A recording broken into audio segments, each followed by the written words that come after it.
Hello everybody, I am a simple gamer and welcome back to more Genshin Impact. Don't mind me staying in Mondstadt because we are not gonna be here long. I just want to start here because after quite a long time, Snezhnaya is finally out, so gotta go there and do the Archon Quest first, like usual when like a super new patch comes out with a new area. Okay, just gotta click that. So it does take place in Nasha Town first, and I guess afterwards it sends you up towards a very weird straight line into Snezhnaya. You would think that like some of the like dark areas will be filled in, but I guess not. Hopefully it does in later versions because it does look weird where just like a big chunk is still like missing. But anyways, back to Natlan. Sorry, not Natlan. Back to Nodcry, I mean.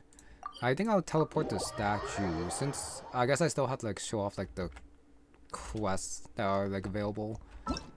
Yeah, so into the wind in the frigid north. So it's that way. I guess I should have went to the teleport point.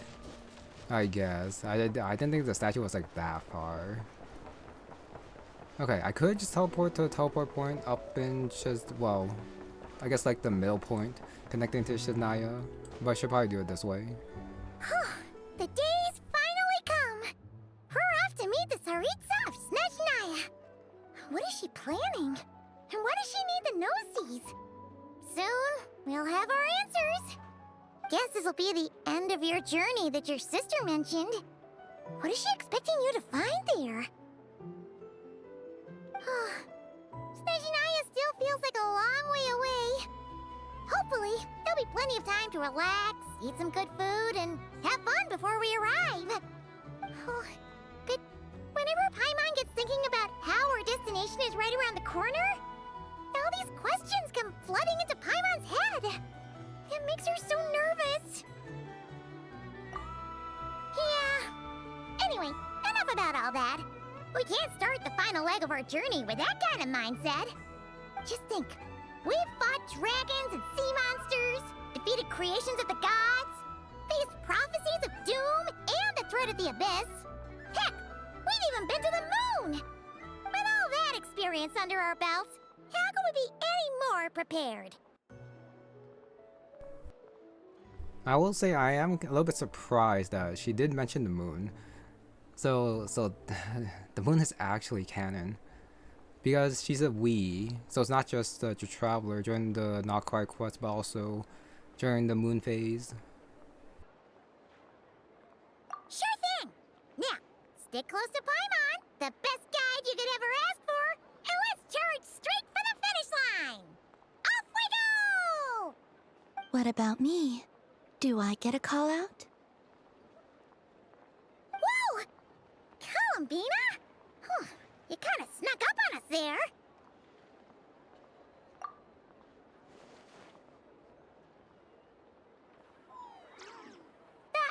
Don't look at Paimon! Paimon didn't sell you out this time. Oh, so it was you! Alright, guess there's no hiding it now. All your friends have gathered at the flagship to see you off. I invited Sandrone too, but she said she had to go back to Snezhnaya. She must be busy. She had some nasty things to say about you before leaving. Would you like to hear them? Wait a sec. If sorry, not Columbia. If Sandrone's going back to Snezhnaya, she doesn't really have to say goodbye, does she? Since she's got to see the travel in Snezhnaya though. So that's a little bit weird. She hasn't changed a bit. Alright, let's hear it. If they're heading to Snezhnaya, I'll bet it's to cause trouble for Her Majesty the Tsaritsa. Attending a farewell party for people like that would not be a good look for me right now. Also, please tell them not to count on getting help from a Fatui Harbinger in Snezhnaya. Our time working together was not terrible precisely, but we're on different sides. So when you get there, don't do anything to make life difficult for both of us. Well, that definitely sounds on brand for her. The attitude, the reasoning. All right, we'll do our best to keep our distance then. No, you've misunderstood. I think she means that she'd like you to go see her. As long as you don't make things difficult for both of you, you'll be fine. Huh. You really have to read between the lines with Centrone. Go on, get to the flagship. Everyone should be there by now. I told Lauma that you once treated me to a truly unforgettable meal. Today, I want to return the favor. It's my gift to you. It's definitely nice to be treated, but hopefully by this point, you know that you don't owe us any favors. The moon of Nodcry will always give you a warm welcome.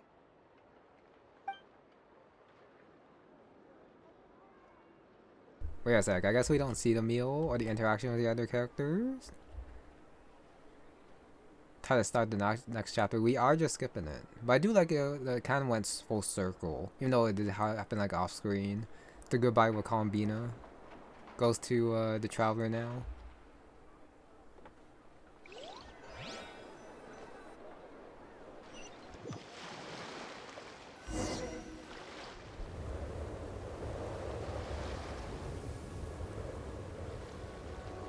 Wow! Pure white as far as the eye can see! It's so pretty! Come on, give up! Yeah, I start seeing Everwinter Without Mercy, Act 1. I guess they just walked all the way here.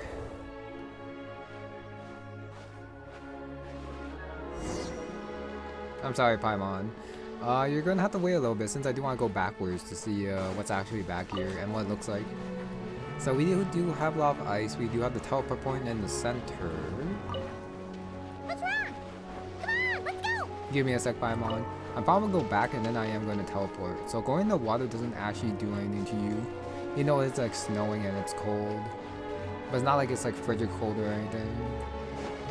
Unlike Dragon Spine. Oh. Yeah, I got the thing that happened, but I'm fine. I do just want to see what happens if I do just go all the way back. That thing that warning disappeared way too fast. So like leaving the area does something. Or something like that. But I'm okay, this is for science.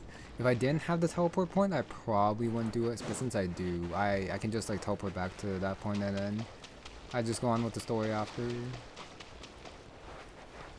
This is actually fairly long.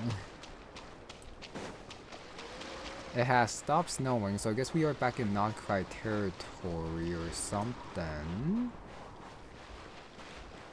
Don't mind me just looking at the ominous clouds in the background, which do look very nice. Okay, I thought like the land stopped, but it just curved to the side.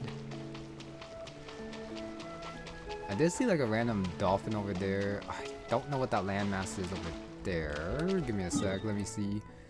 Oh, it's the Dunana pit. I'm pretty sure. Okay, I think I'm getting there. Just a little bit more. 4 signs. Who knows, there might be a chest here. But since there isn't, I don't have to like go do this when I'm like doing my exploration. But they did just like teleport you all the way back.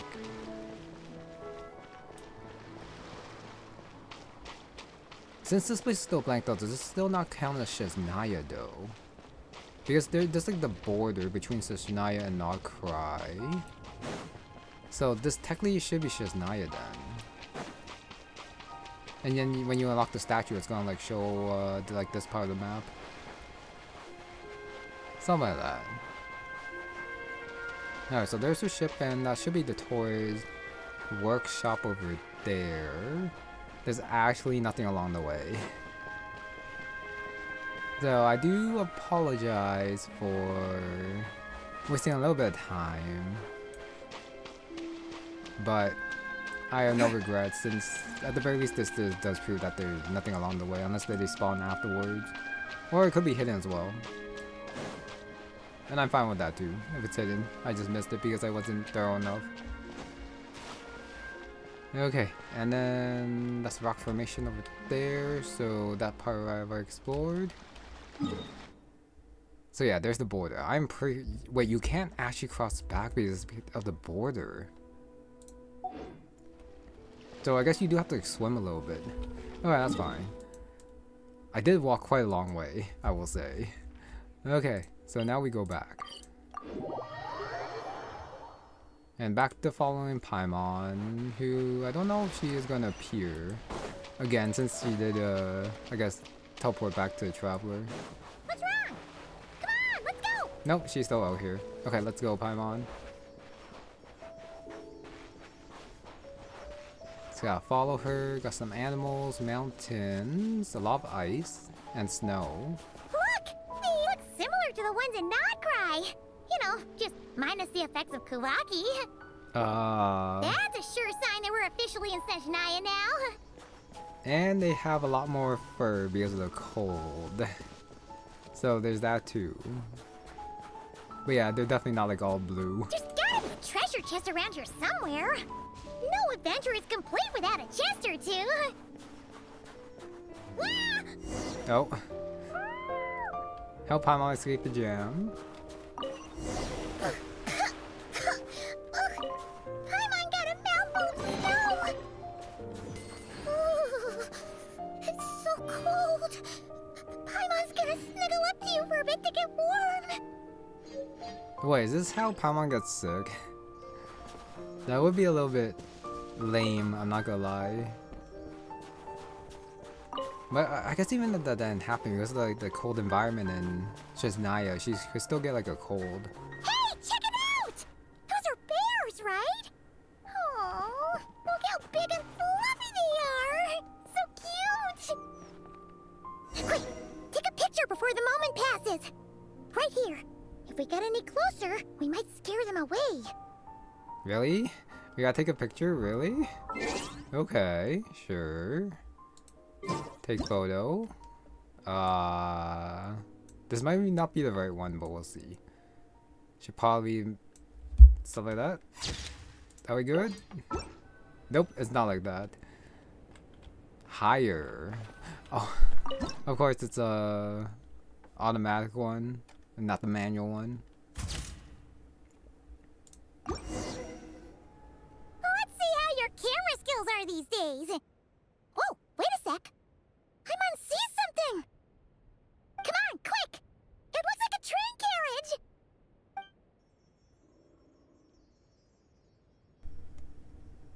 Alright, but I will say that those are some very nice bears. Not attacking on sight.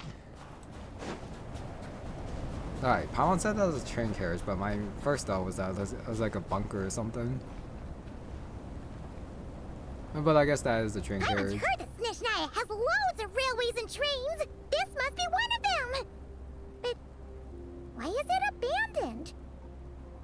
Ooh, it's still so cold. Ooh, I don't know. Maybe. Ooh. Also, is it just Paimon or is the snow getting heavier?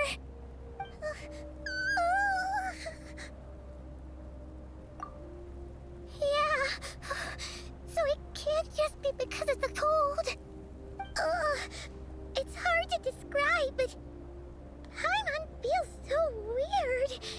She's never felt like this before.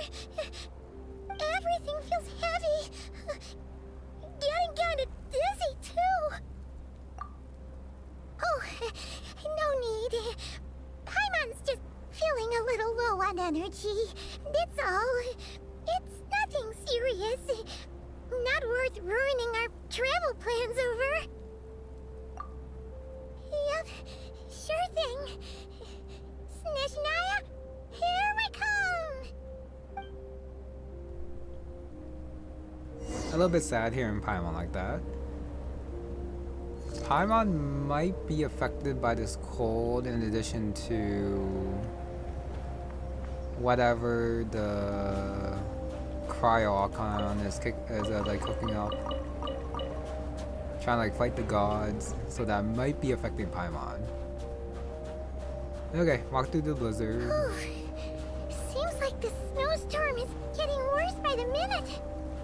Paimon can barely fly. Alright, movement's a bit difficult. Best way for Paimon. Even though Paimon's the one following us, so... yeah.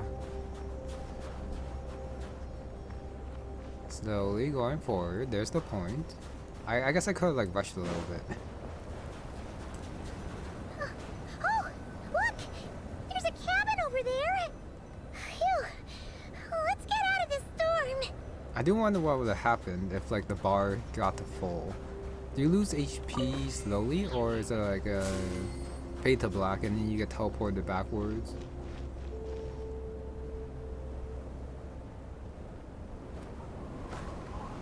Okay, first alpha for a traveler. Great.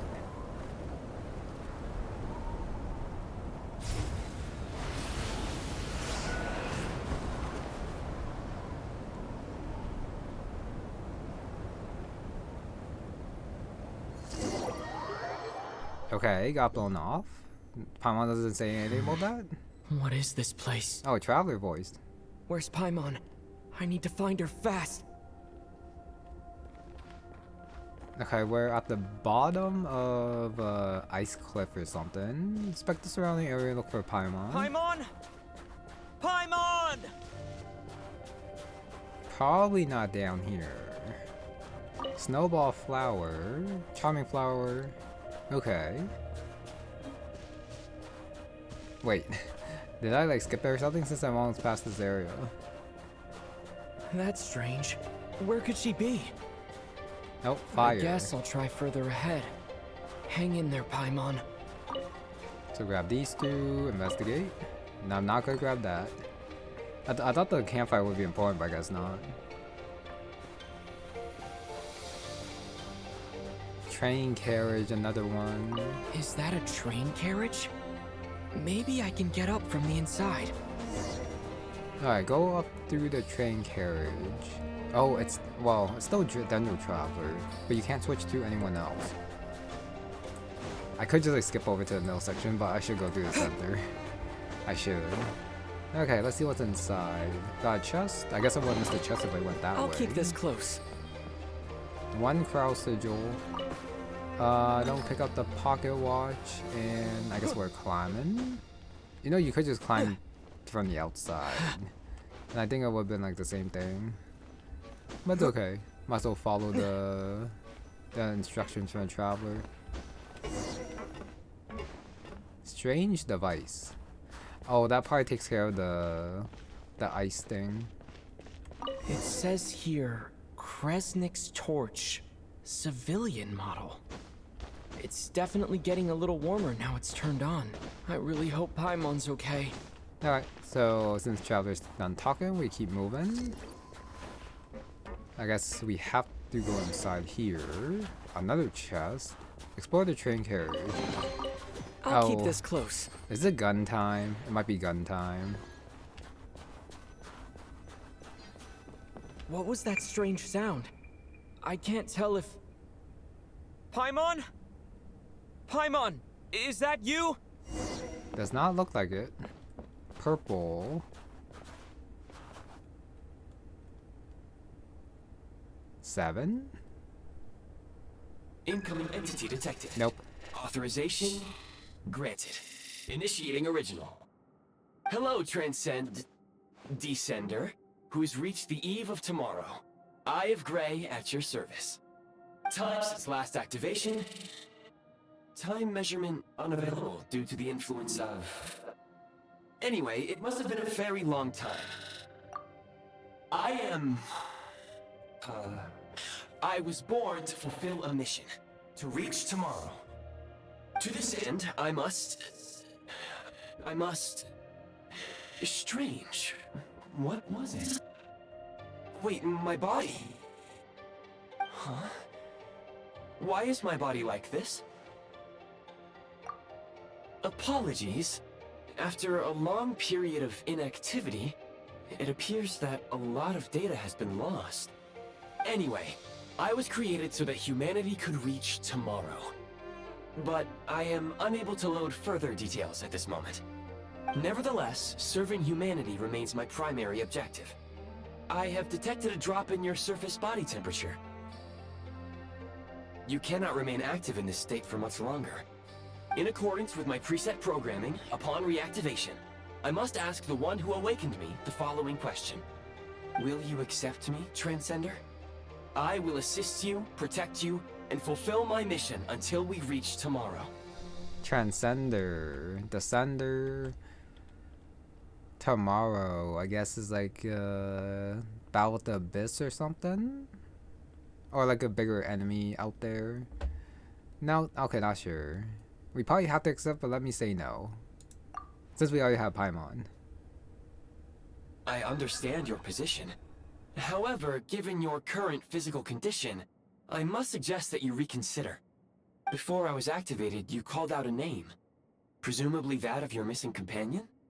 If you agree to accept me, after helping you get out of here, I will search for said companion and pinpoint their location.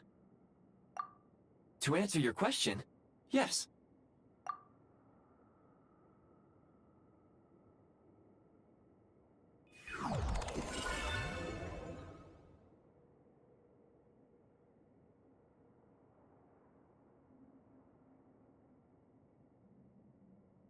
You have made a very wise decision. Now that we have reached an accord, you will be my new user. May I ask your name? Very well. I will remember this name until the mission is complete. I need to recover my body, retrieve the power to unlock tomorrow, and help the suffering masses to reach the far shores where the empty Ark floats. I can sense my power scattered across this ice-covered land. I even have a vague sense of where it might be found. But right now, that is not essential. The key right now is you. You must survive and reunite with your companion.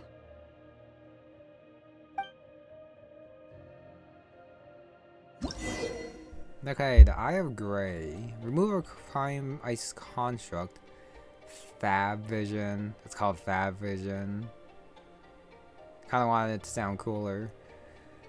We're building. Okay. It refunds prime ice resource, removing prime ice constructs, return the materials, not energy. Energy to Eye of Grey. You may now execute the command, Demolish. Use it to remove the prime ice blocking the path and obtain prime ice units. That is not Demolish. Okay, so the eye might not be permanent since the mission of tomorrow and all the pieces are in Snezhnaya. Alright, Fat Vision. So again, build here, you need 20 blocks, 5%, and this one to remove, you get 50. Prime ice unit count has been updated. Okay, continue exploring up ahead. Let me get rid of that, because that is a little bit distracting. Build a prime ice okay, it's the same thing from before, you just build instead of demolish, remove. Okay. You may now execute the command, Build. Use it to create a prime ice construct to prop up the door. Mini Crash Next Torch, 98%, whatever that means. Oh, it's the energy needed to build, so I guess the torch builds it up or something. Gives you energy back. Generate orbs. Okay, completely stop working, cannot be reactivated or restarted. And then we have the other tutorials here. I still missed one, but that's fine for now. So I can remove these guys as well. Are they hiding anything? Let me see. So I do have 95 now. Nope, not hiding anything. Okay, so let's construct here.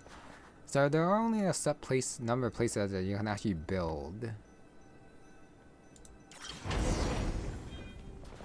Cube. Nice cube. Do we really need one for cube? I mean, we did just like make it, but is that one really necessary? Come on. Okay, so that's a chest right here.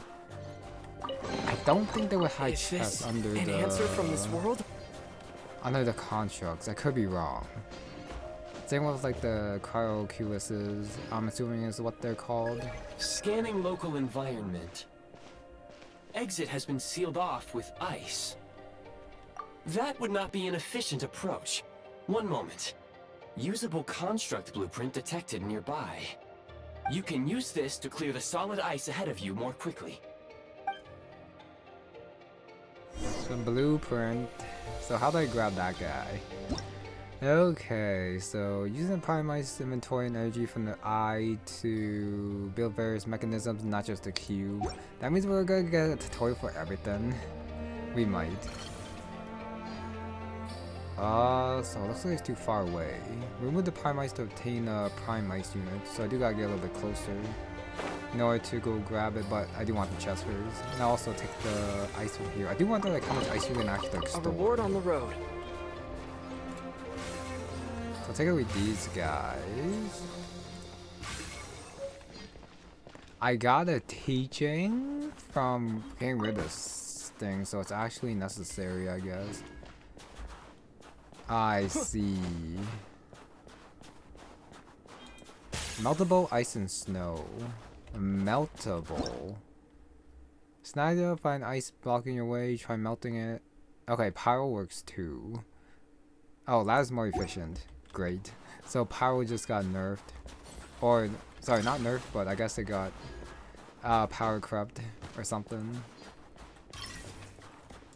Or something like that. Yeah, I am able to go to, you can actually build a cube to actually reach places now. I see. Train blueprint. Basic heat source. Heat source construct a prime ice. Either use 40%. You need ice to make a heat source? That's interesting. So you can follow you around. Check. Okay, so details here, then a construct appearance. You can change it apparently. There's another cube. Okay, sure. Construct blueprint added to records. You may now execute the command, build heat source. Generate a temporary heat source to rapidly melt the solid ice. Okay. And then it's gotta be a little bit annoying switching between the different things. I gotta get used to that. So that does work. You stand inside, you don't get burned. So it stops there because it's outside the thing. So now I just gotta like move it closer. Can I just like not push it? Unless if I have to like build another one. Although you just take it and you hold it. Okay, so that's what it means that if you go too far, it's going to return. I see. And also burn this one too on this side. Okay, but the melting still, the fact that you do gotta wait for it is a little bit annoying. Okay, so there's nothing hiding there. Unless if they don't hide anything inside, since I don't think like a chest is gonna appear after it all disappears. Since this is gonna be like too small or something. Something like that. Okay, find the path that leads out. Why did I get a tutorial for this after I did the thing? I have no idea. Okay, so I'm pretty sure they made it so that you don't need too much. Wait, is this even the right way? This might not be the right way. Yeah, too much stamina. Oh, okay, no, this way. I went the wrong way. My bad. I returned it by accident. An answer from this but world? I don't think I need it. My scan indicates the path is straight ahead. I recommend we proceed. I guess I just built another one since I do still have quite a bit of blocks. So how many of these can you have on the field? I mean, you're kind of limited by your energy, but at the same time, you just like find a source you can build. How many can you build? My guess is like 3. Unless if it's infinite, which it might be. It was a little bit weird that I did actually get the random talent thing from melting an ice. I have no idea how I got that. Alright, about to exit the heating source range. So where does it show it? Is the question. Nope, it doesn't actually show it. You're either in or you're out. Does give you a warning, but doesn't exactly tell you Kresnik where. Crystal located. Please collect at your earliest convenience. Kresnik. The recent construct you built provides highly efficient heating by utilizing the unique properties of Kresnik Crystal. Unfortunately, prime ice constructs have a very short lifespan and cannot be stabilized during the development period. Hence, the authorization to use Kresnik Crystal was granted. That said, I have already forgotten what warmth feels like. Yes, perhaps then we can warm ourselves by the fireside together. But for now, all you need to remember is this. If you collect Kresnik Crystal, I can extract the energy within and use it to maintain your body's surface temperature. My question is, how long does it last? Okay, more about a low temperature location, expend energy to keep your body warm. Alright, it will drop rapidly depending on how cold it is. Might get hurt, increasing the energy, helps to withstand the cold. Okay, so yeah, that different stuff. I gotta tag it. Low power. Please use Kresnik Crystal to replenish energy reserves. No, I wish I did. I guess we just go from Signs rock of to rock. physiological activity detected in the distance. It is highly likely to be your travel companion, Paimon. Go. Go. Go then. Be reunited and sing together. May all the people be united as one. May all of life rejoice in unison. Yeah, I was thinking about jumping down, but I probably shouldn't. Especially since I don't actually have a map, so I won't know like which places I've been and haven't been to. You know, this might be like a special area, just like for the Archon Quest. Approaching the target location, scanning for signs of life. Life forms detected. 2. Affirmative. However, that is not the reason for my confusion. According to my database, this location is a train station, meaning the number of life forms is unusually low. Real-time environmental data suggests that the train station may no longer be in use. But whatever the situation, please exercise caution.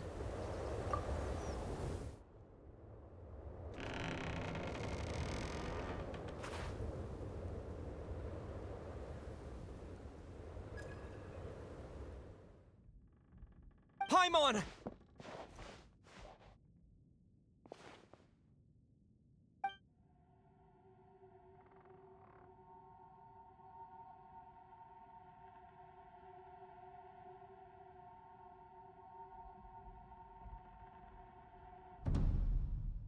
Really? Piero. Who are you? Unless if I got his name wrong. Don't worry.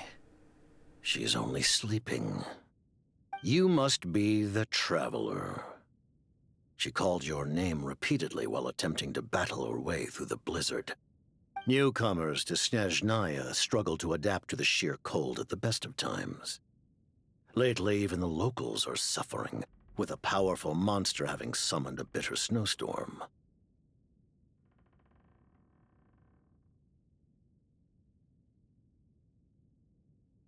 I don't know why it's not going, but You two must be very important to one another.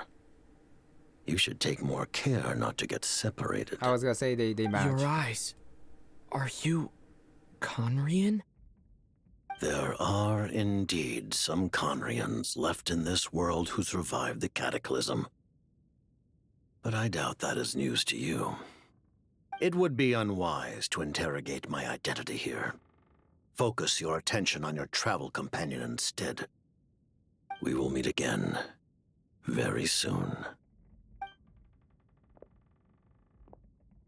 And honestly, this outfit matches Snezhnaya Cold a lot more than default for Traveler. The unidentified subject has now left the area. He appears to be an individual of great significance, but my search has yielded no relevant data. I will try searching the database again. Against the odds, your companion is safe and sound. The other person even left a blanket for her.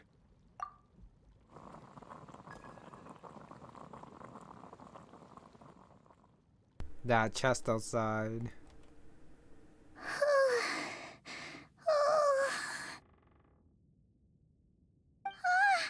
Traveler! Oh, thank goodness you're okay. Paimon was so worried. She looked everywhere for you. It's okay. Take it easy. Are you feeling alright?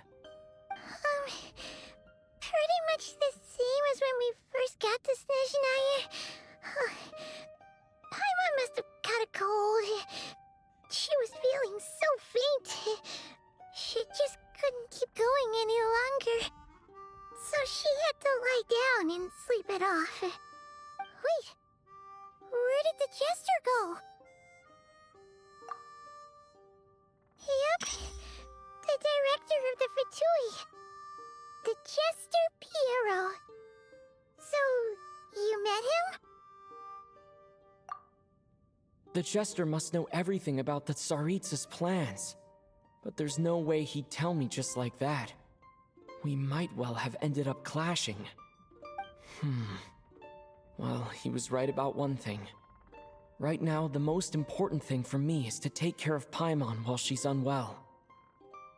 He had no intention of explaining his motives, and he left in something of a hurry. Hey! What the... Who is that? It looks like... half a pair of goggles. How amazing! A self-aware, talking pair of goggles! A monocle. Snezhnaya was once the land of the Fae. There are many ancient creations here that I'm sure would broaden your mind further still. Mind you, my database is also expanding as we speak. You must be a rare creature yourself. Oh, wow! Well, thank you so much. You've earned yourself some of Paimon's favorite candy. Oh, but by the looks of it, you probably can't eat that, can you? Goodwill detected. Instead of candy, perhaps I can suggest my preferred strategy. Please clean me regularly to keep me operating at peak efficiency. Oh, that makes sense. Every pair of goggles needs wiping clean once in a while. Sure thing, mister. Anyway, back to the jester for a second. Paimon's still confused about something. When he first showed up, he already knew Paimon's name. And he acted like he expected Paimon to know who he was, too. Paimon could tell that he was Conrigan from his eyes. And he definitely seemed like someone pretty important. But beyond that, Paimon didn't know anything about him. It was only later, after he rescued Paimon from the snow, that he properly introduced himself. That's the only reason Paimon knows he was the jester. Oh, seems unlikely. He ran into the snow following the sound of Paimon's voice, with a really anxious expression on his face. He didn't act like someone who knew she would be here in advance.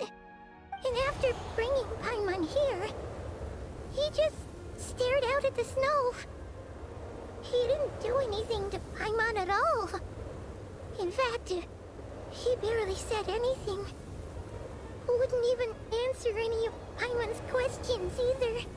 Paimon didn't feel unsafe around him, and he didn't seem to have any ulterior motives.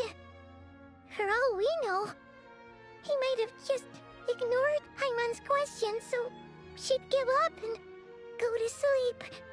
Please allow me to interrupt. Fatui and director are unfamiliar terms. May I ask for clarification? Wait, you've seriously never heard of the Fatui? Oh, they're like the Tsaritsa's inner circle. Really powerful people. And the director is their boss. Understood. Since they hold elite positions and serve their god directly, It stands to reason that they would conduct themselves with due decorum. I am inclined to agree with your assessment, Miss Paimon. I did not detect any ill will from the gentleman in question.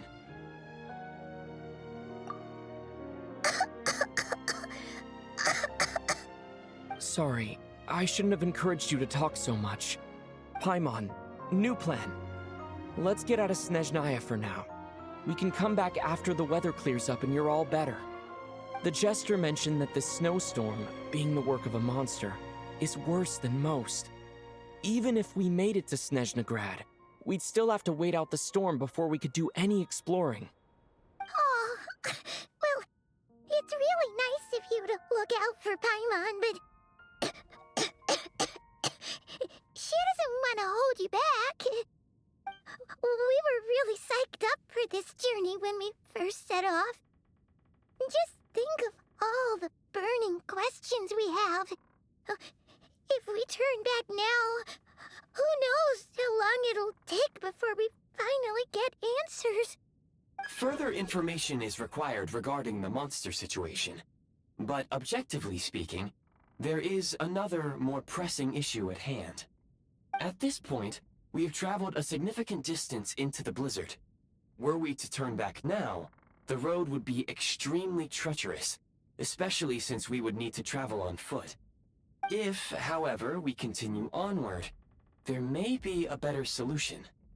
Do you remember what I said as we neared this location? I told you that this is a train station. While it has evidently fallen into disuse for unknown reasons, the tracks remain intact. We can break through the blizzard and forge ahead by driving a train. That is the Snezhnayan way. There is a small town up ahead, which would be the perfect place for Miss Paimon to rest and recover. Paimon thinks Goggles here makes a great point. Let's do that! It also would have been nice if the Jester actually gave a hint as to how they're gonna get out of there, but I guess you just gotta like lead them to their own devices, I guess. You know, he helped Paimon, but that's about it. Oh, come on. Don't worry. Think of all the traveling we've done so far. When has Paimon ever gotten sick before? Practically never. 'Cause she's in great shape. Sure, she's a little tired right now, but it's sure to clear up on its own. Affirmative. Should you ever need my assistance during your future adventures, please call for the Eye of Grey whenever you wish. Otherwise, I will remain silent to avoid causing any unnecessary distraction. Now, please follow me to the train tracks. I thought only the Traveler would be able to see Gray, but I guess not. So he is just like a construct that can turn smaller to like go on the Traveler's eye or something. Alright, so let me grab this chest, check all the shinies out, grab that potato radish. That's the end exit. But since I am here in this cabin, I might as well just look everywhere in here. Second door goes that way. And then this one goes that way to the other side. Oh, the way we came. Okay. I'm gonna hope that Gray actually like warms up Paimon as well, not just the Traveler. Please confirm when you are ready to depart. Call the train? Standing next to the railway track, you can pull off the HUD to call a train. How do the trains know?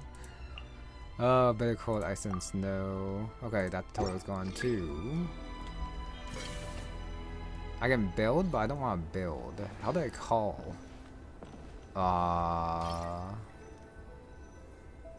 From your inventory, so something different from that place. Interesting. I'm actually not sure where it is. It's not that one. It's not that one. It's not that one. It's up here. So Fat Vision is different from calling up the eye. Okay, drive the train using the eye. Call train messages, system activating 2 constructs, and continue the quest to unlock. I'm fine with building stuff, but how the hell does he call it training?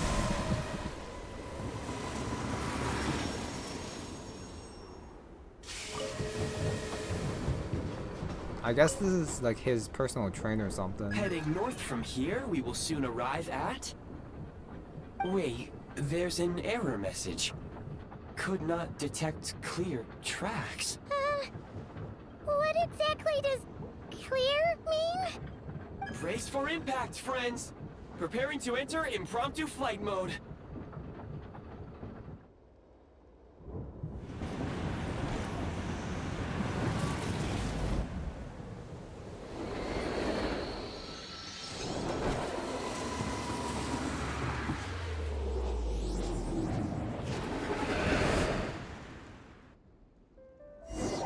Well, goodbye that train. I think I would have been fine if it was like... How strange. Not only was the station's status different from my records, but even the railroads and the terrain itself have changed substantially. Yeah, if it was like Ray's personal train. Since this one's like just here, then I guess you can call any train after? That's so weird. I can believe like the construct thing, but the train thing, I can't. Yeah. Thanks to your quick reflexes. My sincere apologies for putting you in danger. I'm afraid I'm as confused by all this as you are. Agreed. This is likely a consequence of outdated railroad data. The discrepancies between the old data and present reality are far greater than I anticipated. Fortunately, our crash landing has at least brought us much closer to the town. According to the data, anyway. Your data had better be right this time. I can assure you, it certainly is. Please look this way, and you will see a Kresnik's torch. It seems our ill-fated train ride was a blessing in disguise. We have taken the shortest possible route. Rest assured that I will take user preferences into account next time I plan a route. Next time, I will get it right. Very convenient. I will say I am going to keep thinking about the train. So they lost this train since it's off the tracks, unless they're able to push it on the track. So this is like Gray's old train, and then new train is going to be Gray's personal train from now on or something. And that's how he like calls it. It's just his, and then it's on standby. It's not like just a random one that's like used by like other people, and then when we call it just comes or something. Okay, statue. The world opens itself. So yeah, the bottom side is now lit up, and the first area over here, Rankova Zoria, Huntsman Cabin, all the way up there. Okay, so I guess they like jumped down and then fell down here. Okay, and then teleport point there. Interesting. Warship, Resonator Cryo. We can. So it's not like Natland. Cryo Traveler, Requiem of the Iceland, I think. So yeah, Cryo Traveler is the thing now. Oh, a stab and then something pops up over here. Viewpoint. Excuse me, is there an inn nearby? I'm sorry, but they've all closed. Now a viewpoint. It's nighttime, but not right now. Okay, so even though she talked to you, cannot talk to them. Sorry to interrupt. We're looking for a place to stay. I can't even afford to warm my own house, let alone run a business. Excuse us. Is there anywhere we can stay around these parts? I'm afraid not. You'll have to try your luck somewhere else. So something seems to be going on here, even though they do have a torch. They don't seem to be doing too well. All we can do is wait for the next shipment of Kresnik Crystal to get here. Oh, it's also probably because of Blizzard as well, made by the monster. That's this bad.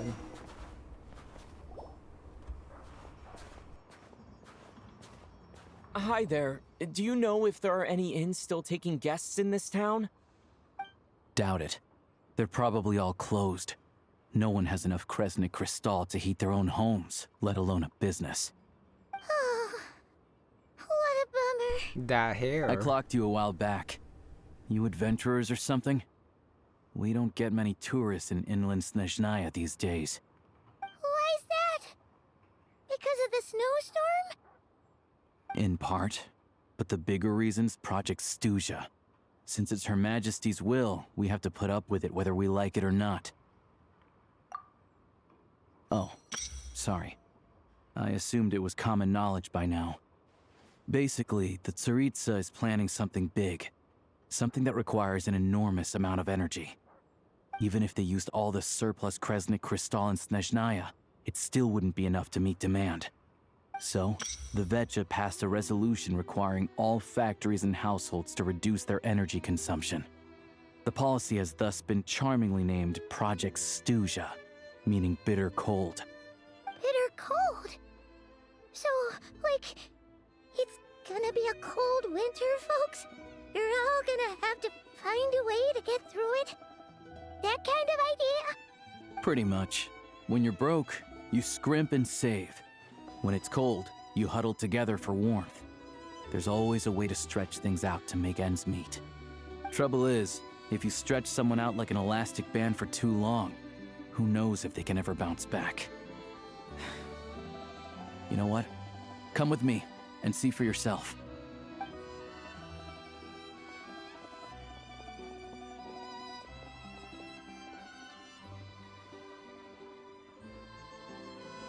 Can you please explain to me why the price of Kresnik Crystal has gone up by 1/3 again? Even as our purchase quota has gone down. You only come here twice a month. This won't even last us a week. The supply and pricing of Kresnik Crystal are based on current production volumes and price data. We VII are only responsible for delivery and security. I'm not in a position to explain to you how the figures are calculated, but I assure you, they are as fair and reasonable as possible. Oh, so our lives mean nothing to you? How can you expect anyone to survive a single night in this weather without heating? Since you insist on making me repeat myself every single visit, I will remind you again. There is no monopoly on the trade of Kresnik Crystal. You are free to purchase the shortfall from elsewhere on the market. What market? Nobody else is selling. And when they do, they charge 8 times the normal rate. It's robbery is what it is.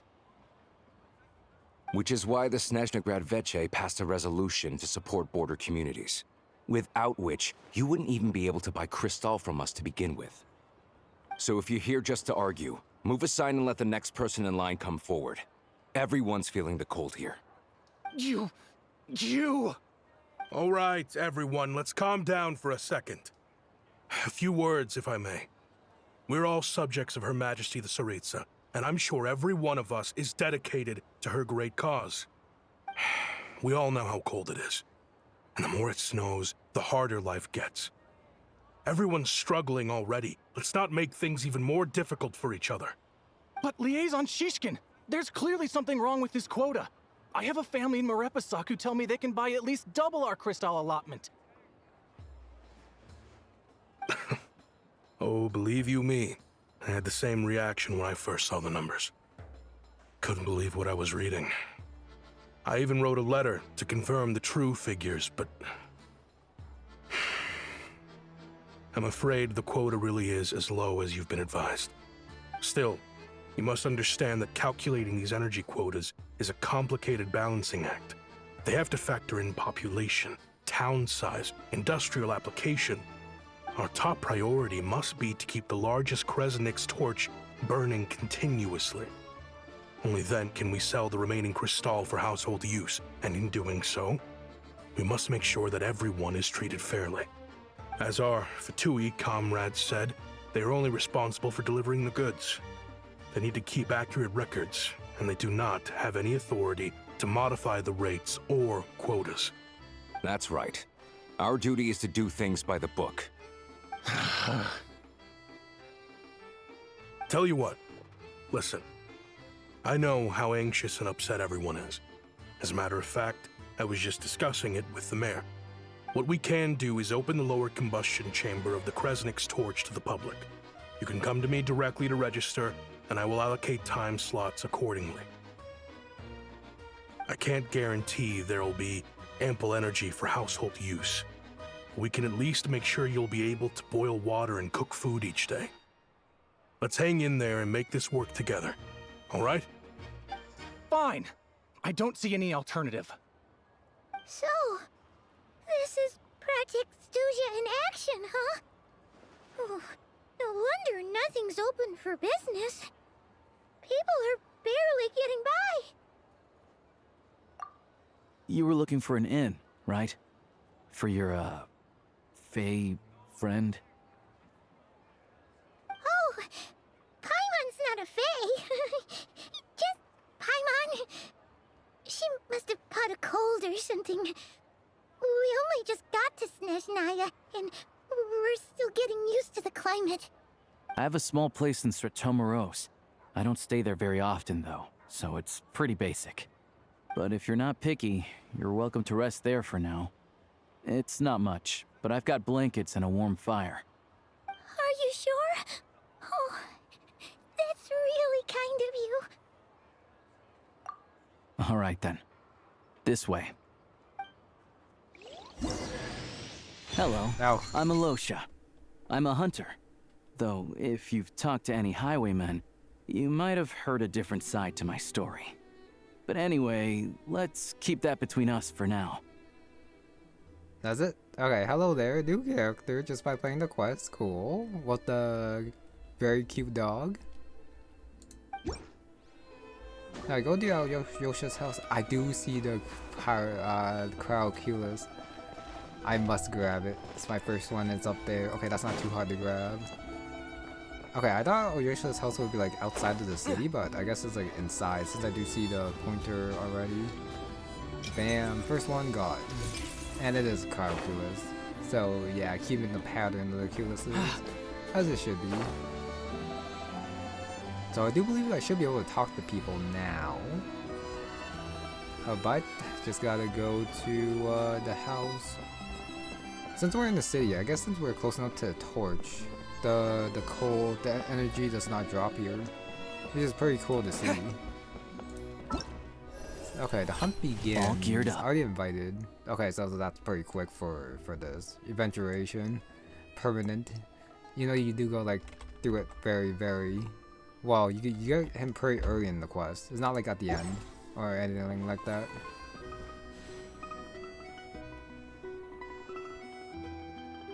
Oh, so cozy and warm. Paimon's getting nice and toasty. Oh, wait. Paimon only introduced herself so far, didn't she? This is Paimon's best friend, the Traveler. Good to meet you. I'm Alyosha. Most travelers find the Snezhnayan climate to be a shock to the system at first. But as long as you keep yourself warm, you should be fine. Still, you should keep an eye on your condition. When people are too quick to dismiss a cold, it can easily end up turning into something more serious. Don't say that. Paimon's too young for chronic health issues. They aren't in town right now, and they won't be back anytime soon. The train station has been closed ever since these power shortages began. I do a lot of hunting, so I spend most of my time exposed to the elements. But even the animals wouldn't survive long in a storm like this, let alone a hunter. Nothing to do but sit tight in town until the weather improves. I get that you're in a hurry, but even if the station were open, that doesn't mean there'd be any trains. We could end up stuck here for a long time, I'm afraid. That's a crazy line. So they actually do reuse that train. What? Your own train? Wait, hold on. That train? The one that suddenly fell out of the sky and crash landed on the ice? Oh, we got lucky and found it in a cave. Oh, then our luck ran out and we had a little accident. Pretty crazy for a random find in the mountains. Well, as long as your train's good to roll, you might get to Snezhnagrad after all. I've been doing some digging recently. Turns out, the real reason for the current energy crisis in Stratomeros is that some of the supply is being seized for a private stockpile. But to expose what's going on, I need to catch them in the act. So, I'm heading off to catch a rabbit. Huh? Wait, a rabbit stole the crystal? It's a figure of speech. Real rabbits couldn't pull this off. They prefer carrots to Kresnik Crystal anyway. Shishkin, Mr. Positive Attitude, let's all get along now, shall we? Him? Really? Paimon never would have guessed. Huh? You're coming with? Huh. Oh, okay then. Just give Paimon a second to get ready. All right. Guess there's no point pushing myself. Paimon will stay here and hold the fort then. Be careful, you two. Oh yeah, there's one more introduction to do. Tagarin, get in here. Oh, a doggy.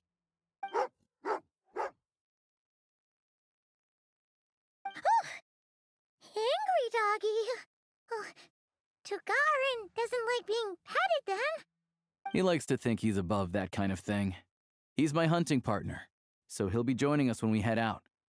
Carrots aside, we'll need to stay completely undetected. We can't risk spooking our rabbit, or there's no telling which burrow he'll scurry back into. First, we need to find a way into the train station and see if we can find any real freight data. Shishkin's figures can't be trusted. Then, we get Tugarin to catch a scent and find out which way the crystal went. What are you eating? Oh, check it out. When you're all out of carrots, try jerky. Good doggy. Good doggy. A fellow dog lover, huh? Yep. And rabbit lover. Carrots are great too, you know. Good to know. Eat up, Tugarin. We got a lot of work to do. Wait a sec, those skates at the back there. That's some pretty cool stuff. Wait, where was it? I don't see the skates anymore. But I just noticed them like in the background while they were talking, and they look pretty cool. But I don't see it anymore. I guess I'm just blind. I was supposed to talk to Paimon. I thought I was not gonna go to the next scene. Oops.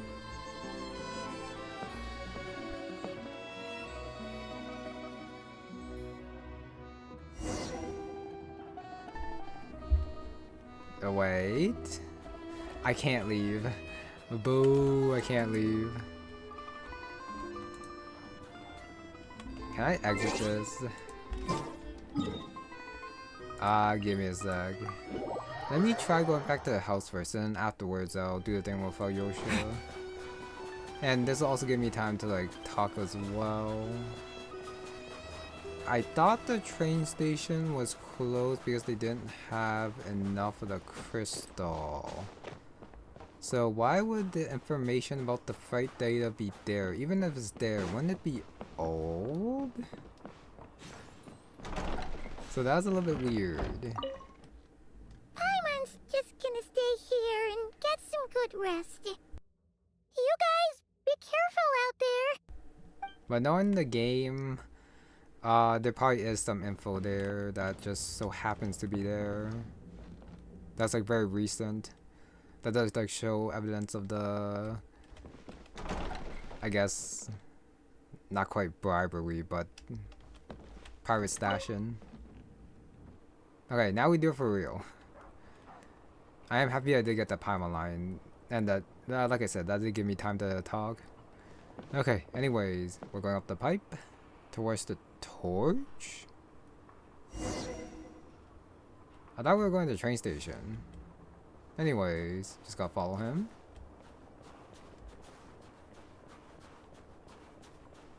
Okay. Oh. Wait.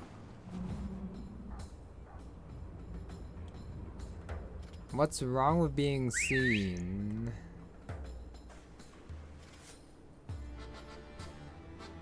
Alright, Tagar. I feel like he's having a little bit of trouble going up the stairs. Just a little bit. The distraction. Nice. Nice work, Tagarin. Come on, we'll go around. Around this way. Try not to slow walk. Sorry, trying to slow walk, I mean. Alright, you gotta go prone. Teleport point down there. Train tracks and then like the bridge or something like that. That leads out of the village. So we're going. Alright, back to going prone. That roll. So where are we going? He's so slow, there's actually no point in standing up.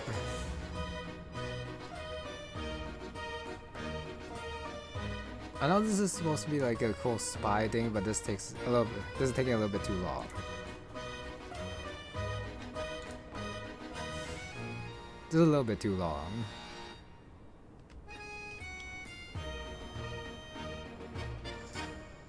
Okay. Yeah, I should go a little bit faster there. Follow Alyosha's route, which I am this doing. Way. We'll enter from the upper floor. Upper floor. I guess this is his house. No, this should be a train station, no?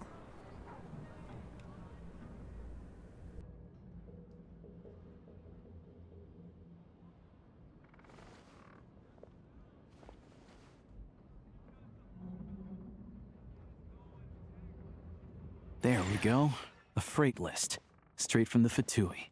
So Shishkin won't have had the chance to doctor the figures. Looks as new as the day it was printed. I guess no one bothers reading these unless they have ulterior motives.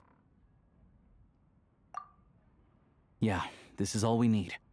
Come on, let's get out of here. Then go track down the crystal. Tagarin's a keen hunter, and catching rabbits is his specialty.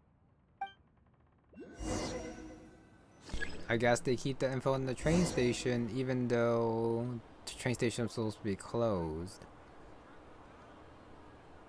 But then, I guess how would they like transport the crystal here though? I guess they could like use something else other than a train? But I guess the medium point would still be a train station if they use like other vehicles. Okay, I'm gonna stop thinking so much. Alright, click to make a disarming gesture. Gotta sit, search for suspicious traces. Alright, he's rolling. Now I can move freely. Well, kind of freely.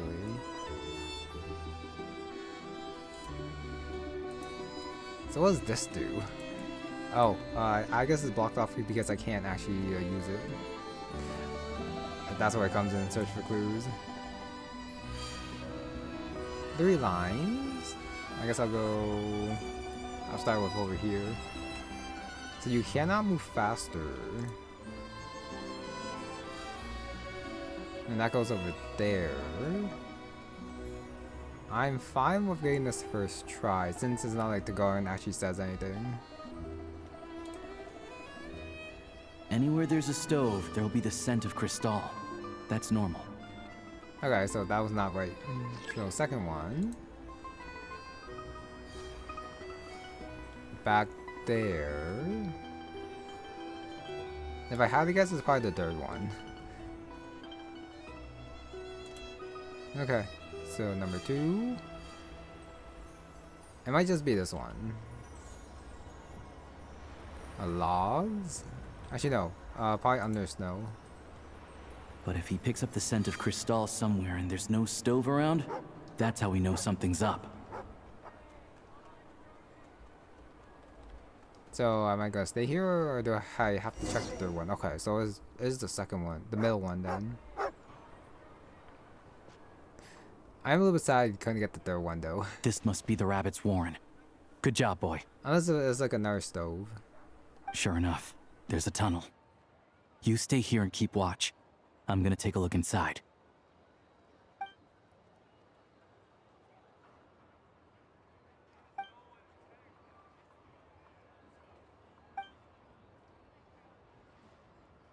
Wow, we're confronting him already. Thanks for looking out for us. Things are getting tougher by the day. No need to thank me. It's my pleasure.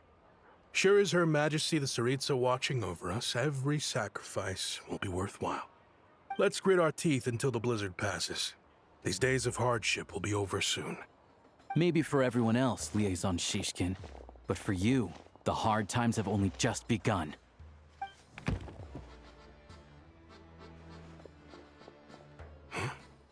Who are you? What's the matter?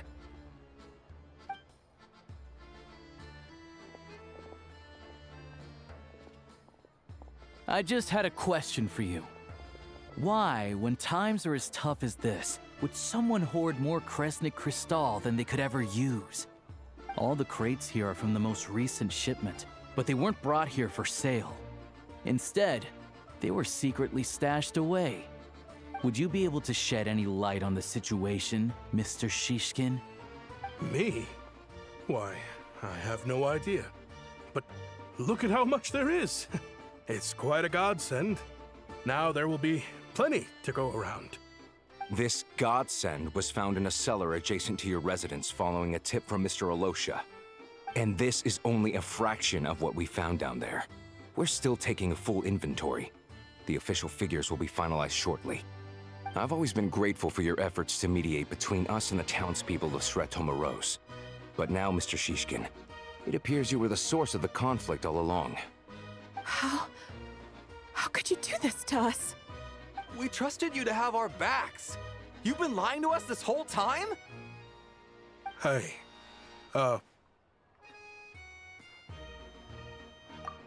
I owe you all an apology. I'm sorry. I'm so very sorry. This isn't who I am. Please believe me, this was a one-time mistake that I will never repeat. We all know how difficult life has been since Project Stuja came into force. Energy is an increasingly scarce resource. People everywhere are getting desperate. But some places have been hit harder than others. I grew up in Alatir, a small village with no train station. Deliveries of Kresnik Crystal have ceased there entirely. If nothing is done, they're all going to freeze to death. You know as well as I do how downright impossible it is to buy Crystal these days. The thought of my poor mother and father, with no one to help them, I felt so afraid. I watched as energy grew scarcer by the week, all the while knowing that their lives were at risk. Then one day, I looked at the Crystal shipment in front of me, and a terrible, selfish thought entered my mind. Looks like I'm just not cut out to be a criminal. I'm so sorry. Once the Fatui have finished their count, you'll see that the numbers match their waybill.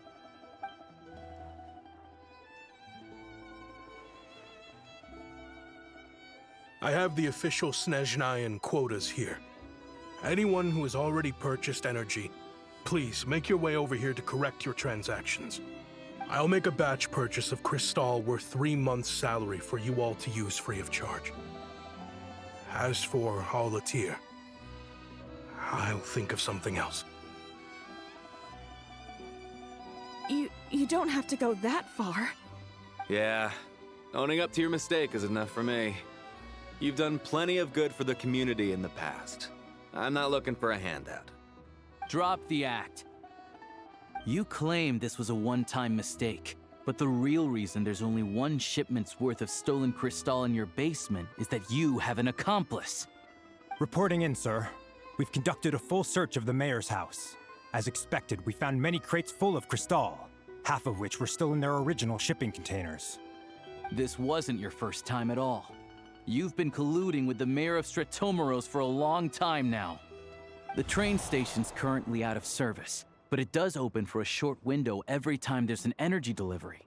And every time a train pulls in, you're there on site to take inventory and oversee the workers unloading the cargo. There we go. The mayor Train is handpicks said used. workers. Per his instructions, they transport the crystal by tunnel at night to the mayor's house, and he sells it out of town.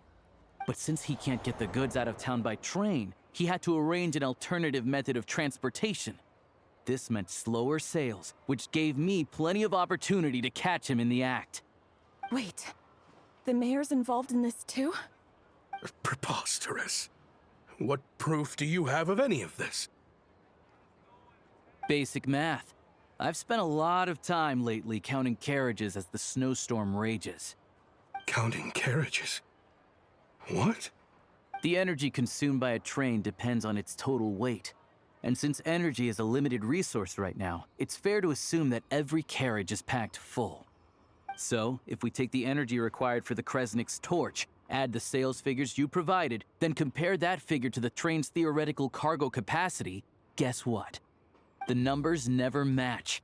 It's always off by 1 or 2 carriages worth. This time, you set a new record. 3 carriages missing. You mean to tell me that you sat around outside, counting carriages, in this weather? I'm a hunter. I have 2 options. Hunt or starve. Well, I've heard enough. The evidence speaks for itself. Take Shishkin and the mayor into custody and escort them back to Snezhnaya.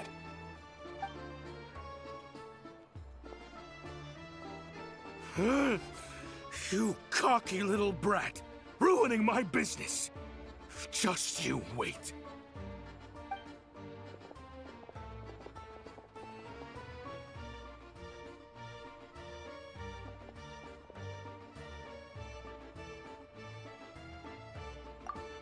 Yeah, something felt off, so I just followed my gut. Math isn't my strong suit, though. I'm lucky my dad made me learn enough to get by, but all this number crunching was a million times harder than the aim and fire work I'm used to. Thank you for your assistance. You're a brave lad. Shishkin was quite the cunning criminal, as I'm sure you can tell. He did all of this right under our noses, and we never suspected a thing. A wolf in sheep's clothing. He had everyone fooled. Even with that sob story he fed us. He was probably trying to keep the mayor out of it, not just mask his own motives. Without the compelling case he put together, even I might have fallen for it. Alyosha, was it? Tell me, are you really a hunter? We can go find some wild animals if you want. I'll fire off a couple of shots, and you'll see whether I'm the real deal. I didn't mean to cast suspicion on your identity. It's just, well, I'm sure you've heard of the Rokot. Recently, they've been recruiting people with your kind of talent. They hide in plain sight under false identities, working against Project Stuzha, sometimes directly opposing the Tsaritsa herself. They aren't a violent organization, and their goal is to improve the lives of the common folk, but still, as a member of the Fatui, I wouldn't be doing my job if I didn't keep tabs on them. First I've heard of this. I don't really keep up with what goes on in the city. All I know is, people who don't mind their own business in the city end up paranoid about everything. As for me, I just couldn't stand Shishkin. I'm from Alatir myself, and I can tell you, nobody's lived there in years. Why would an abandoned village need crystal? Of course, no one really cares about the fate of that place. I'm guessing today is the first you've heard of it. I see. It does sound quite tragic. Really. Well, thanks again for your assistance, and your friend here too. I will report this incident to Snezhnaya. The Fatui will take over energy distribution until new officials are appointed. We'll also ensure that the train station resumes normal service as soon as possible. Looks like it's my turn to brush up on math now. I never liked it as a kid either.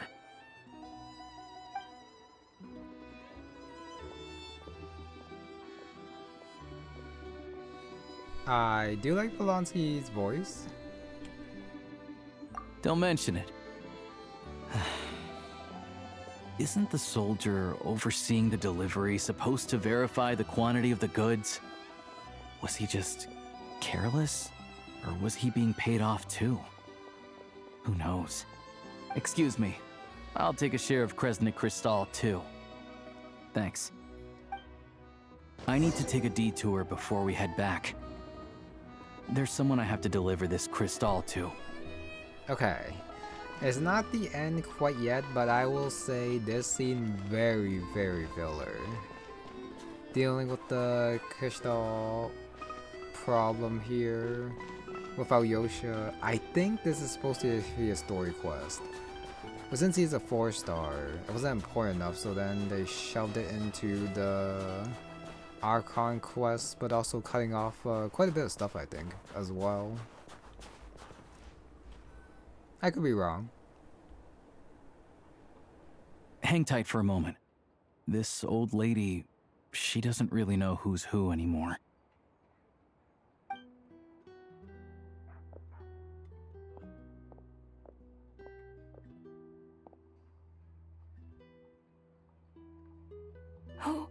Oh, grandson.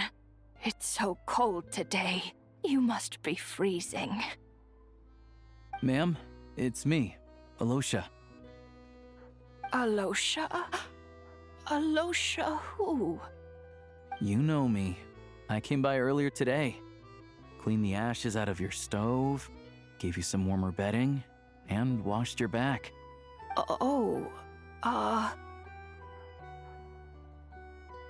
I'm sorry, I don't remember. Now, how often do I get to see my grandson, hmm? Come on, take a seat and relax while I fix you something to eat. It's okay. You just rest. I'm fine. Oh, you. It's nice to come and visit your old granny once in a while, isn't it? Sretomoros, a good town. All sorts of things to do and people to meet. And the local officials are good to us. Sit down, come on, take a seat. I still have some fruit left. Let me get it for you.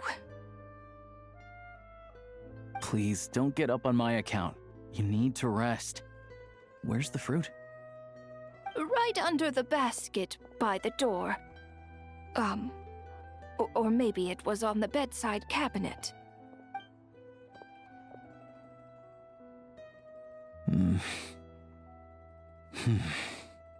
Well, grandson dear, do you like it?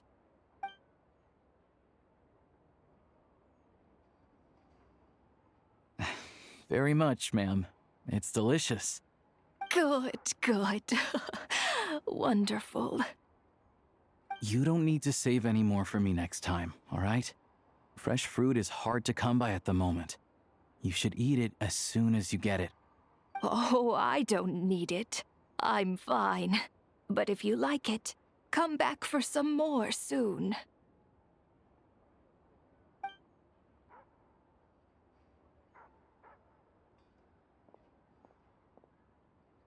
Some kind soul must have given these to her. But she always saves the nicer things for special occasions. I met her at the market back before her health began declining. She was a lovely old lady. We're from the same hometown. Not many people have heard of Alatir. And if they have, it's usually for all the wrong reasons. There's a gang of highwaymen that came from there. Now that it's an abandoned village, it's rare to find anyone who shares fond memories of our hometown. So after we got talking and realized we were from the same place, we decided to keep in touch by letter. I first learned of Sretomoros' energy supply problems from a passing comment in one of her letters. Then, after her health went downhill, I started visiting more often to check in on her. The town's been in decline for a while now, but because of her memory problems, she thinks of it as the bustling, prosperous Sretomoros still in its heyday. That said, I kinda appreciate her optimism. There's not much of it going around in this world of ice and snow. It's fine. Everyone grows old.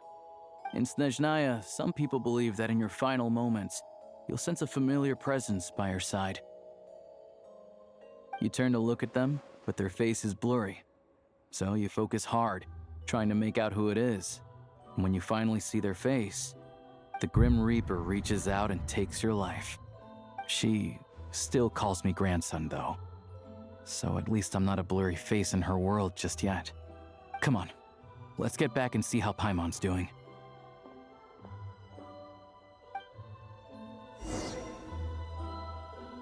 No, seriously, what? Okay, I do kind of get the points. It does show like the compassion that Alyosha does show, and I guess it's a little bit more, how they say it, a little bit more evidence of what's going on in Snezhnaya right now with Project Snezhnaya. I guess the more personal anecdotes to show off, bring out the emotional side, I guess. Paimon, we're back. Are you feeling any better? Yep. Paimon's not cold anymore, but she's still a little dizzy. Flying probably isn't a good idea right now. Paimon might lose her balance. But Paimon's sure she'll be fine. It's probably just from getting hit on the head by that pile of snow when we first arrived in Snezhnaya. Her complexion's looking much better. Let's keep an eye on her. Sure, but enough about that. How did everything go on your end? Are you all set? Did you have any trouble? I'll explain. It's a bit of a long story.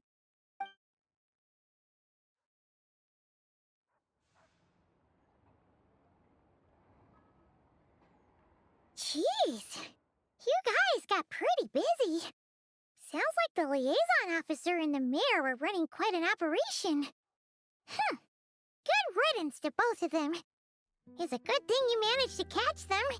So, you said the train station will open again soon, right? And everyone has enough crystal now? Yeah. Well, enough to survive at least. Project Snezhnaya isn't going away anytime soon. People will still have to scrimp and save to make ends meet. Don't know. The goal of Project Snezhnaya is to gather energy for the Tsaritsa, but no one knows where that energy's going. It's never been made public. The thing is, we were told that the project would only last for 6 months, but time and time again, they keep extending it. Extending it? Does that mean the Tsaritsa's plan isn't going very smoothly? That's what everyone suspects. In principle, any proposed extension needs to pass by majority vote in the Snezhnaya VII. But even though opposition has been growing, any detractors end up caving in to political pressure from the rooster, Pulcinella. He's the chair of the Snezhnaya VII and a key figure in the voting process. He has the backing of many powerful and influential people. How come the Fatui are picking on ordinary people even here in Snezhnaya? I don't see it like that. Fundamentally, the Fatui will always think and act in the Tsaritsa's interests. But that doesn't mean they don't care about the plight of the common folk. The only reason Stratomero still receives crystal shipments is because of a relief proposal put forward by the Rooster himself. Then there's the Fatui soldiers providing support in every corner of the nation. Even the Northland Bank provided some mora for disaster relief, and they're as conservative and indifferent as they come. It's just that the rich and powerful in their fancy palaces live in a completely different world from us. There's always going to be some conflict when those worlds collide. Yeah, well, even though we all believe in Her Majesty the Tsaritsa, there are still many differences of opinion on how best to tackle the big issues of the day. Regular folk don't have an easy way of getting their voices heard in Snezhnaya, while the rich and powerful are either unwilling or afraid to speak out for all sorts of complicated reasons. The Rokad provides the disaffected with false identities and an outlet to vent their frustrations. Of course, an organization like that exists in a gray area. The moment the Veche think they've crossed a line, there's sure to be a crackdown. But so far, they've been doing their best to help the common folk. Like us, don't you mean? You didn't hesitate to join in. You're not new to this, I can tell. That's because we're adventurers. It's our job to help people out with commissions and get to the bottom of things. Sounds like we're going to get along.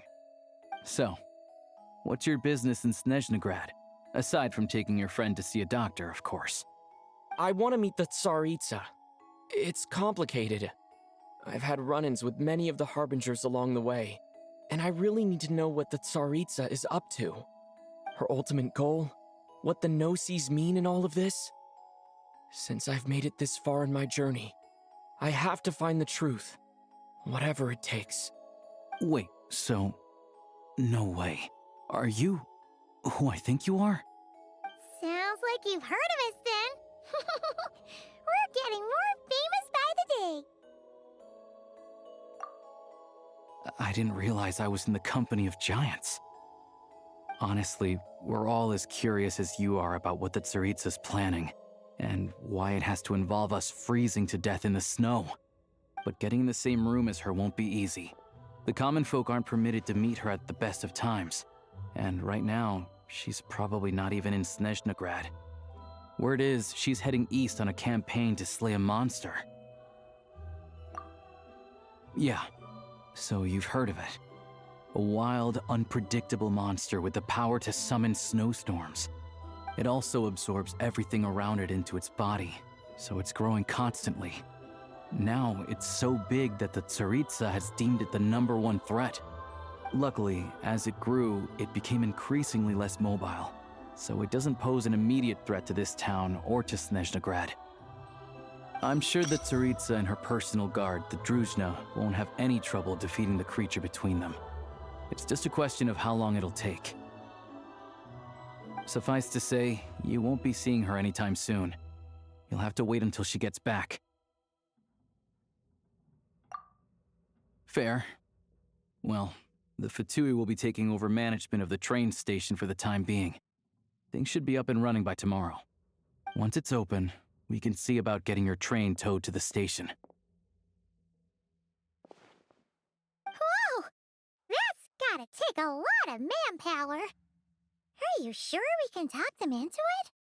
The Fatui aren't exactly spotless in this whole mess. Plus, we helped them out. Should be easy enough to negotiate.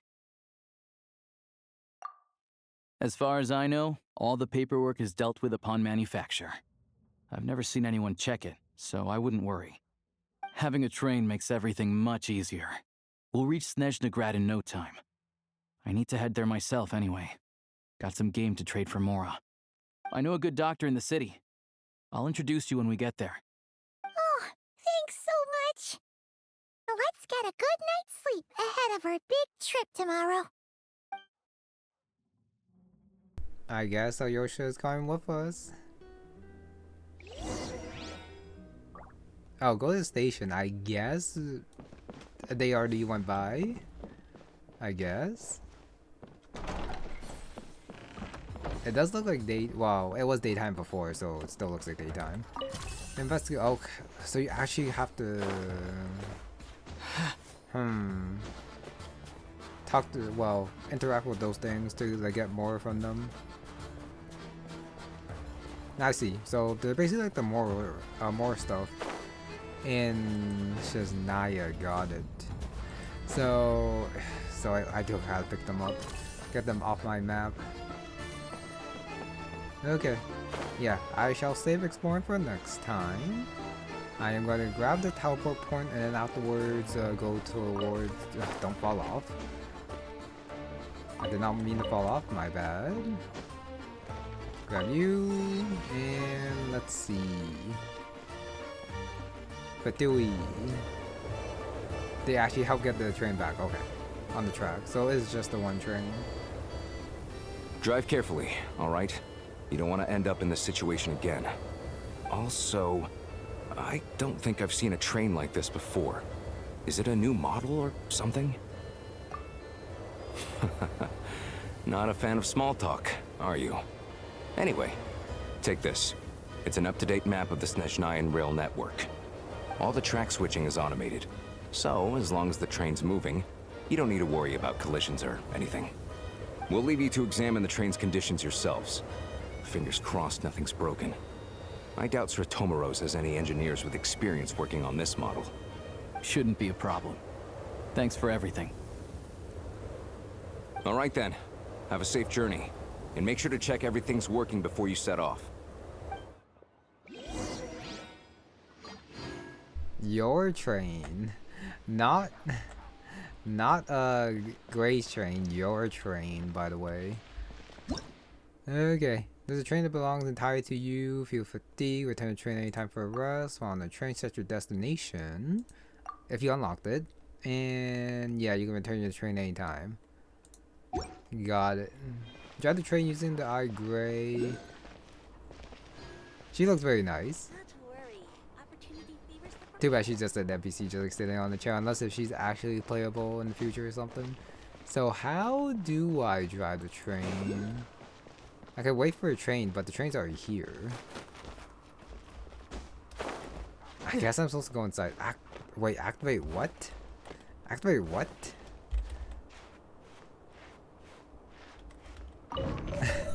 You can actually do it from the outside, but I'm pretty sure you're supposed to go inside to do it.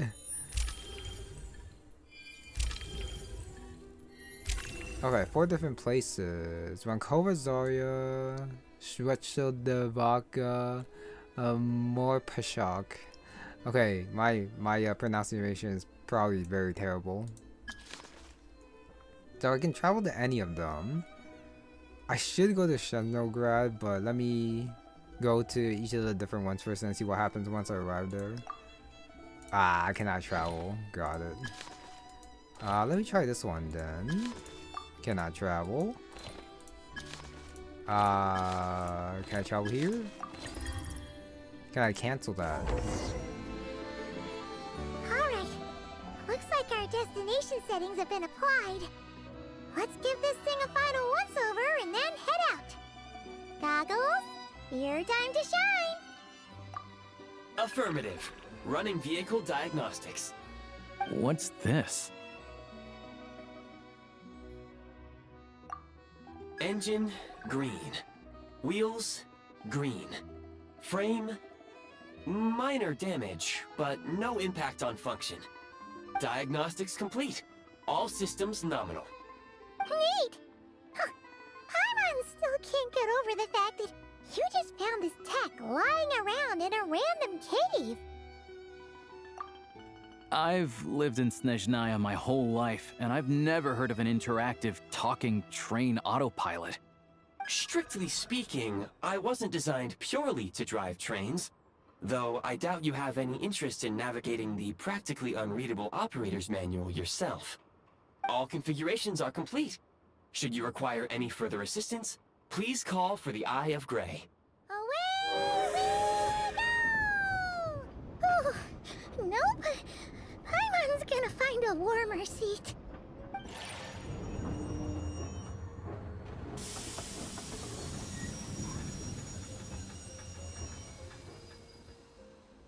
Huh?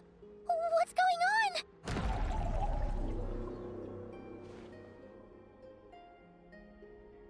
Oh no.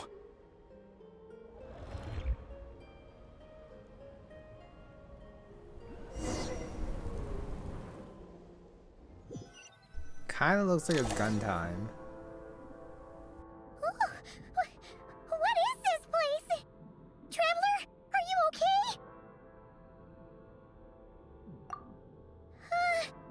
Paimon's still airborne, but it feels like swimming through thick, gloopy water.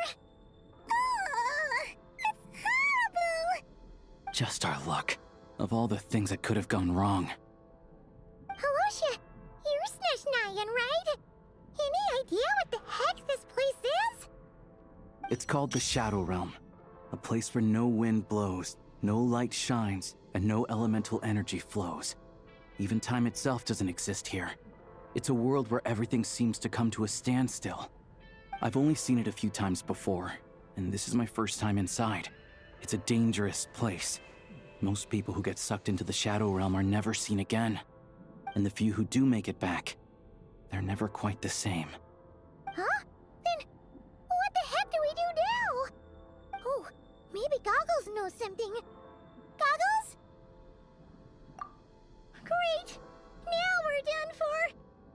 Hold it together. Let's not get ahead of ourselves.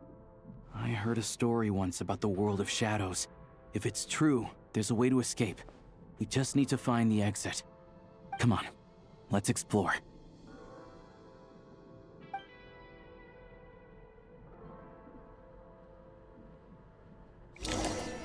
It's a little bit weird that the Eye of Grey is not here. Don't mind me, I'm exploring by going backwards first. Defeat the opponents here become twisted by Shadow Realm. I can only use a Traveler. Look at these Fatui! It's like they've lost their minds! Their shadows have been devoured. They're no longer amongst the living. Shadow Realm shadows get devoured? Got it. So it probably means that they don't have like a shadow is like below them. Ready to drop blood. I can't channel elemental energy here, but I have a few gadgets that still work. The dog gadget? Sure. Oh, okay, yeah. I cannot use skills, but I can attack. You can open the door.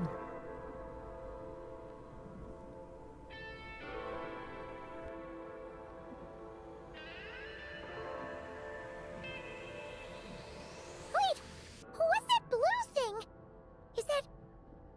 goggles? Guess we'd better find a way over.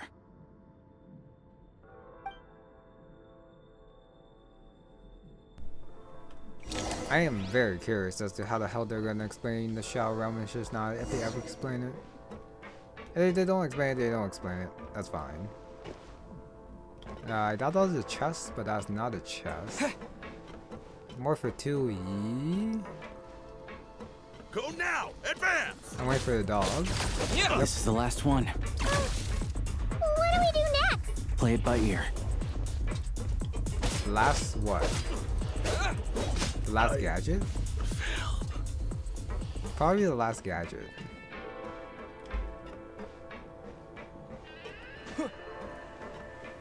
Alright, moving on. Just like Paimon, Alyosha is a little bit slow. Just a little bit.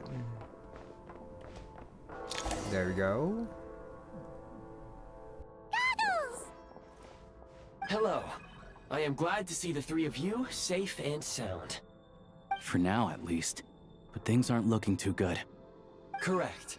We are now inside what is known as the Shadow Realm, the darkest space in the shell, where even the Most High is loath to cast its gaze. Time and space hold no meaning here. It intersects with the world of the Light Realm only rarely, like an air bubble that rises to the water's surface. We must leave this place before it sinks back down into the depths once more. Sounds like you have a plan. Yes. In fact, the very purpose of my creation was likely to... from the Shadow Realm. It appears that key data is currently inaccessible, but now is not the time to resolve that problem. I have marked the exit to the Shadow Realm for your convenience. In addition, I have prepared some equipment to aid you as you traverse the Shadow Realm, Traveler. It may well be one of my core functions. Scan complete. Construction in progress. Activation code? We once peered into the past from the ruins of the shadows. This is what remains of the Golden City, Hyperborea. Hyperborea mentions, I guess it's not the abyss. Tomorrow's like leaving the Shadow Realm, I guess. So a little bit less grand than I thought for Gray. But there's Traveler's new outfit plus the gun. Why a gun? Why not a gun?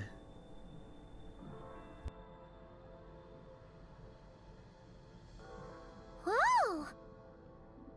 Now go. Arm yourselves with weapons of the spirit. Bring down the walls of the stronghold and extinguish the flaming arrows of the wicked. Is this a gun?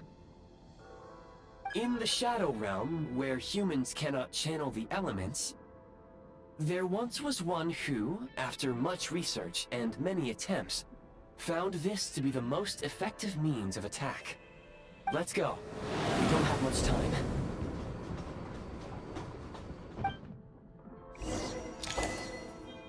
Okay, let's see how this works. Preset 1, preset 2, classic shooter view controls, original. Reload, sprint, aiming mode, switch aiming mode. You can still modify it. What the hell does this mean though? Switch to aiming mode. Oh, okay, no, it's the milker. Okay, got it. Yeah, I'm pretty sure I'm gonna be more used to this. Alright, move around. Oh, this is a little bit. Okay, so just remove the cursor versus just moving Traveler. So I don't think I have to reload, so switch aiming mode like that. And then 45 out of 210. Continue onward. You know you gotta like switch your controls, you can't really like switch, I guess the no, you probably can switch the camera sensitivity, but I'm probably not gonna touch that. When you encounter small obstacles, you can simply clamber over them. So it's not automatic, you do have to hold the button in order to do it. Something like that. So you can't fire without aiming mode. You can slide to navigate through low, narrow tunnels. Okay, so this is like a machine gun. Okay. So after getting out, so sprint. Whoops, that's the wrong one. Yes, like that. Alright, progress saved. Stamina does recover. Obstruction ahead. You may be able to use the explosives nearby. Shoot the explosives to detonate them and clear the path. Since the camera doesn't jiggle too much, I don't actually know if there's a meaning to using the aiming mode. When that seems just fine. Elemental energy is unavailable in the Shadow Realm.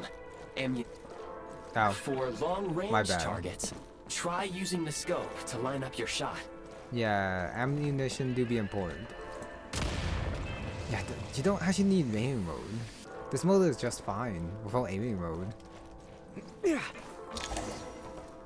I want that, get health back. Save Many progress. hostile units approaching. I suggest a new strategy. Take cover and pick them off one by one. So how do you take cover? Alright, cover and fire. Engaging a firearms fight. Alright, running cover, certain new cover objects, cracks can shatter, and slide. To quickly get close or get the cover. Okay. You know, I think a sliding should just be for obstacles.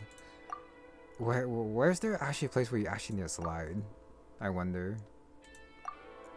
Now ammo drops at the save point. Pick up ammo. So if I leave, okay, so you just have to stand near and then you take cover. Requesting backup. We good? Nope. Still some health left for him. Okay, so we're fine there. Continue onward. Even though I didn't need the barrels, but it's fine. Open the carriage door. More enemies detected. Try attacking with the newly unlocked Assault. Assault function. The E ability. Once sufficient energy has been stored, the elemental skill, breakthrough. And then I guess it's just like stronger, yeah, boom. And it deals cryo damage. Function. Okay, so if I do that. State number 2. I switched and then light him up. You can hold in after you let go. Something like that. Okay. Yeah, the Tui don't have like the best aim. No, I should be taking cover. Oh, but I guess some stuff isn't covered. Something like that. It's hide something. Need a refill. Reload there. I guess I don't blow these up, but I kind of want to blow them up just in case I hit them by accident. Okay, freeze mark. Sigil that hovers in midair, aim at fire, use the power to freeze mark, quickly move around. Aim at the freeze mark and pull the trigger to move using the rope. Gonna wait first? Okay. Done explaining? Got it. Ah, it's like the... It's like a lot of stuff. Probably like a Kenichi's ability, I guess. Time to catch my breath. I have 1,400. Oh, hello there. I'm just like standing here. What's up? State number 2. Take care of him. I'm also take care of these guys before I go over. And there's actually no reason to change my fire mode, honestly. Go up there, fire at him. No, should be taking cover. I do gotta get used to State number 2. Like using the Can't take much more. The bigger ability. How can I not hit him? Some supply points can restore a small amount of stamina. Press on. Okay, that's fine. You know I have like tons of stamina. I actually missed the chest. That's crazy. Okay, so what if I fall off? Take great care not to fall down. And I did. But this is mainly to like, come back for a chest because I missed it somehow because I'm stupid. Time to catch my breath. You do lose health, but you don't actually lose that much. Okay. Yeah, hopefully I didn't miss a chest back there since I definitely missed this one. Alright, anyway, let's go over here. Keep going. 1,800 bullets is Time to catch a my lot breath. of bullets. Kind of looks like you don't actually have to like reload. Sorry, grab the ammo, so I'm not gonna do that anymore. You should be able to use the prime ice construct left here to cover long distances. I see we're back to the Fab Vision.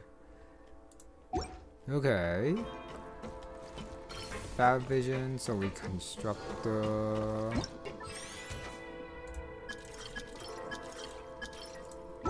Wait, is it not here? Use the zip line. Unless it's not the Fab Vision. Enter. It's not the Fab Vision. So it does just keep going by itself. Route successfully planned. So if I jump out? Well, there's nothing to do here, so there's actually no point. Okay, next one.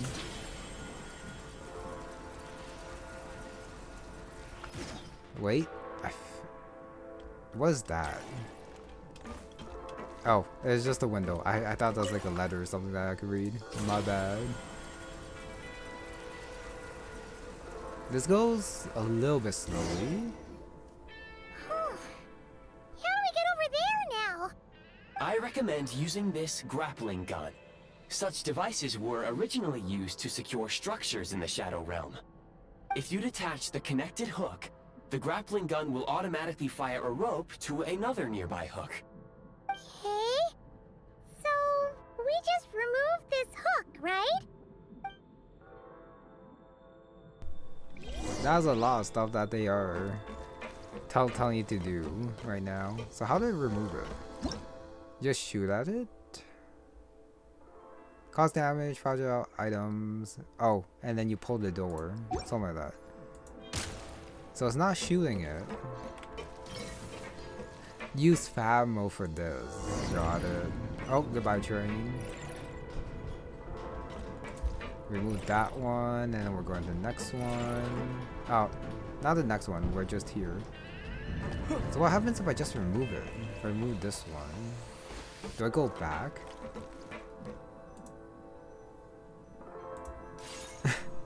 You'd also remove the thing too, but I'm pretty sure it was like not an option before. Oh, it comes back. Okay. Turn off that vision. Okay, yeah, I really don't need any more bullets, so I'm not gonna reload. Continue onward, grab that. Don't really need the health. I guess that's where you can fall. Catch my breath. And I still grabbed it by accident. Good job, me. And come over here.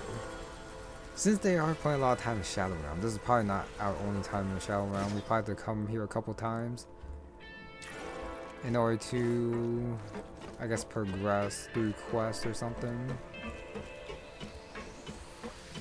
Or so that. And I probably should dash more. Save a little bit of time. Okay, shoot you. I can go inside. Well, no, I probably have to go inside. You know, it kind of looks like you can just skip this place by going up top. But there might be a chest inside, so I guess I should go in.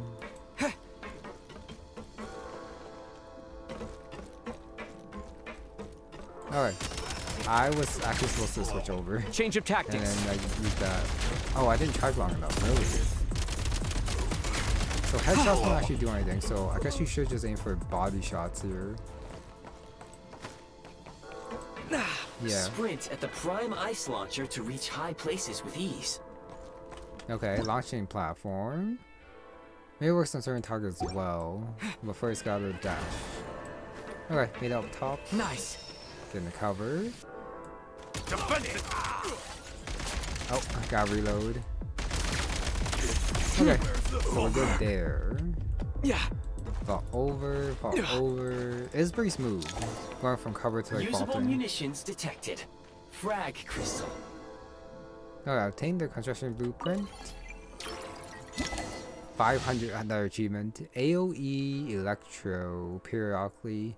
Oh, it's the dog thing. Alright, switch over.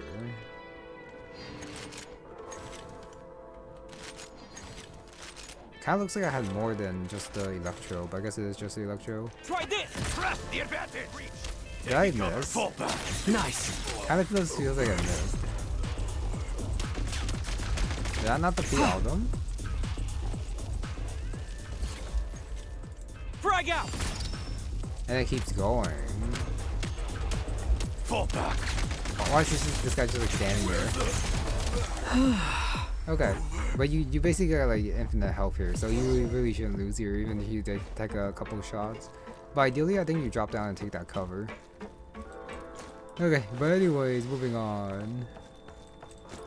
Close the carriage door, sure. Why not? Nothing over there, nothing out that way. Guess I just keep going. Shift your center of gravity and slide down. So this doesn't actually take stamina. You just slide down for fun. Got it. And we're jumping up. Yep. Quest progress saved. Oh, goodbye, train. Continue onward. So, well, some stuff is getting sucked in. How much longer is this gonna take? The exit is right ahead. We are very close now. However... It's like they're trying to keep us trapped here. That platform and the carriages are swarming with undead Fatui. Guess we gotta storm through. Undead Fatui, not any other enemies, just Fatuis. For whatever reason. Okay, just gonna continue on, not worry about the Fatui at the sides. Okay, I got the precious chest here, so I think it just comes over. So this next one, firearm blueprint. You get another firearm already? Sun wheel. Another achievement as well. Semi-automatic grenade launcher. Pyro hydro cryo. Alright, getting hit by a weak point. Normal attack launcher grenade. You know, you could just use the grenade yourself. Alright, simulate skill button, switch the firearm to different elemental type. Oh, that's a lot of buttons for me to remember. You may find switching to assault mode makes your attacks more effective. Okay.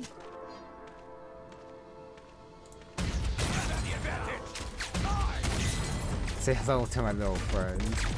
Yeah, this is a little bit easier with the AoE. And then you switch over. What? Oh, the cover which I don't need. That's a little bit awkward. So this one's the Hydro one. I missed because I'm dumb. There we go. And then reload there. You reload one by one. Interesting. And afterwards I can also switch to cryo one. Where are you? Let me shoot these guys. Something like that. Okay, the cover thing is actually kind of annoying. Okay, I didn't have to kill them, but it's okay. Nice. So reload there, stuff a lot. Might as well pick up the ammo. So okay, gives you ammo for both. Got it. I can go up there, but let me double check if I have a grappling hook to go over this side. Nope. Which means I just go up then. I'll switch back to the rapid fire one since I think I do like this one more. Chaotic Land Cruiser. Defeat the opponent blocking the path. Just use the cover here. Actually, shouldn't I be using this cover? Yeah, I probably should. So I attack, and then afterwards I fall back in the cover. Okay, that's the. I mean, I guess the head is still like. Frag out! Yeah, sticking out. Stellar conducting firearms. You could actually do stellar conducting with firearms, which I just did. Interesting. Shadow Realm Core. While inside a post-start field, get additional buffs of certain firearms, but you have to stand inside.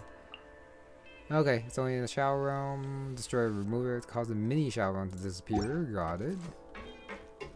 So many tutorials. Just like on the moon. Why is everything shaking so much? Looks like the Shadow Realm is about to sink back down into the depths. The exit is right here. You mean this weird bubble thing? Wait, how exactly do we... No time to think. We just gotta go for it.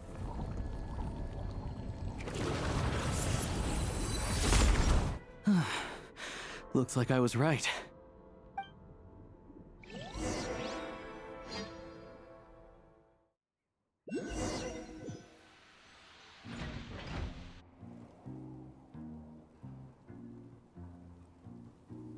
I can't believe the Shadow Realm manifested right on the railroad tracks. It's almost unheard of. Lucky we made it out. All thanks to you and that awesome gun. Okay, so the train didn't actually get sucked in. It was like a different train. But the 3 did get sucked in, and the traveler's clothes are gone. Like the gun mode. Okay, mentioned Hyperborea. It was in Snezhnaya before. Ah, so you have heard of the Golden City before? Yeah, it came up a whole bunch in Nokrai. You're a pretty neat surprise in that sense, aren't you, Goggles? We had no idea they left cool gadgets like you behind. Make no mistake, it was a team effort. For a first-time firearm user, your performance was quite outstanding, far beyond my expectations. As Alyosha said, it is highly unusual for the Shadow Realm to manifest in a place like this, but we should still watch out for similar dangers ahead. Oh, let's hope not. If anything else goes wrong with this trip, Paimon's gonna have train trauma for life! The Shadow Realm can appear anywhere, not just on the railroad. I am simply advising that we take sensible precautions. Now, if you wish to further calibrate and upgrade your firearm, you may do so over there, provided you have the necessary components. Please take a moment to catch your breath while I repair the body of the train. Amongst other things, this will ensure Paimon is a little warmer while on board. Oh, thanks, Goggles. You're a trusty train conductor. Well, maybe trusty isn't quite the right word, considering. Anyway, at least you get the job done. Yes, of course.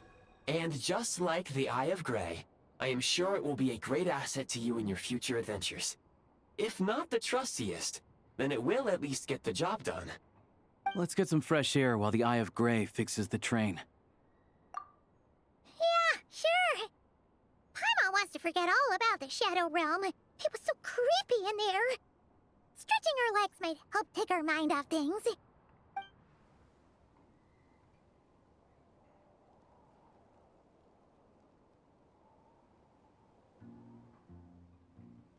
I need that teleport point.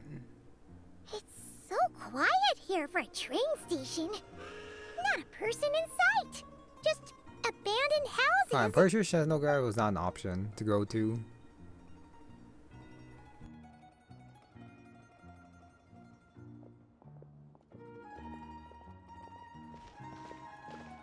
Huh? So much for repair? You've swapped our train out for a whole new model! My plan was to restore the train to its original appearance per my records as quickly as possible. Now that the repairs are complete, the train offers optimized performance and a significantly improved trendiness level. Huh. Didn't know trendiness was a parameter. According to my calculations, parameterization is the most effective way for the Eye of Grey to understand trendiness. Hyperborea, huh? I'm sure I've heard of that in a story somewhere. What an incredible little gadget you are. So we got the old train, but then it already got upgraded. Snezhnaya Adventure Journal. View ongoing available quests, collect corresponding reward, complete Archon Quest and World Quest. You know we're in one right now. Meeting points. I see they're also here. Maybe they'll like do this for like the other places as well after. Shadow Realm History section. Even more dangerous realms that you have unlocked in quick travel. Go cleanup operation. Okay. Look up temperatures. I guess it just tells you how cold it is. Okay. Catastrophic effects. Nope. Grappling gun. I guess we're just able to make this. Oh, that's a lot of stuff you can make now. Link mechanism, launching platform, storage device, ambient bollard, sign icon, sign text. I might as well check. Why not? You can build these, but what's the point of... Well, there probably is a point to build these. But I'll worry about this later. Try using a snowball launcher. All this for other people. So this is like co-op thing. Okay, that's fine. That's fine. So her palace collapses into a blizzard. Collect all Eye of Grey fragments. Big world quest, way of mutual aid and advancement. Stop by more special when you have the chance. That's gonna be after the... Yeah, probably... This seems like a event. But yeah, this stuff is gonna be after Archon Quest. So, still doing that one. Quest overview. Travel log. Act 2 I'm not gonna do yet. So there's this thing over here. Okay, I am on the quest. Still don't know why this is still highlighted. Which is a little bit weird. Yeah, why it's still highlighted? Am I missing like a reward from earlier? Maybe. You know, it's all checkmarked. Yeah, I guess I'm not gonna worry about it. Since I can't do anything about it. Open the journal. Great deeds on the tundra, an arc that used to be a soul. Claimable rewards. Just for doing the first one. Gunfire in the Silent Lands. You know, this is still like technically Act 1. Tutorial quest. Okay, this is separate, I think. Experience. Awaiting exploration. And then top one, Archon Quest versus World Quest. Unless that actually wasn't the World Quest. I'm pretty sure that was the World Quest though. Sorry, the Archon Quest. Since it was the Act 1 when we got into Snezhnaya. I'm pretty sure. Okay, before moving on, heading to Snezhnaya, let me grab this. I will hold off on grabbing the calculus so that I can grab it later when I'm back here, but because the quest does tell me to go, I am going to go. Oh, there, Big Owl. Do I attack you? I probably should attack them. Ah, it's fine. Okay, so let me actually board the train properly this time. Enter the shooting range. I think I'm Since it's there, I want to do it. Just to see what it looks like.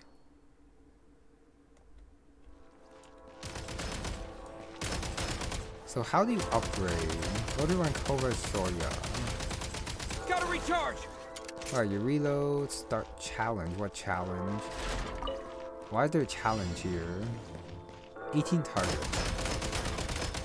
Yeah, the fast fire one is probably the easier one to get this challenge. You know it's probably faster to like not just hold fire, but I'm not too worried about my ammo. But it's probably just faster to do it this way. Challenge complete. Not okay, it's not an actual challenge, but it's to show how fast you go. Got it. Now how the hell do I get out? And where are the okay, you can't actually go over there. You can come here. Got the different guns. So those aren't unlocked, I guess. Wait, how do I get out of here? Now these will come in handy. Since I'm trying to leave, but nothing's popping up. Is this a glitch? It might be a glitch. Hopefully it's not a glitch. Since it might be a glitch, I guess I just teleport out. Or something like that. Yeah, something like that, I guess. Alright, probably spent way too much time there. Just a little bit too much.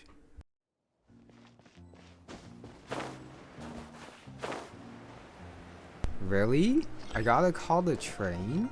That's crazy. I actually gotta call the train. Prime contract reinforced. Found the quantity of the like. I'm okay. Construction details. Fabricated by others. Nope, I am good. My gadget got taken out. That's crazy. Ugh, now I gotta go here again. Equip.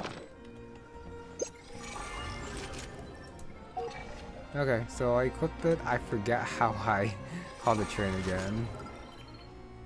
There we go. Call train. Open door. So how do I upgrade?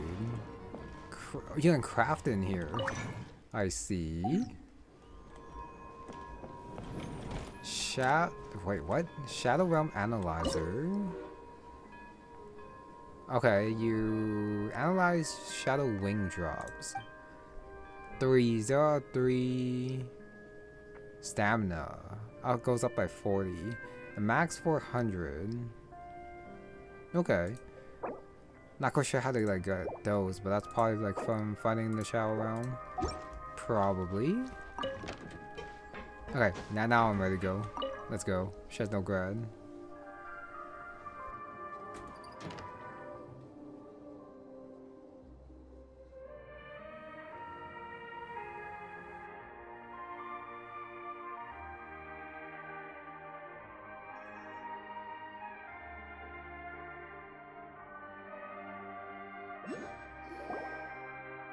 What was that for? The random panning there, what's the point of that? We are moving now. I can't sit back down. Oh no, I can.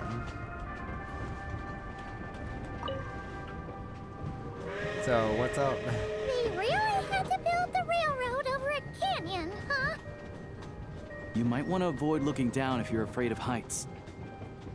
No, it's not that. Paimon's just praying that we don't have yet another accident.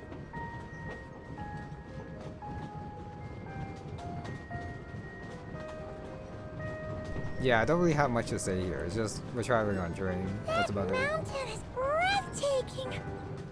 Reminds Paimon of Dragonspine. They say this mountain's the domain of a Snegovic lord. A lot of the Snegovic retreated there to live in seclusion, so it's a pretty mysterious place. You hear all kinds of stories. Even the residents of the nearby town of Svietlo-Lidovka steer clear of the summit, and they make a living off of harvesting prime ice.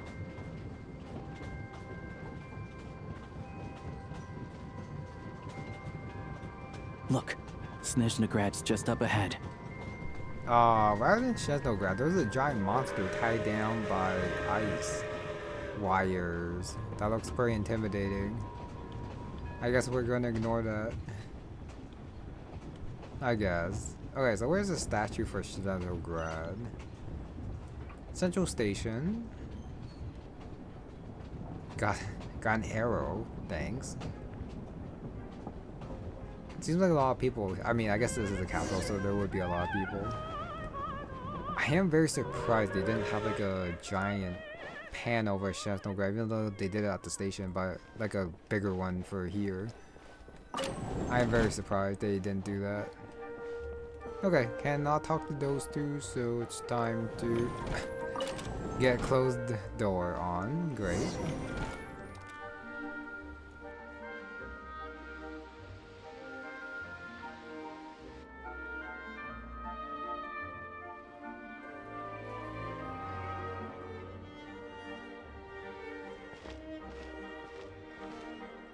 Here we are.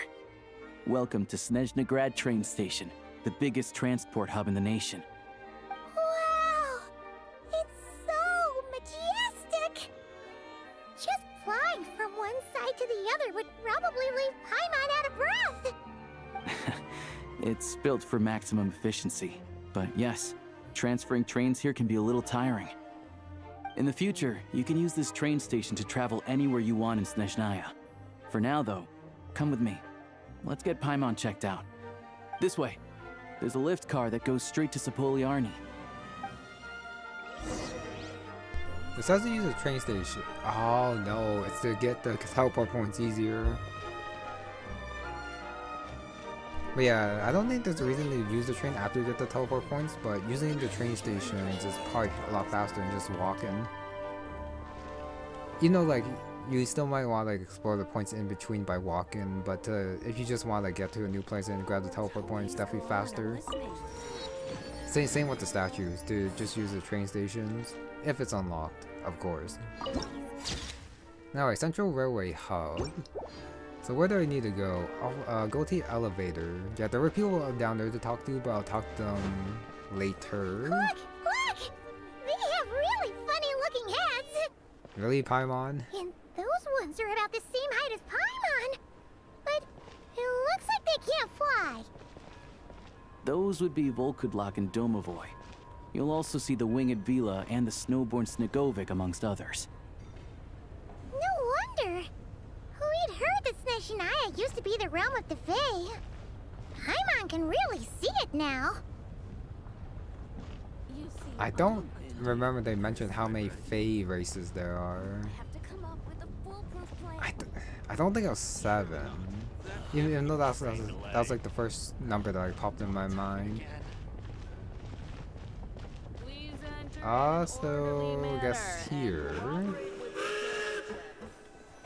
Oh, and then it just automatically goes. Okay, I had to interact with something. Kinda looks like you can just step over the edge. But I guess I should just stand in the middle. To the left is the market of Zolny. They sell everything there. You can often find some nifty little trinkets. To the right, you'll see the Korolyevsky Theater in the distance. Look at that! Incredible! Alright, there's the theater, but I had no idea where the market was. What it's referring to. I guess it's like the point down there, I guess. Ah, here's the statue. Go to Zapolyarny. Okay, so that's another statue unlocked. This place is pretty big. Theater. No, the theater's over here, so Svetlodovka is further that way. They've got the Palace Sanctuary of Grief and blocked off area here. All blue over here. East is where the monster is, so probably with the statue over here. Unless we don't see a statue this time. Sorry, the monster with the blizzard in this patch. And I got like super cold over here. Unless the monster's over here, but I'm pretty sure they said it was to the east. Okay, statue 7, leave. I'm surprised the statue doesn't give energy back to Gray.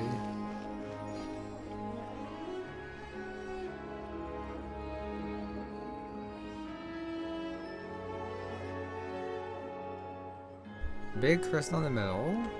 Kind of reminds me of not Natland, Fontaine. Wow! With the fountain. Snezhnaya is stunning! Seeing it with our own eyes makes all the trouble we went through to get here worth it! Sorry, not the fountain, I the found globe. it pretty stunning when I first came here too. But I soon found out that stunningly beautiful means stunningly expensive. The prices here are crazy. I'm just a small-time hunter, so Zolny is where I spend most of my time.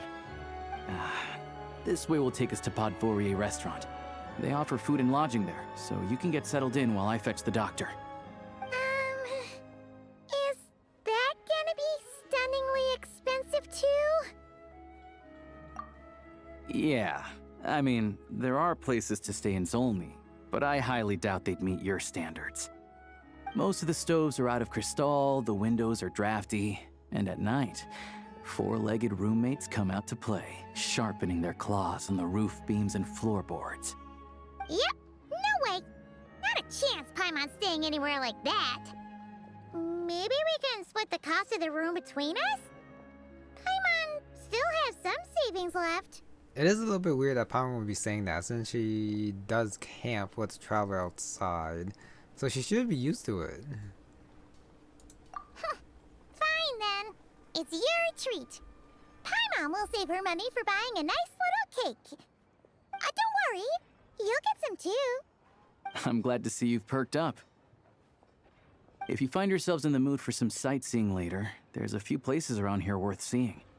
This way leads to Zapoliarny Palace, which serves as the Tsaritsa's audience chamber and also her personal quarters. The adjacent block is kind of a city in its own right. That's Glupov, the headquarters of the Fatui. Inside, there's a munitions factory known as the Armory Palace, producing a constant supply of all kinds of equipment for the Fatui. A lot of important research happens there too. And over there is the Snezhnaya Vecha, where all the big shots meet regularly to make policy decisions. These places are best admired from a distance. I'm sure I don't need to explain why. Yeah, they probably have super strict security. We're not looking for trouble right now. The downtown area is near the center of Zapoliarny. That's where you'll find the restaurants, bookstores, and gift shops. Another place of interest is the Northland Bank, which is over this way. Oh, and I'm sure you'll want to make contact with the Adventurers Guild at some point, right? That's right here. Ooh, speaking of adventuring, we use alchemy quite a lot. Do you know where we can find a crafting bench? No one practices alchemy at Snezhnaya, I'm afraid. Apparently there's some historical reason for it. Oh, we'll just have to use the one on the train then. Kinda inconvenient. Wait, how come there's one on the train if that's Snezhnayan too? Yeah, I don't know. Not my area of expertise. Still, I wouldn't say the absence of alchemy makes life here any less convenient. Anyway... Finally, there's Zolny in that direction. It's mostly residential buildings and factories, but there's a few shops too. Worth a look around if you're interested. That's about it. You guys go ahead and get checked in while I track down my doctor friend. Sounds good. Thanks for all the recommendations. It'll be good to get out of the cold wind. Paimon's starting to feel another headache coming on. Podvorier restaurant is right this way. Now I guess we're going there. Even though I do want to talk to Catherine. Another Horizon adventure. That's a quest though. So yeah, I'll do that later. But I do want the teleport point. Hopefully it doesn't automatically start when I get too close to Catherine. Yeah, I'll go to Catherine later. Got a chest there. I want to grab the viewpoint for the Tsaritsa's palace. I know I saw it somewhere. Where the hell is it? Oh, all the way back there. Okay, I'll grab that, and then afterwards I'll go towards the restaurant, and I'll do my exploring later. Viewpoint, the glacial palace of the pole star. Look down. Okay, I think I'm good. Oh, they show you points of interest. That's what those things are. Alright, enter the restaurant. I did see a teleport point, but I'll probably grab that one later. Hopefully when we head that way.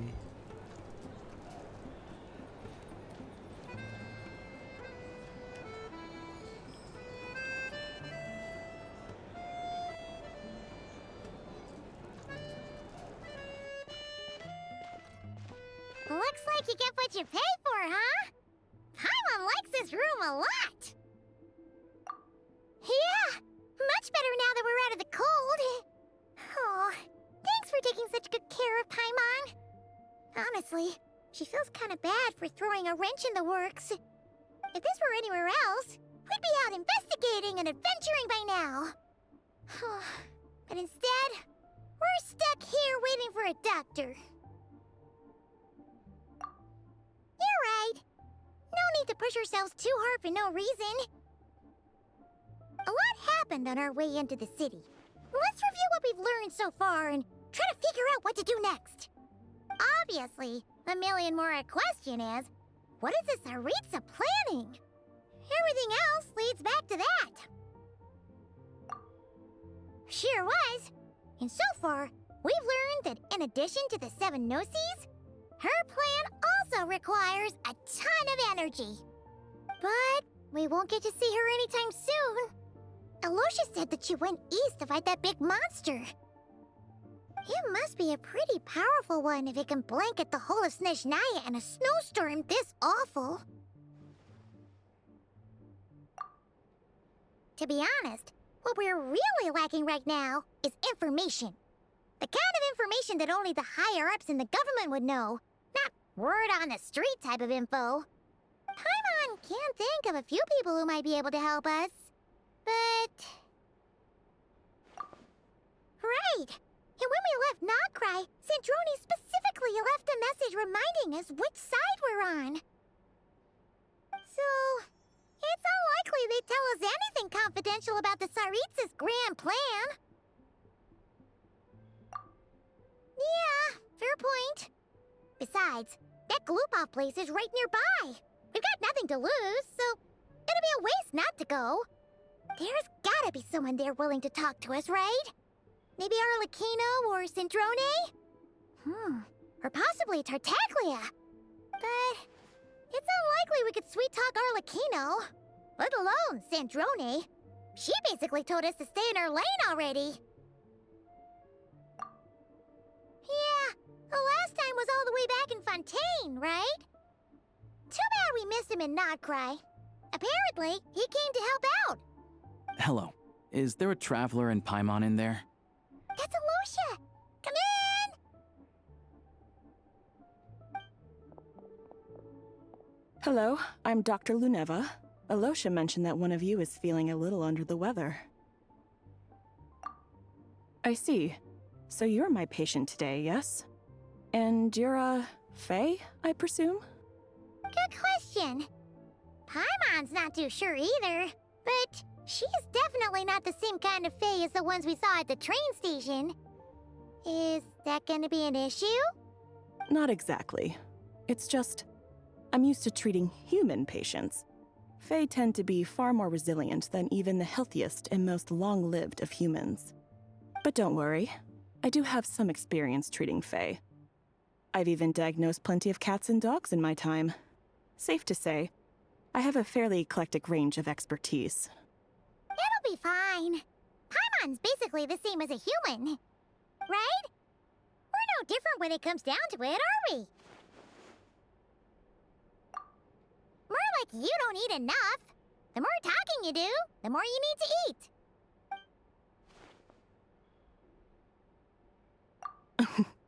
Now, please take a seat.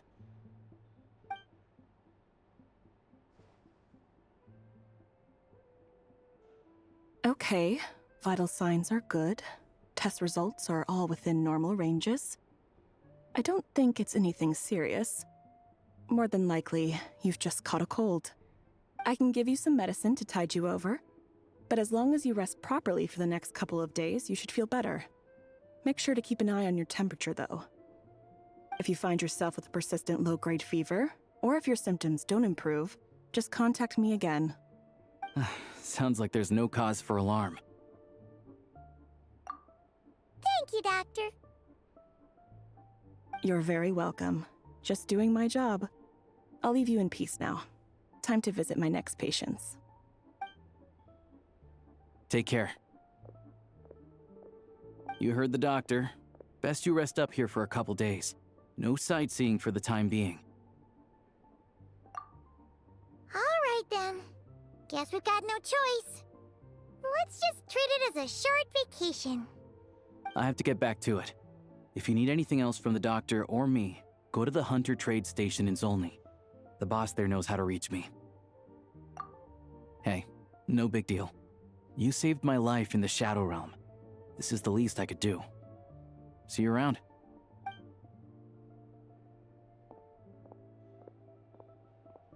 Alright, time to find Child and see what he can tell me. We're actually looking for the child. Okay. The Glue-Plov. So I guess we're done with Alyosha being like our companion for now. He might be back later. It's very interesting, like seeing all the different Fae here. Oh, the restaurant bartender. That means I can buy recipes. Ah, no. Looks like I can't buy anything yet. Sad. Ah, here it is. The Bocciolina or something like that. Let me take a look. I'll check the other stuff later. Like the different talking options later when I'm exploring. Okay, so I bought those recipes. I do like collecting my recipes. Exit the restaurant. So I do believe it was on the left side. Yeah, that way. And then the teleport point I just see is right here, so I might as well grab this since I did see this. Got the ghosting. Try using a snowball launcher, probably the way to go. And yep, just gotta run that way. Now how far in do I have to get before I see Child, I wonder? There's a cryo-cubus at the very top, so how do you get up there? I don't think you can just like climb it. Wait, really? She's here. Yeah, what are you doing here, Seleno? Linnea's sister. Let's get their precious human dog back to the countryside, hall of regular treatments, that's all. I haven't settled yet. I am very sad she doesn't have a voice here, but it's nice to see her. Cat was far too loud. And looks like that's it. Man, I thought like when she came out again, it'd be like an epic quest or something. But I guess she's just standing in front of like this thing right here. Wait, so if I do this, so what do I want to make that a launching platform? That is not enough. And apparently I can't climb it.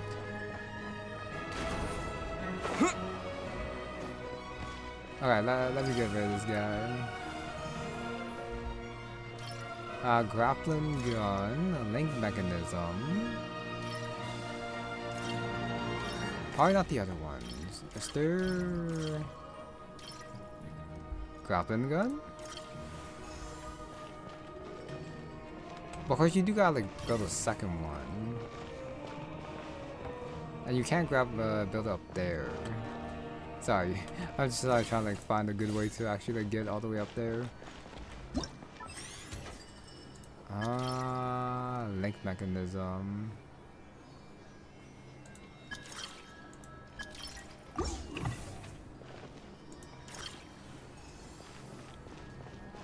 Enter. You do gotta build a second one, but I can't build it here. No, there's probably like a better way. It's fine. I'll just take that back and then Yeah, I'll just ignore that for now. We move on, even though I did waste a lot of time there, which is my bad. So where is it? Just like a snowball. Talk to Miroslava. Not gonna do that yet. It's in here. Now there's the viewpoint for the Glupov and then Child. We might also meet Snezhnaya and Archon along the way as well. Citadel of Fools. That's a name. Interesting. That's a long job. I might do it for science, like after or something. We'll see.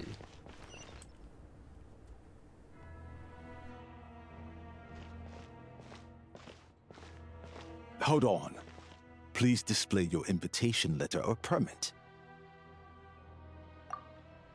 Glupov does not accept meeting requests without a prior appointment. You'll have to apply per the advertised booking process and wait until your invitation letter is issued. Might I ask who you're hoping to visit? Another one who thinks the rules don't apply to them. I don't understand why people think they can just talk their way in here. You don't just show up and land a meeting with a Harbinger. But I have to go through the motions for protocol's sake. Honestly, it's such a waste of time asking when I already know what the answer's gonna be. Wait a moment. I'll pass on your message. If Child is unavailable, you'll have to go through the proper procedure.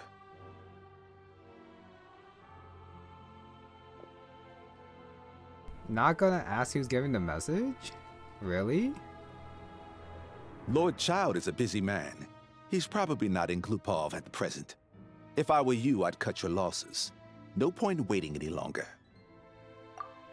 Even if you two are old friends as you claim, please understand that the Fatui Harbingers are often busy with their official duties. They tend not to stay in Glupov for extended periods. Next time, stick to the rules. You'll make life easier for both of us, Greetings, Lady Marionette. I'll take care of our guest here.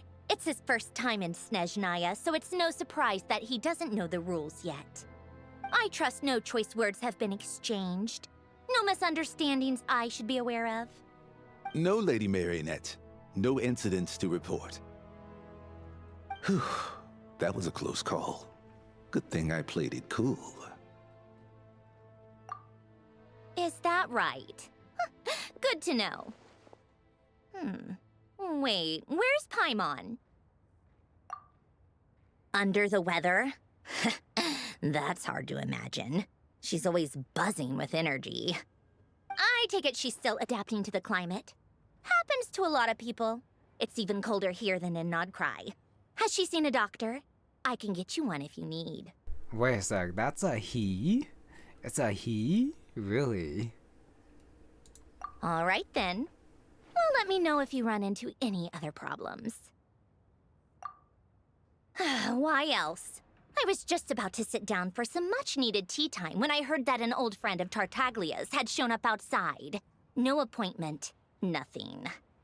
And, as obnoxious as it may be to show up uninvited at Glupov, I couldn't help but take pity on the poor soul who was waiting outside in vain. So I had no choice but to abandon my freshly brewed piping hot tea and come to see this mystery guest for myself. Well, I felt our time working together in Nodcry warranted some courtesy. I couldn't exactly let you freeze to death out here in the wind. Unfortunately, I can't invite you inside either. The rules of Glupov wouldn't allow it, and as a Harbinger, I have to lead by example. On the plus side, Snezhnograd actually has some class, unlike Nasha Town. Torchlight Books has a very nice selection of teas and cakes, so we can catch up there. Your treat, of course. Because I already wasted one perfectly good cup of tea today. That's why.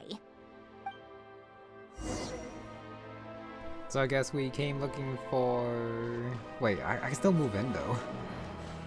But yeah, this is mainly for a teleport point, but I guess I'm leaving. So we came in looking for a child and then we left with a Snezhnaya. Interesting.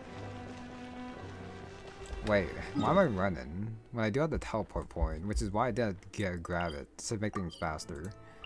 I'll grab this one just in case I accidentally trigger Catherine, which I don't want to do. Well, I just feel like it's not that much closer, but I think it's closer than just running across there. I think. Oh, I was like, what the hell am I going? Just like dead end? Oh, but curves this way. I see. Lots of levels to here. It really does remind me of the Fontaine Center area.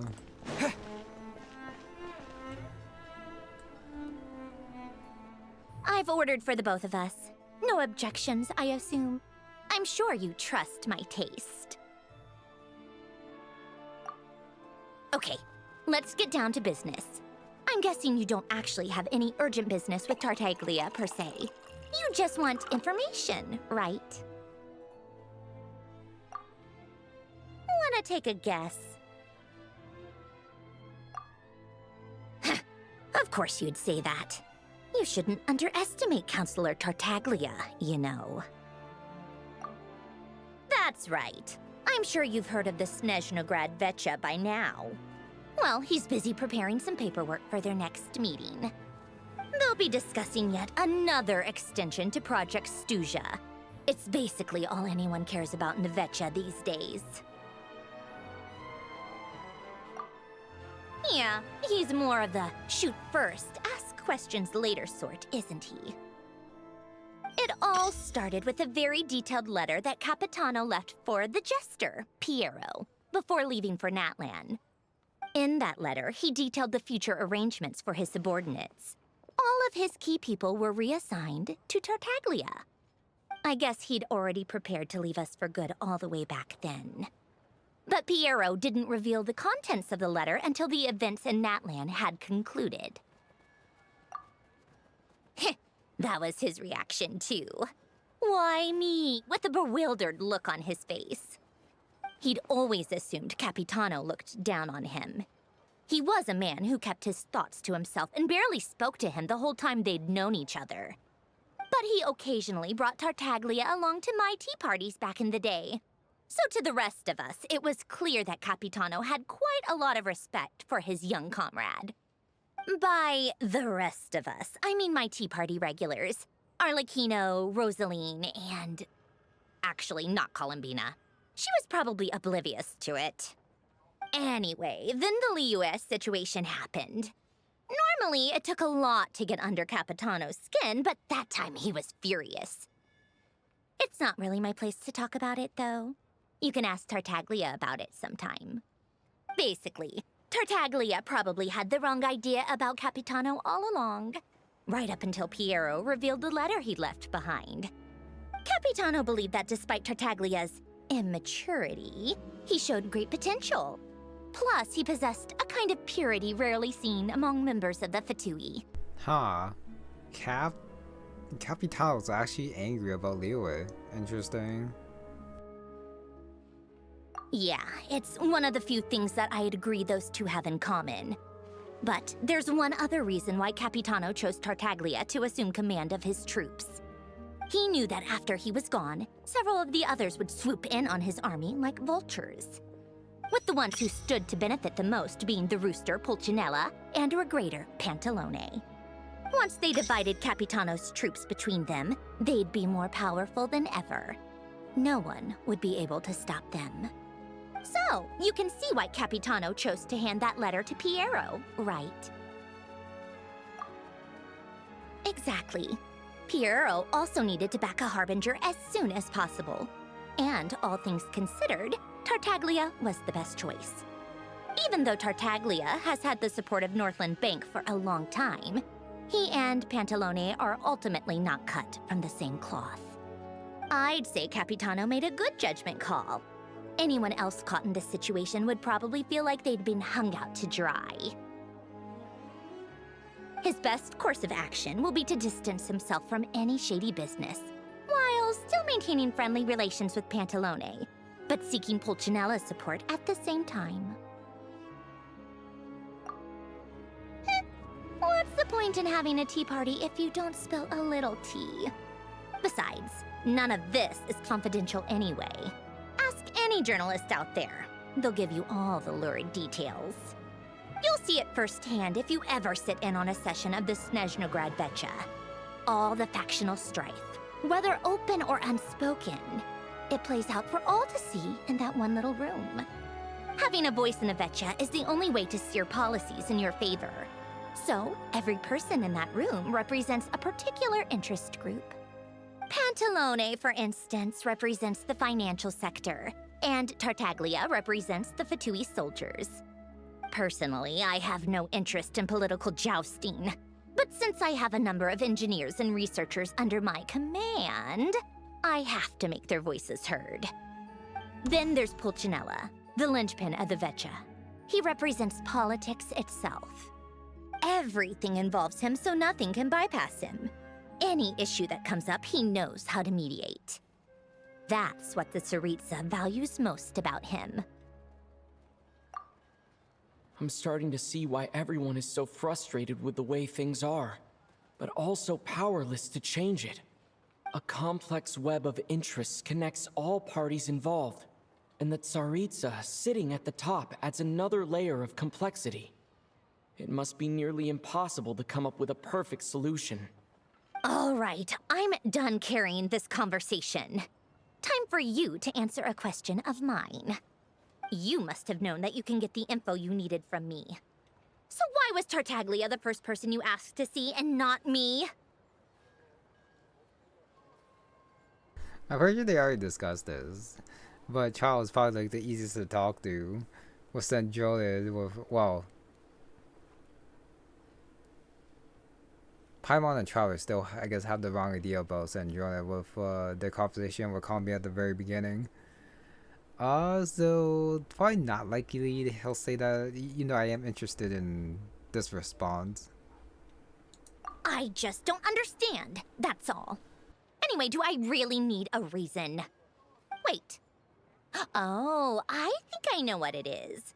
Columbina passed on my message to you before you left Notcry, right? I only meant you should be mindful of which side you're on. Is that actually why you didn't ask for me? Because you took that to heart? You... fair enough. It's not your fault. I blame all these politicians I've been hanging around with lately. Always beating about the bush when they talk. I guess it must have rubbed off on me. Anyway, just ask for my help next time, okay? Little things like this are no problem. Lady Marionette. What now? Can't you see I'm on my break? Whatever it is, just leave it on my desk. I'll look at it later. Sorry to disturb you during your break, ma'am, but I'm afraid it's an emergency. Isn't it always? I've told you before, fixing the tracks and transporting ice blocks does not constitute an emergency. The equipment in Svietlolaidovka is in urgent need of maintenance. With how the weather's been recently, we suspect that the cause is a buildup of snow, exceeding the maximum weight limit. The supports on one of the machines broke and fell, awakening a dormant beast and leaving many of the ice miners trapped in a nearby ice cave. Luckily, Odette's team was nearby and launched a rescue operation, but we're still facing a severe manpower shortage for both the rescue and engineering teams. I guess that's it then. Our tea party will have to end here. I'm the only engineer you'll need. Do you actually want to come with, or are you just saying that? Nice of you to return the favor. I'll have a couple of people look after Paimon. They can let her know that you had to step out for a while. Given how urgent this is, I'm sure she'll understand. And honestly, I'd rather have your help than anyone else's. Between your skills and experience, you'd be reliable help. Then let's go. You, take 2 people to Pavorier restaurant. Find his room and watch it like a hawk until we get back. If anything happens to Paimon, you'll be answering to me. Yes, Lady Marionette. Okay, off on another adventure without Paimon. With this time, Snezhnaya. Rush to sweat the oh God, these names. I'm gonna be so bad at them. Alright, yeah, books. Time to buy all the books here because I am a little bit rich. We'll buy this since we were here. Get out of here. Got the achievement for one of them, I guess. So, do we have the... I don't think I have the teleport point for it. 4%. Oh, there's the Beating Point Chronicle at the cabin. Interesting. Isle of Grace marked location. Probably for like the world quest, but I guess now we gotta take the train over. Can I take the train track over here? No, it's probably not a train track. Okay, which means I guess I teleport to Central train station then. And go there and teleport? New message from the Eye Gray.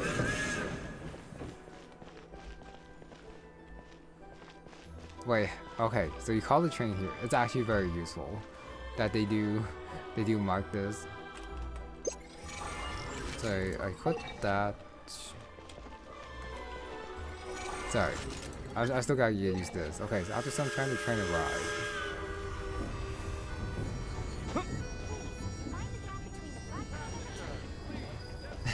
You can actually just grab on there and jump in.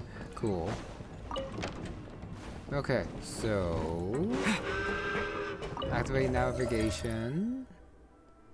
A new place is interesting. This one, Pale Crown Palace, but it's not available yet. The Balyazar buried here, the last one before the Tsaritsa. I see. I'm pretty sure this is where I have to go.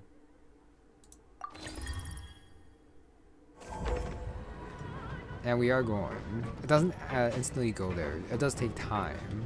I see. Okay, I might as well enjoy the view while we're going. So it looks like it does go through... Well, no, we're going away from Snezhnaya.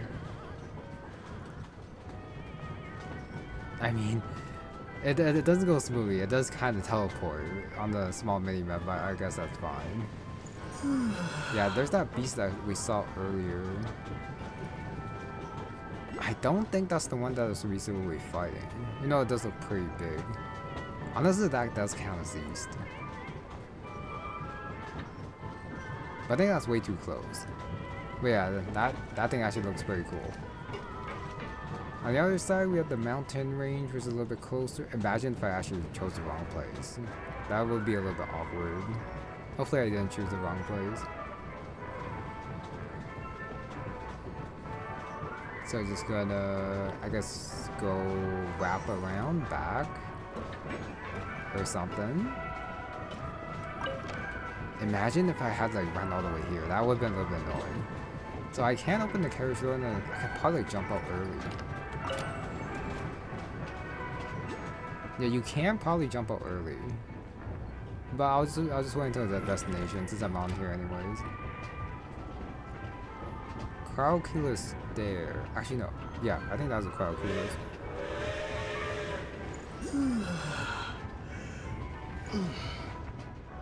Alright, those points probably make exploring a little bit easier. Some people might troll, but I think, well, I guess the non-trolls will get like the more thumbs up probably. Okay, this loop-de-loop was kind of necessary. That was a big loop-de-loop. Oh, that actually took a little bit long. You can actually just stand outside on the train. Now that's the scenic route. I guess I gotta try it next time. Just like take that scenic route. Are we good? Okay, this is a little bit too realistic.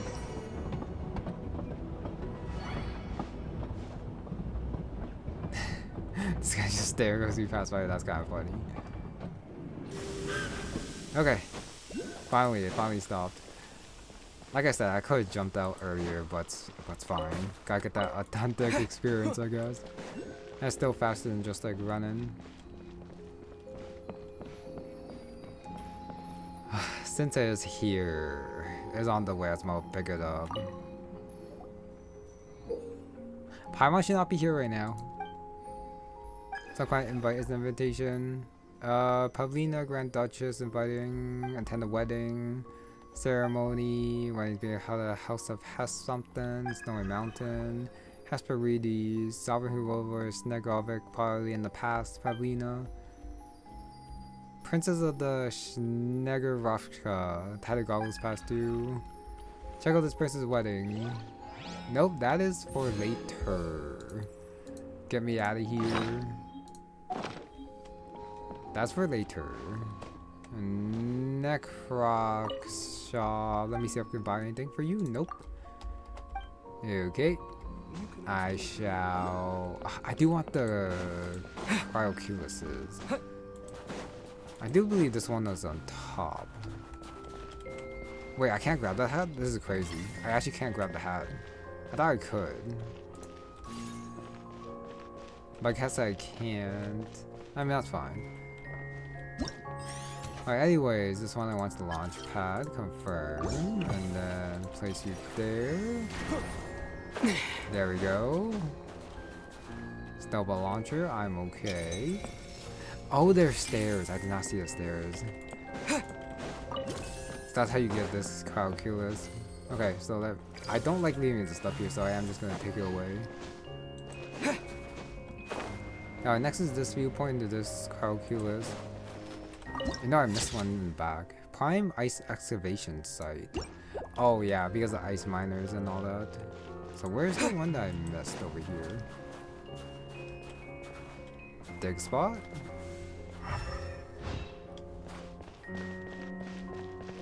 No, it's not up there. It's either at the very top or it's down below. Since I'm not seeing anything, I'm not gonna worry about it too much. You know, just watch it like being one of the ones I'm missing at the very end. Teleport point over here. So grab this guy, and the point where I gotta be is here. They weren't exaggerating. This is really dangerous. It's a good thing only one of them broke. From what I've been told, most of the trapped miners are over in that direction. Yeah, you do that while I check the rest of the equipment. I'll evacuate the people around here as I go. Meet me back here as soon as you're done. Alright, this is another side quest, I will say, but at the very least is with Snezhnaya. I'm sorry, Alyosha, but I don't know you enough to not call you filler.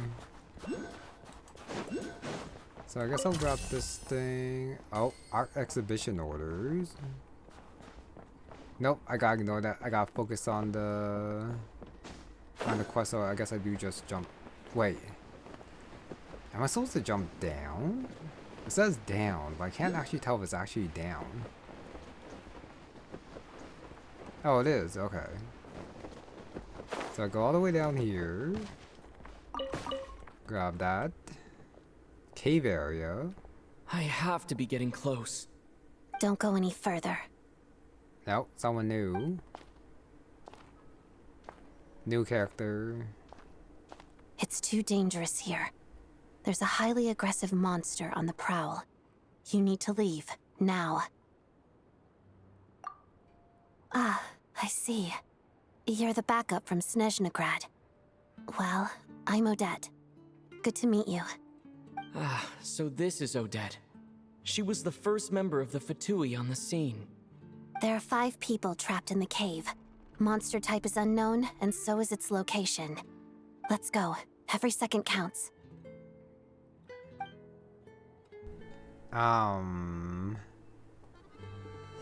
Just like with Snezhnaya, some of the people here in Snezhnograd that are 5-star characters are a little bit underdressed.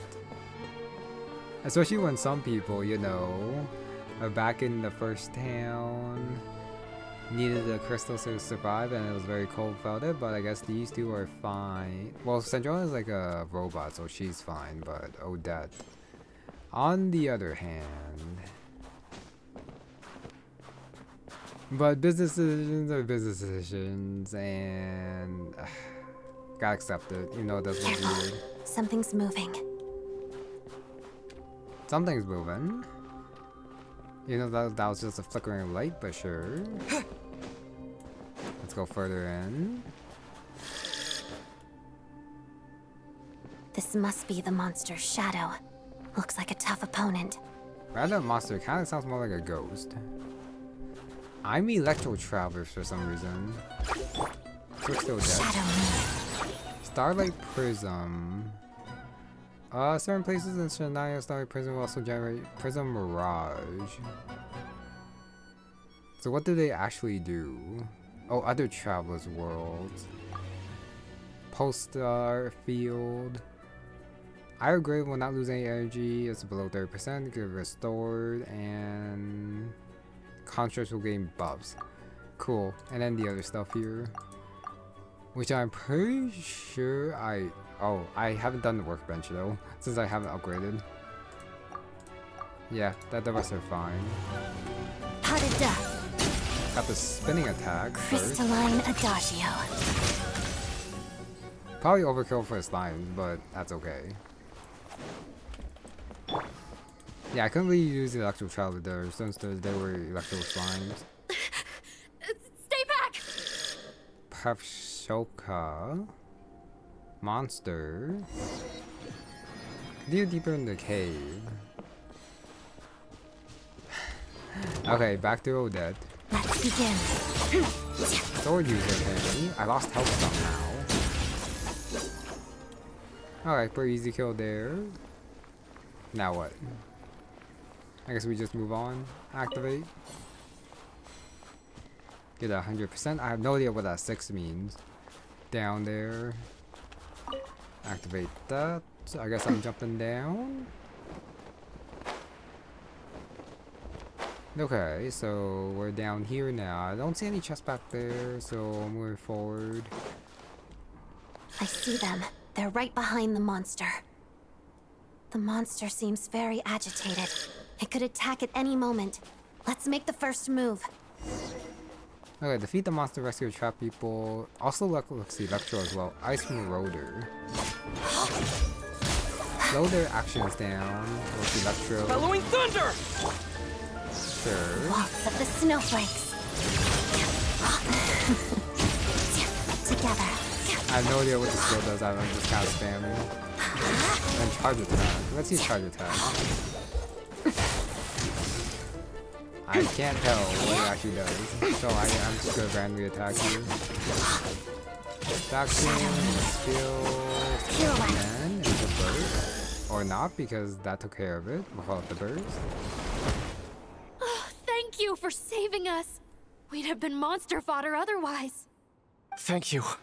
Thank you. You're welcome. You should be safe now. Follow this route out. He and I will stay behind to watch the rear. Thank you. Come on, let's go. This way.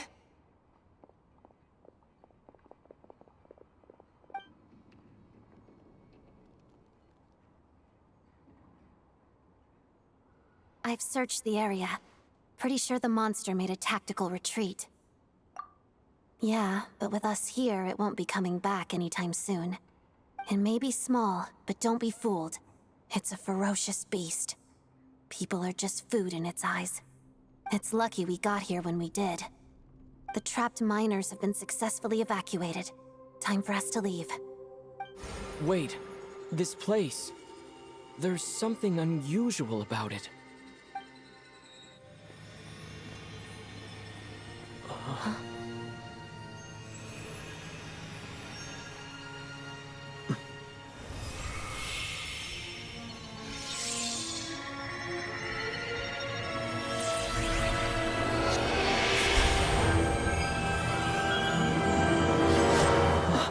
What is that? I don't know.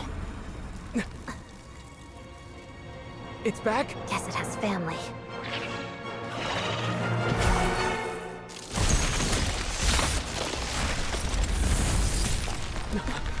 This way. Run!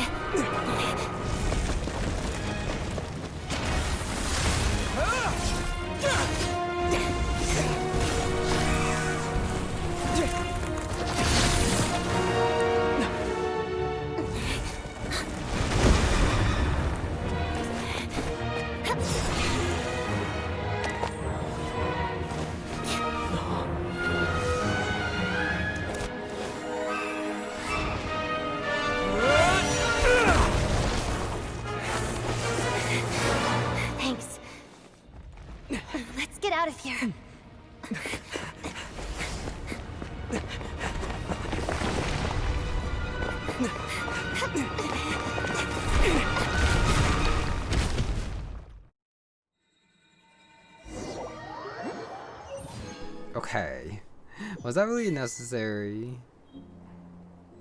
A cutscene from a cave-in with random monsters, and you get a new weapon from it, plus you get the fancy Odette moves, and then the Traveler using Geo. Was that really necessary?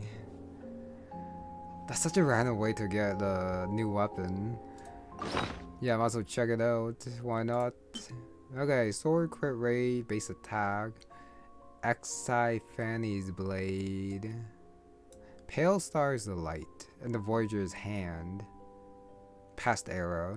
So maybe this sword will actually have lore, and then it'll be like good lore, hopefully. Because that felt very random. Alright, meet with Snezhnaya and Special Devout still. I guess we gotta go back up. How do you get up there without teleport point? Oh, and I guess here is the mission. Okay, I'm actually not gonna collect. No, I guess I should collect it, and then I'll mark this place instead.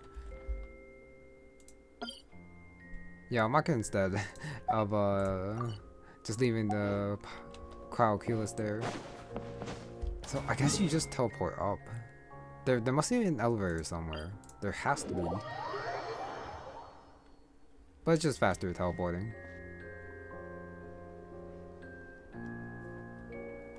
Everyone's accounted for. We managed to rescue them all.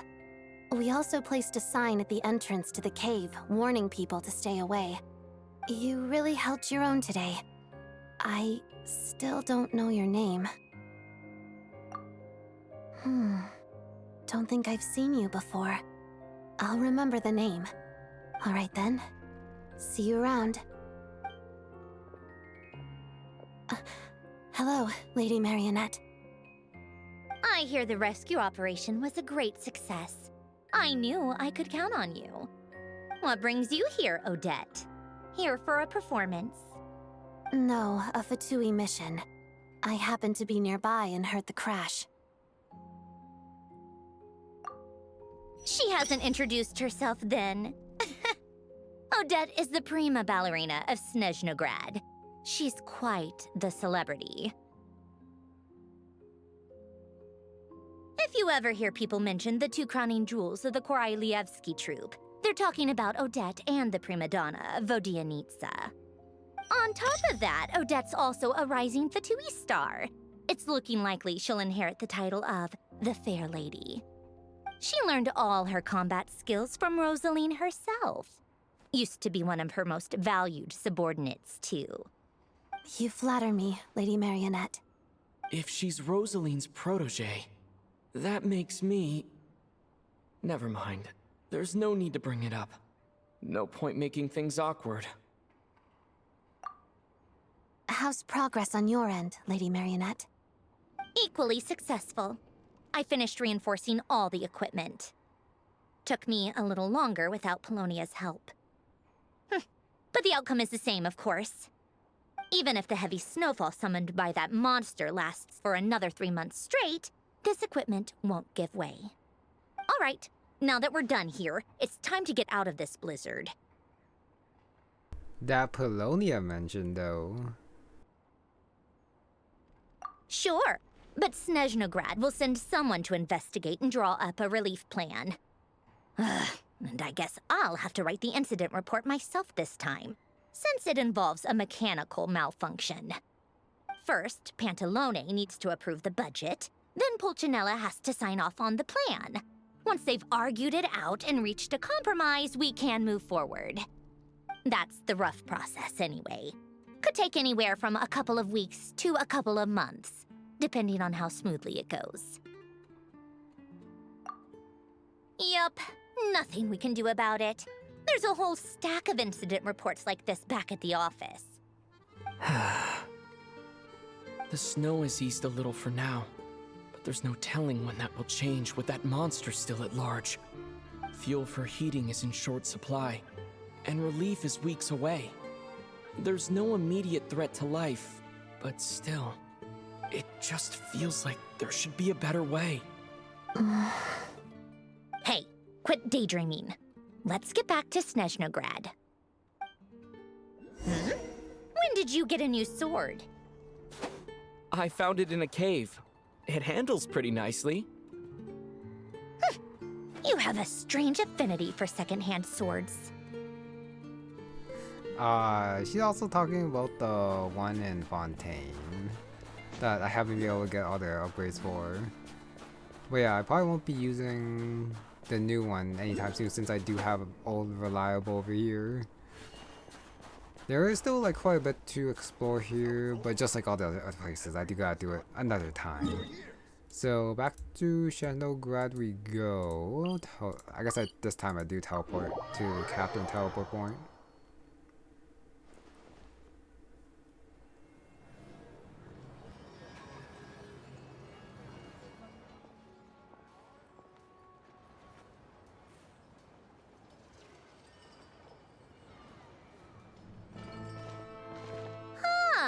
Well, if it isn't Counselor Tartaglia, Mr. Big Shot himself. Go easy on me, all right? I'm still recovering from the interrogation the real Big Shots put me through. Hey, comrade, it's been too long. I heard you came looking for me earlier. Nicest surprise I've had in a while. Good to see you too, Odette. I'm guessing you guys just got back from Sviatlo-Laidovka. How'd it go? Crisis averted? Wait a sec, that sounded a lot different than the other pronunciation. It went fine. How about you? Any new developments? Not really. Same as ever. Growing opposition to Project Stuzha, and the usual rebuttals are starting to ring hollow. The results of the mock vote were pretty dire. Pulcinella was fuming. I've never seen the old man so angry. That's not good news. It takes a lot to rattle him. Yeah, obviously if push comes to shove, there are ways to crack down on dissent. But... Sorry, I have to ask something. This is going to sound blunt, but may I? Huh? Of course, fire away. It sounds to me like everyone's tearing their hair out trying to figure out how to deal with opposition to Project Stuzha. But what exactly is this project's purpose? And how can it be so important that even people like you two refuse to stand up for the ordinary people of Snezhnaya? Interesting. I gotta hand it to you, comrade. You sure don't mince your words. Excuse him? What does he mean, refuse to stand up for ordinary people? Oh my gosh. How does he dare speak to the Harbingers like that? Are you interrogating us now? It's okay, Sandrone. Let me explain. I think I understand where he's coming from. If I could, I'd take your side right now. In fact, my position's very similar to yours. I've only held back on casting a dissenting vote in the Vecha because the Tsaritsa would never let me get away with it. Still, I have a responsibility to the Fatui armed forces, so I do what I can to make their voices heard. Most of them are just regular folks from small towns far from the capital. I'm sure you've seen how much those kinds of places are struggling right now. Oh, and for what it's worth, I'm from Arepasak myself. Things aren't going so swell there either. The Tsaritsa wants to create a better, safer future for the people of Snezhnaya, but she's thinking long-term. I don't doubt that from where you're standing, Project Stuzha seems to be creating all sorts of issues for everyone. But considering the Tsaritsa's vision for the future, these are sacrifices worth making. Sounds cold, I know, but I promise it's not as black and white as it seems. Maybe Sandrone and I can't oppose Project Stuzha outright, but we're constantly raising our concerns in Vecha meetings. And even though we can't put an end to it, there are plenty of other ways to make a difference. We're trying everything we can think of, and so is Pulcinella. I respect Her Majesty, the Tsaritsa, and trust her decisions. But at the end of the day, I'm still just a normal guy who cares deeply about my homeland. And my family, who all live here. There's no way I would ever abandon them. As contentious as things can get within the Vecha, there's no selfishness or malice behind it. Everyone wants to get through this period as smoothly as possible. The issue is that there's no way of pleasing everyone under the present circumstances. Most of the time, we're trying to decide on the lesser of two evils, which obviously isn't a great look. But that is not the same thing as being blindly loyal to the Tsaritsa. No one's got their head in the sand here. We're all well aware of the way things are. We're just doing our best to make it work. In fairness to Sandrone, she rushed to Svietlo Lidovka's aid the moment she heard that people were in danger. And even Tartaglia, who used to only care about the thrill of the fight, is clearly doing his best to rise to the demands of his new role as counselor. Hey, come on. There's only so much we can say, so don't press us too hard. Look, I know how untenable the Tsaritsa's position looks if you don't understand her motives. Maybe you've heard already, but she's currently leading her army on a campaign to the east to defeat the monster that's been causing these brutal blizzards. Striking that monster down will be a significant step in dealing with the present energy crisis. As laser-focused as she is on realizing her lifelong ambitions, she's still putting time and energy into taking down this powerful monster. To me, that says a lot. If she thought Snezhnaya and its people didn't matter in the grand scheme of things, why would she waste her time on something like this? Thanks. I meant every word I said, though. I wasn't just trying to placate you. I've already done more than enough diplomacy for one day. I still think this adventurer raises a very important point. Our two harbingers have made their positions very clear. But there are many others in the VII who must feel trapped and forced to vote against their conscience. I think it's a very valuable quality to be willing to speak one's mind, despite the risk of offending powerful figures. You can say that again. I highly doubt we'd feel the need to explain ourselves so much if we didn't know you so well. Forgive me, adventurer, but might I be so bold as to ask about your background? How is it that you can converse so openly with two harbingers? Oh, haven't you been properly introduced? Easier said than done. I like to think I'm not the kind of person who goes around busting open people's old wounds. I've only learned his name so far, and no details of his experiences. Is something wrong? Uh-oh. Is there no avoiding the subject of Rosaline? No, it's just... all right, I guess there's no getting around it. This is the world-renowned traveler, who helped resolve the storm terror threat in Mondstadt, cleaned up after the mess I made in Liyue, and then went to Inazuma, where there was a duel before the throne, in which the traveler defeated Rosaline. Oh. I'm sorry.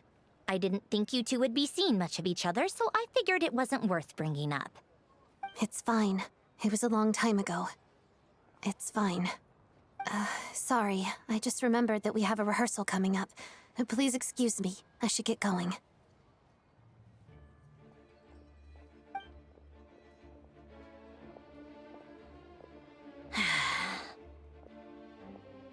I've mentioned this to you before, remember? She was Rosaline's most valued subordinate. But they didn't actually get along. Not that Rosaline was really the type of person to make friends, but death has a way of resolving a lot of conflicts. Don't let it weigh on you. Like she said, it was a long time ago. It's in the past now. Odette has a very different personality from Rosaline. Give her some time. I'm sure she'll work through it. Oh, by the way, where's Paimon? It's not like her to hide away. She hasn't been feeling well, so she's resting at Podvorier Restaurant. I got a couple of my people to look after her while we were gone. Oh, right. Sorry to hear that. Poor thing. Reminds me of when Tonya was little. She really felt the cold back then. Used to get ill all the time. I felt so bad for her seeing her lying in bed, coughing. She was so mature for her age, though. Whenever someone came to visit her, she'd greet them with a smile and would never complain. I'm sure Paimon's a good kid, too. You're a little short on manpower, right? Let me have a couple of my people take over for yours. I'll send my most capable and reliable. They'll make sure Paimon can recover in peace. Well, that would be great. Your people are more qualified. Hey, don't mention it. I'm sure you have things to do. Hopefully this takes a load off your mind. So no more accusing me of not being on your side, all right?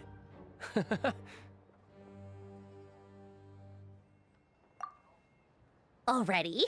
That was quick. I'm afraid I can't help you there. Our director's recent movements are confidential. Even we're not in the loop. If you hadn't told me, I never would have known he'd gone south. I assumed he'd been in Glupov this whole time. Well, I guess I'd better go sort out Paimon's security situation. I have some other work to catch up on at Glupov anyway. Me too. I have an incident report to write up. Let's leave it there for now.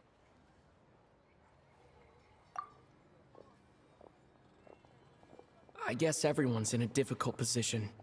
But Tartaglia's right. I have things to do. Things I want to do. And things I ought to do. To start with, I should ask Alyosha if he knows any way to help Svietlo Lydovka. Okay, I guess we gotta go to the other district now. That was a quite long talk. Child is really moving up in the world, I will say. And I'm fine with Odette if she doesn't like the Traveler, because of what happened with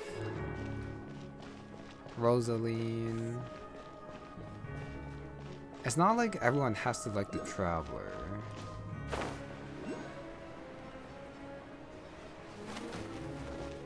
I'm totally fine if she's like indifferent to him, honestly. That would be a nice, like, well, a new change that hasn't happened yet, I think. Where everyone just like falls in love with the Traveler.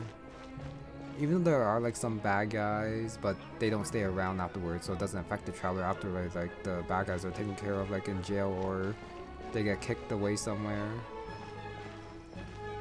That could be interesting. Okay, but give me a sec.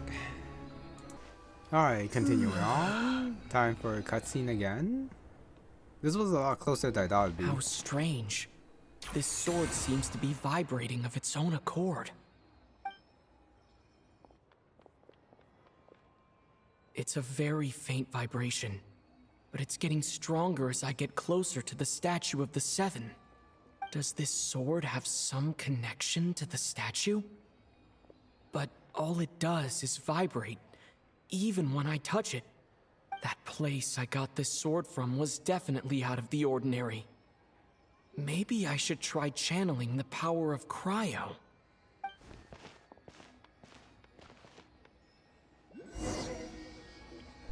Use the power of cryo. You know, I already... Well, no, I guess you gotta use a skill. It worked. There really is something special about this sword. Make contact. And then what? Enhance the blade.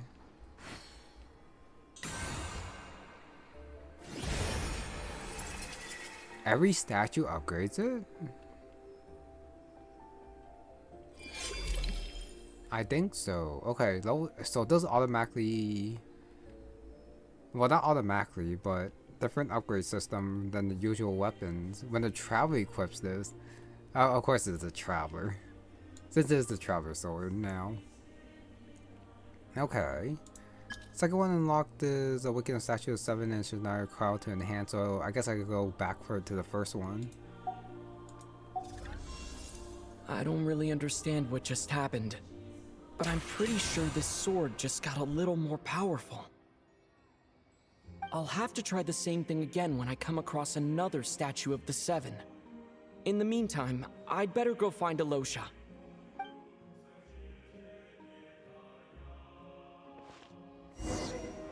Wait, that's a lot of statues of Snezhnaya. Okay, moving on. So I guess we gotta go left side. You know, this is probably not like the right place in order to go to where I need to go. Actually, it might be, where I just like jump down.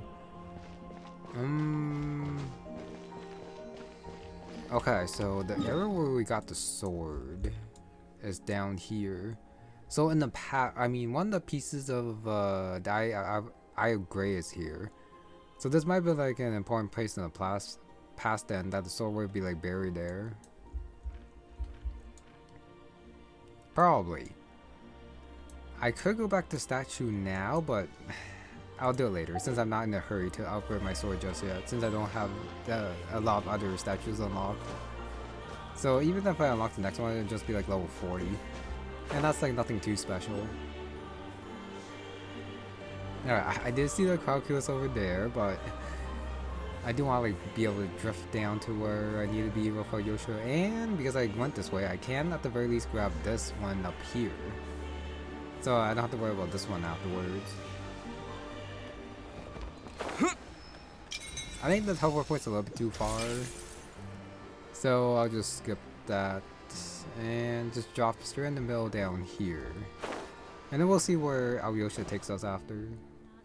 Where I go Hello for there. How can I help? left or right teleport point. Ah, sure thing. Give me a second. I'll go fetch him for you.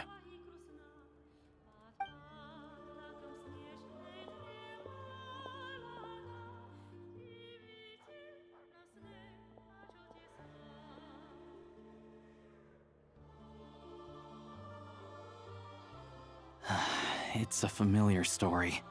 I've had similar experiences. Although Snezhnagrad doesn't deliberately delay or withhold relief, those first few days of waiting for help are always the hardest. It's a fundamental contradiction. If emergency relief can't be delivered in time, what's the point in even calling it emergency relief? Not necessarily. I think there's a good chance that Kresnik Crystal from Stratomeros will start flowing into the market. When we resolve Stratomeros' energy issue, it's like we open the floodgates. A huge backlog of Crystal is now available to the townspeople. There's no way they can use it up at once. A lot of them will probably stockpile it and slowly work their way through. Probably a good idea, since energy prices are only going to keep rising. But there will always be people who urgently need Mora. Exactly. At the current prices, selling Crystal is an easy way for an ordinary person to make a fortune. Hey boss, how much do I have left in my account? 1 second, let me check. So, you're planning on buying the Crystal out of your own pocket? Yeah. I don't know if I have enough, so I'll chip in a little extra and buy as much as I can afford. No, it's fine. You're new to Snezhnaya, and you have your own living expenses to worry about. Besides, you're already providing the train. Here's your Mora. See what you can find at the market. But I doubt there'll be much Crystal left. Yeah, well, can't hurt to take a look. Let's see. Huh?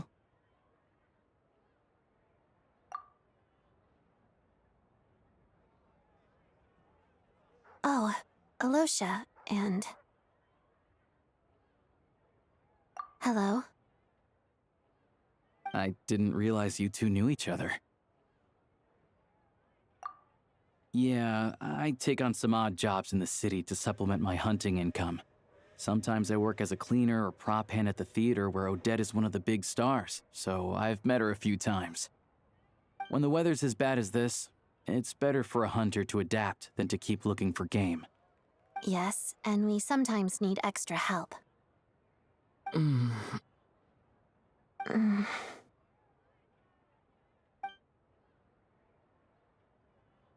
Wait, why is the atmosphere so awkward? I thought things went pretty smoothly in Sviatla Lydovka. So, what brings you here, Miss Odette? Looking for some new props? No. After I got back to the theater, I couldn't stop thinking about the situation in Sviatla Lydovka. It bothered me so much I couldn't focus on my dancing. So I decided I'd come here and see if there's anything I can do. You too, I presume. I suppose that's why you're here. I didn't feel comfortable expressing my true opinions in front of the Harbingers. Not least because ordinary Fatui like me don't even know what Project Stuja is all about. Without knowing the full picture, I can't make sense of it. And at some point, if things aren't making sense to me, I can't just keep going along with it. So many people feel the same way. They wish they could do something, but all kinds of reservations hold them back. Explains why groups like the Roadcott are springing up to fill the gap. Yes. Well, that's one option. But there are risks to consider with organizations like that. The Fatui does not encourage their activities. Right, because things can get out of hand, and it's hard to hold the right people accountable when they do. I've heard about a few cases like that. Sandrone said Odette was on track to inherit the title of the Fair Lady. If so, she'll be able to find out what Project Stuja is really about. Still, it's probably a little soon to ask her about that. There may be more to the story. What's on your mind? I think we can both agree that no matter which side you're on, it can't stop you from doing the right thing. Where there's a will, there's a way. I know what Rosaline did while she was abroad. You made the right decision, so no hard feelings. So, what's your plan? Oh, we were gonna buy some Crystal. I heard there's some on the market right now. Funny. I had the same idea. In that case, let me pay. I can claim it back as mission expenses. The real issue here is that government relief is behind schedule. Surely it makes more sense for the state to cover these costs than for us to pay out of our own pockets. True. It's a huge expense after all.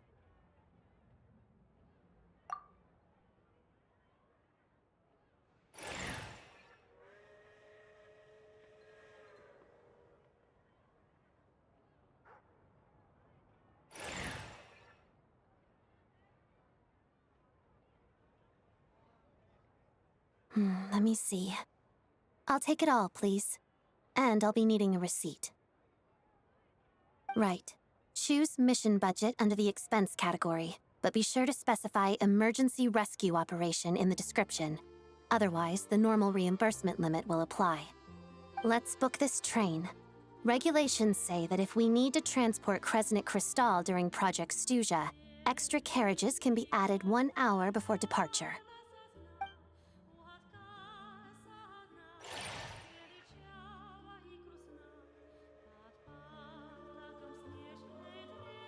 That should do it. The train will be escorted to its destination by Fatui guards. This is my first time seeing you handle Fatui affairs, Miss Odette. It seems you're as skilled an officer as you are a dancer. You flatter me. It's only because I've been doing both my whole life.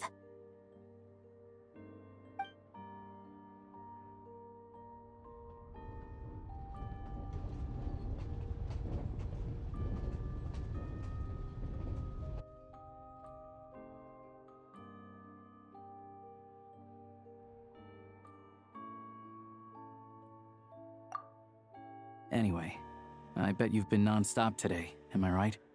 Any idea how Paimon's doing? What's wrong? Who's Paimon? His travel buddy. Hasn't been feeling well. She caught a cold right after they got to Snezhnaya. Sounds like she's important to you. I can't believe you've been dealing with this on top of everything you've been doing to help the people of Snezhnaya. I've got nothing going on right now, so I'll join you. I want to see how she's doing. May I come too? I have some candy that someone gave me back in Svietlo-Laidovka. Plus, I know a little bit about relieving cold symptoms. All right then, let's go.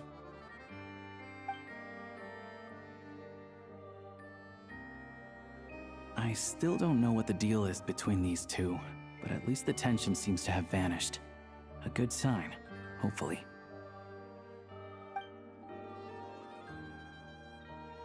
It is a little bit weird that Alyosha does recognize the traveler's name when they first met, but doesn't know about Rosaline and I guess his actions or something like that. Burn the storehouses? What? Anyways, gonna ignore that. Teleport to that one and then run towards the inn. Well, the restaurant. And okay, I did grab the one teleport point, but I just like left the other teleport point, which is fine. They're close enough.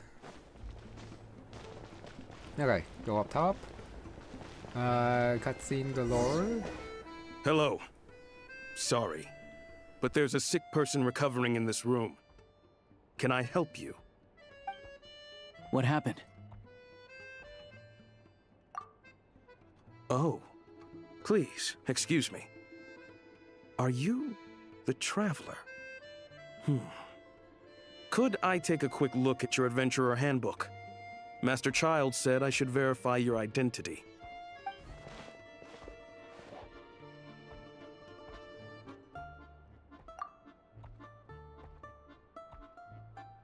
Ah, it's really you.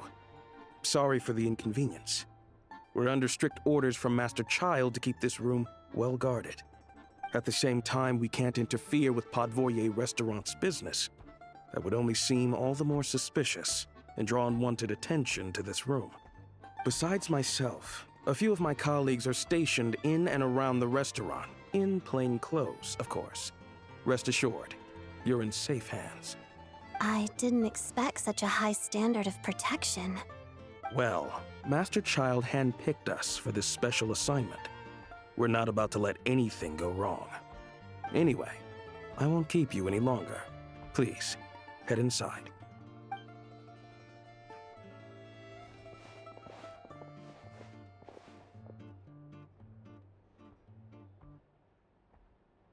Traveler! Alyosha, you're back!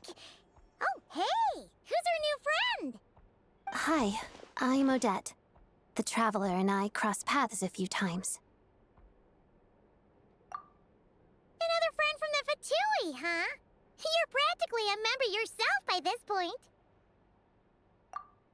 Paimon's definitely on the mend. We should be back to our usual travels in a few days' time. Seems like that doctor was right. It's just...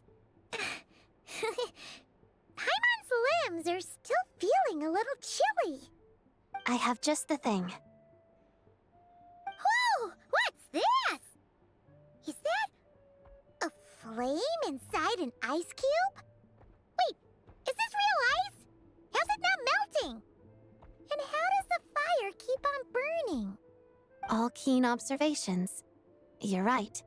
This is called Core Ignis. Whenever I've caught a cold in the past, I found I recover much more quickly if I place this by my bed. You're welcome to borrow it. Awesome! Wow! It's so nice and warm! Oh, it's like magic. Your name was Odette, right? How did you two meet again? Looks like she's in pretty good spirits. That's a relief. Any progress with your investigation yet? No surprises there, I'm sure. They're not likely to let anything slip. The Rokad, huh? Let me think. Members of the Rokad keep their true identities hidden, but I think there might be someone I can introduce you to. Leave it with me. Meet me at the Korolyevsky Troop tomorrow, and I'll tell you how it goes. Would anyone like a drink? I'm gonna head to the bar.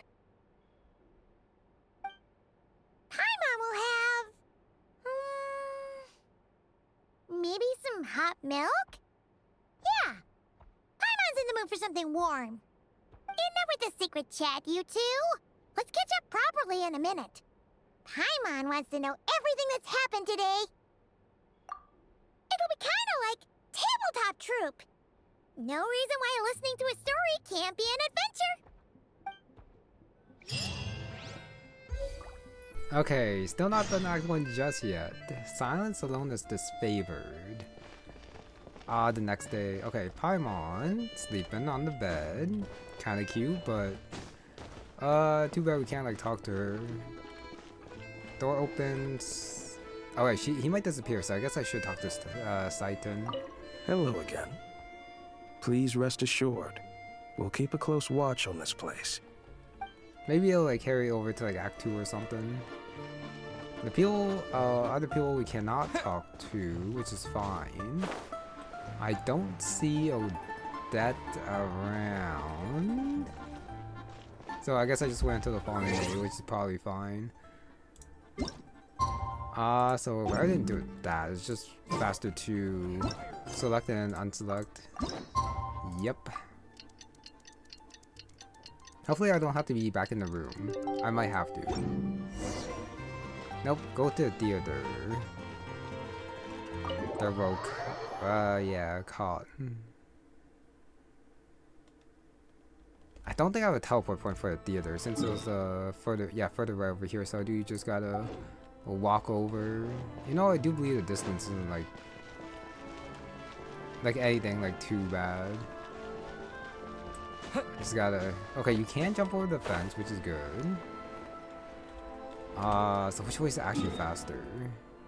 I feel like going this way is faster.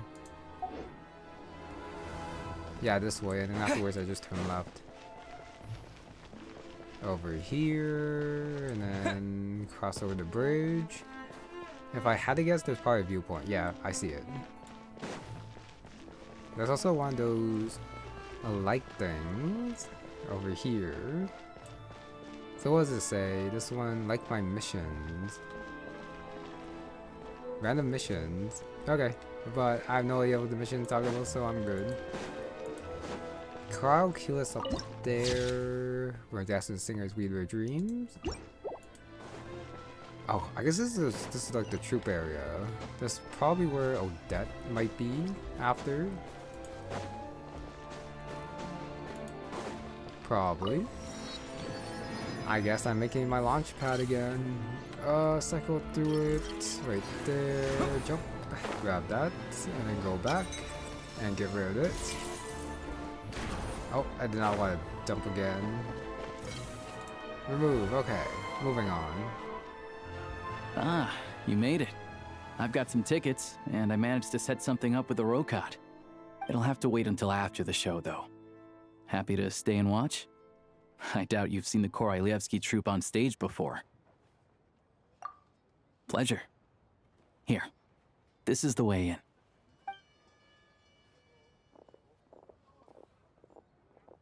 Please present yourself for a routine inspection in accordance with theater regulations. Thank you.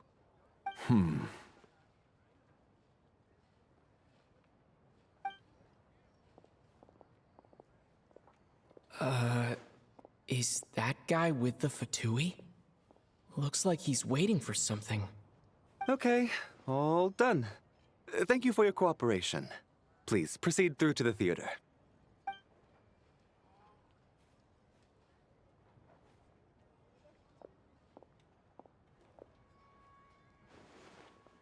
What's up? Everything okay? Snezhnaya's business and political leaders are always passing through here, so it makes sense that security's tight. Still, it's a little unusual to see the Fatui's Armory Palace guard here. You saw him, right? The guy right at the back. Strong, silent type. His name's Valeri. He's part of the Special Assignments Battalion, but I only ever see him here for one thing. To look for a guy named Mitya. Supposedly a researcher, though he never seems to put much time in at the office. The theater is one of his favorite places to hang out when he's playing hooky from work. But that's not for us to worry about. Let's go. The show's about to start.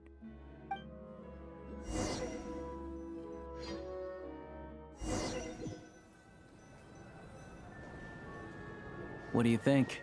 Pretty impressive, huh?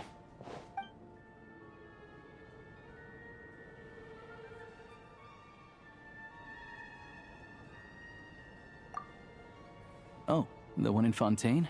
I hear it's iconic. Never seen it for myself, though. Here we are, just in time. Sorry, coming through.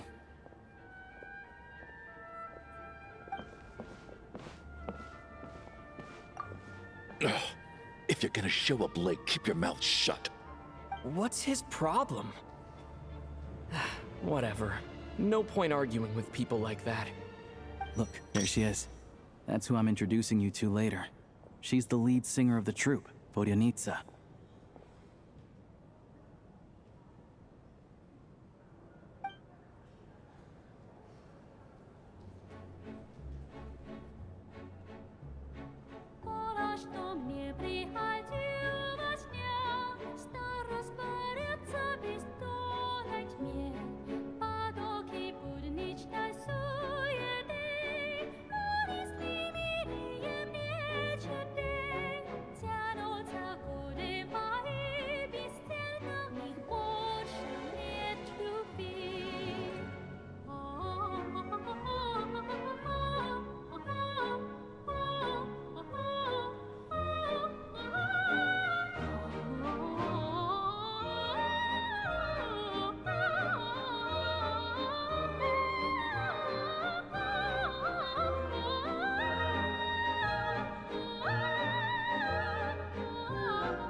This leads directly to the green room.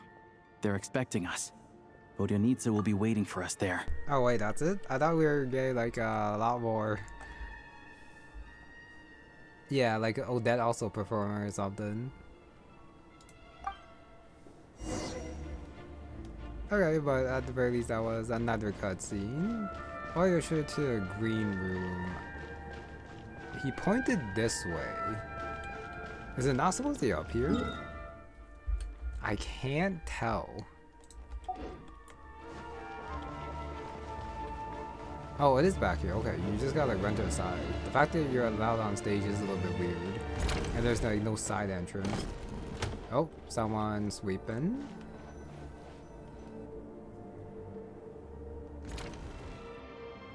Hey there. Excuse me. Ugh! Can you believe it? I am so mad right now. Come in! Oh, it's you two. Okay, Odette is here. You just didn't perform this time. Huh? You know each other? Oh, wait. Is this who you were telling me about? The one you met yesterday and couldn't stop thinking about? I never said that. Yes, you did. Why are you denying it? It was right before I went on that rant about the moody factory owner. Oh, I remember it so clearly. Might I ask what brings you two here? Oh, I just brought him here to see the show. And when it finished, he was full of praise for Vodyanitsa's performance. So I thought I'd try my luck, see if we could get the chance to chat for a bit. Maybe get an autograph? You work here. You of all people ought to know that's against the rules. It's not what the green room is there for. Oh, what's the big deal? Come on, don't be shy. I can give you an autograph. You can take a picture too if you want. Do as you please. I finished all my shows for the day. I'll leave you to chat.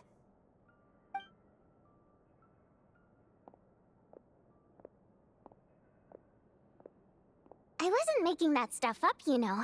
Odette's just too proud to admit it. She thinks very highly of you. And so do I.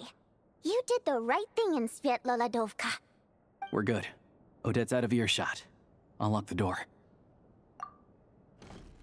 Confidentiality, of course. The Rokat is very strict on that. Whoa, Alyosha! Not out loud! Not with an outsider here! Relax, I've taken care of it. Look at this. The President's reply sent this morning. Wait, so he's been approved to join? You told me last night that you wanted to get intel from the Rokat. Unfortunately, Rokat intel is only available to members. But ever since you set foot in Snezhnaya, we've been working together. I've seen the way you work, your character, and your motives. Everything about you is perfectly in alignment with what we're trying to achieve in the Rokot. So I figured I might as well cut to the chase. I wrote a letter to the president explaining your situation, including just the right amount of detail. His approval came very quickly. Of course, it's still your decision whether you want to join or not. We'll respect your choice. Well, assuming Odette was telling the truth and she didn't misjudge you, I guess we don't need to worry about you blowing our cover. Still, you gave me a real fright. I didn't know that's why you came looking for me. So, that stuff you said about admiring my performance, was that just because Odette was here? Did you actually mean it? Now you're talking. That's what I like to hear. Anyway, let me give you a quick rundown of how things work. Like I said, the Rokot is a covert organization, and we hide our identities. Members typically don't meet in person or even know each other's identities. This helps us maintain a high level of independence and secrecy. Because of this, members are basically free to decide their methods without constraints, so long as the outcome of any activity doesn't violate the organization's principles. After all, we don't have any ostensible contact with each other. This way, if anything goes wrong, no one else will be implicated. Beyond the freedom to choose how you operate, it's also your choice whether to act at all. We have plenty of members who have yet to take any action. In short, joining the Rokot in and of itself won't place any restrictions on your activity in Snezhnaya. There's a code of conduct you can read if it interests you. But basically, as long as you don't plan on using your anonymity to go around doing evil, you'll be fine.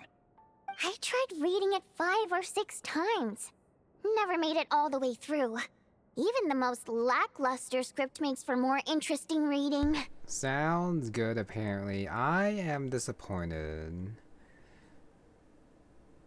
The Traveler is against Project Stuja because of the effect on the common people. But him just joining it outright is like giving the middle finger to like the Harbingers right now. And he was just talking to Snezhnaya and Child, but I guess since it doesn't really limit his activities, he could just go against the Rokot later too. But it just feels so cliche, joining like the shadow organization, trying to fight against like the big bad. A little bit disappointed. Great. Then I'll go grab an official application form. Be right back.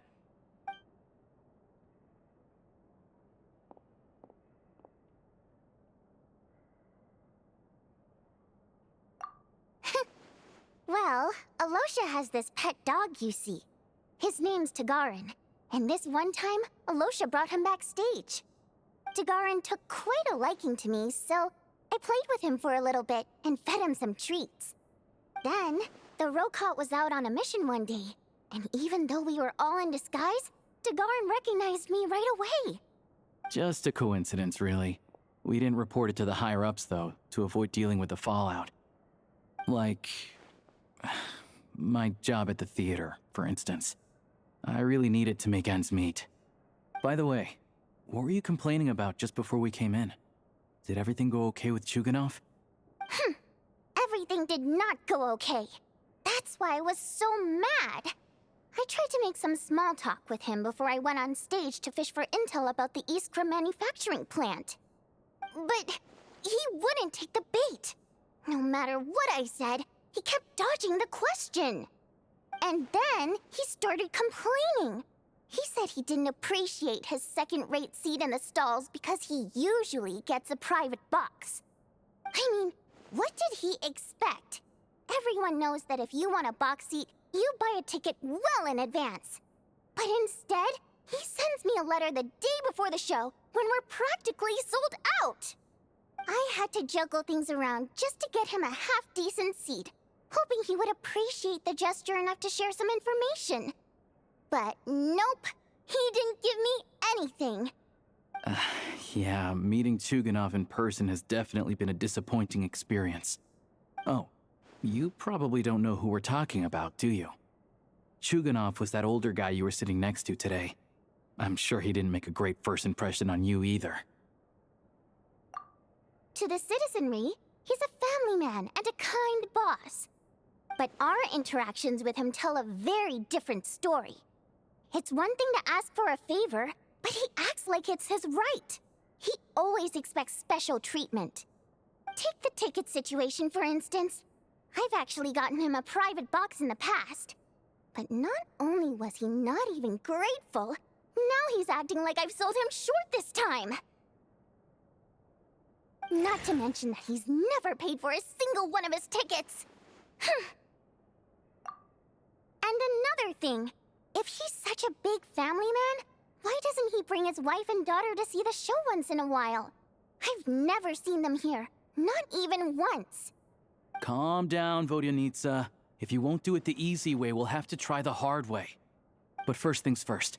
Here's your application form. Go ahead and fill it out.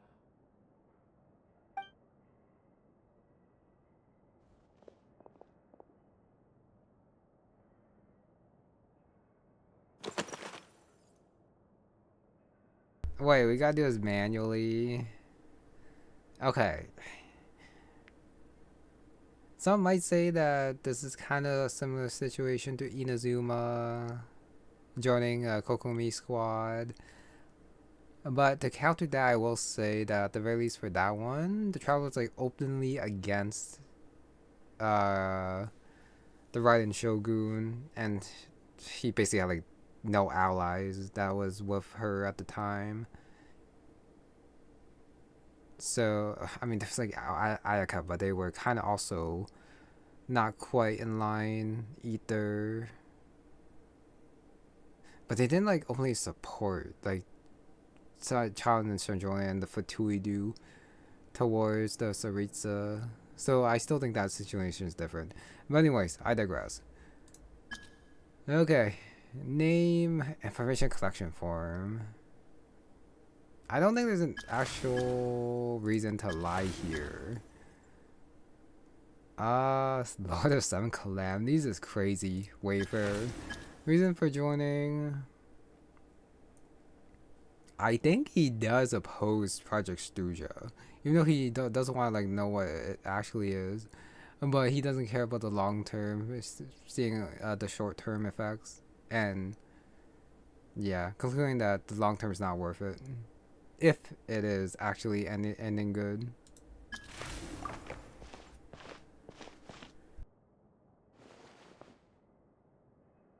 Excellent. We'll hold on to this for you. All right. Now that we're officially Rokot comrades, I can tell you. Chukhanov is the target of our current operation. Recently, we've done some recon work at the Iskra manufacturing plant, which pretty much confirmed that their energy consumption is way beyond the legal limit. All we need now is some direct evidence to present to the VII, so we can demand that they shut the plant down. That way, the Kresnik Crystal can be allocated to where it's needed most. I was hoping he might let slip during one of our chats, but he's too tight-lipped.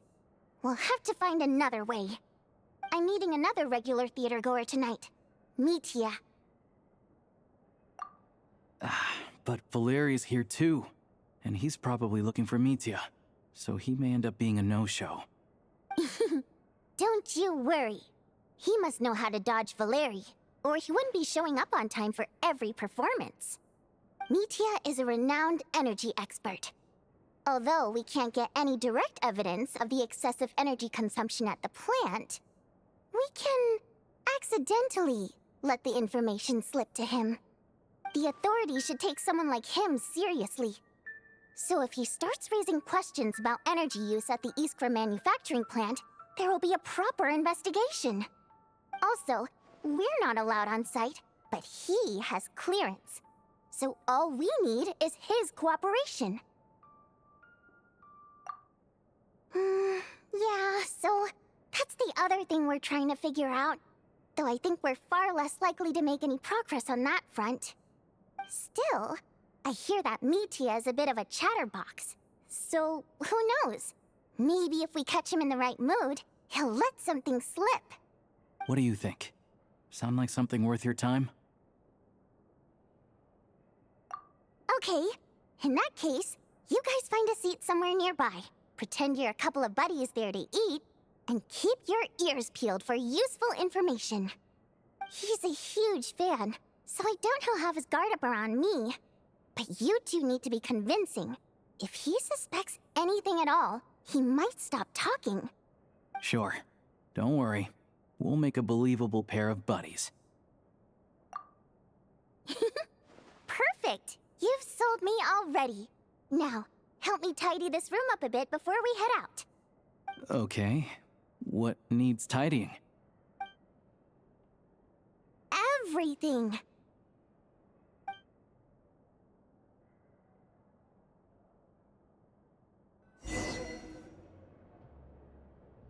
Oh, I totally thought they would make us actually clean up. I guess it's a good thing they did. You know, it probably wouldn't have like taken long. Alright, go to the restaurant, so I guess we just teleport back now. What? Is that not a teleport point? It is not. I mean, I guess that one's fairly close, so it's fine. Alright, enter the restaurant. But since we're going here so many times, it would have been nice to have like right inside. We come here often, so we shouldn't stand out. Let's sit here. Now, it's up to Vodyanica. Let's see how the conversation goes.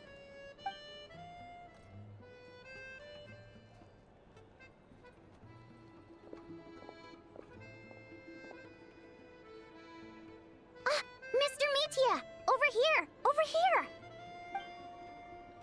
Oh, sorry. I got a little held up on my way here. Now we have even less time than we planned. Go ahead and order some snacks and drinks. Whatever you like.